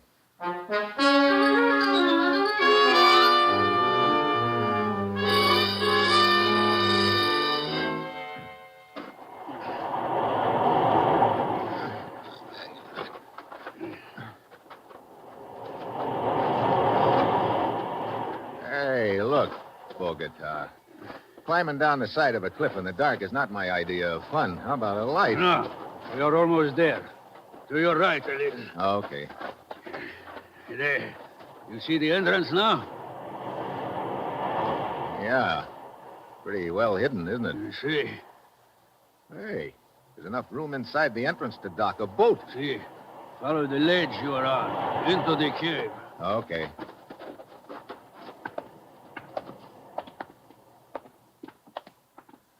Quite a place. It serves our purpose. Wait a minute. There's a light up ahead.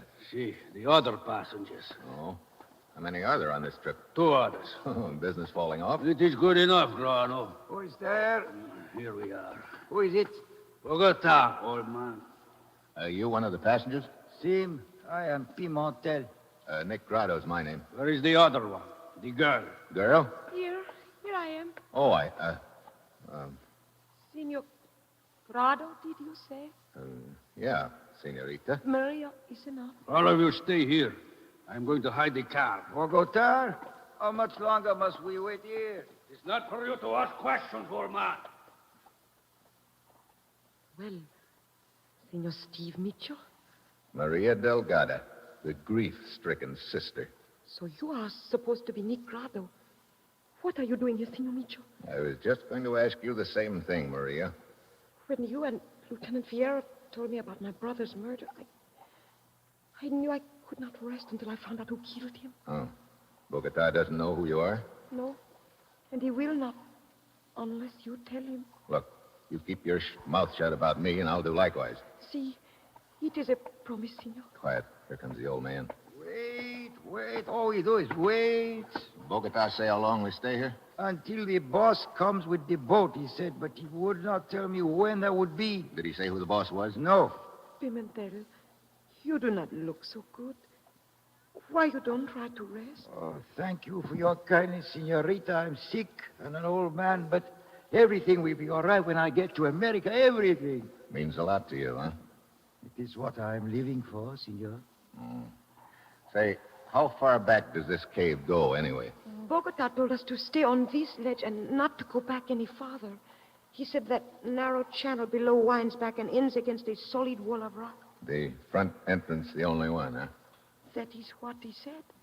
Well, looks like nothing's due to happen tonight. I think we all better get a little sleep.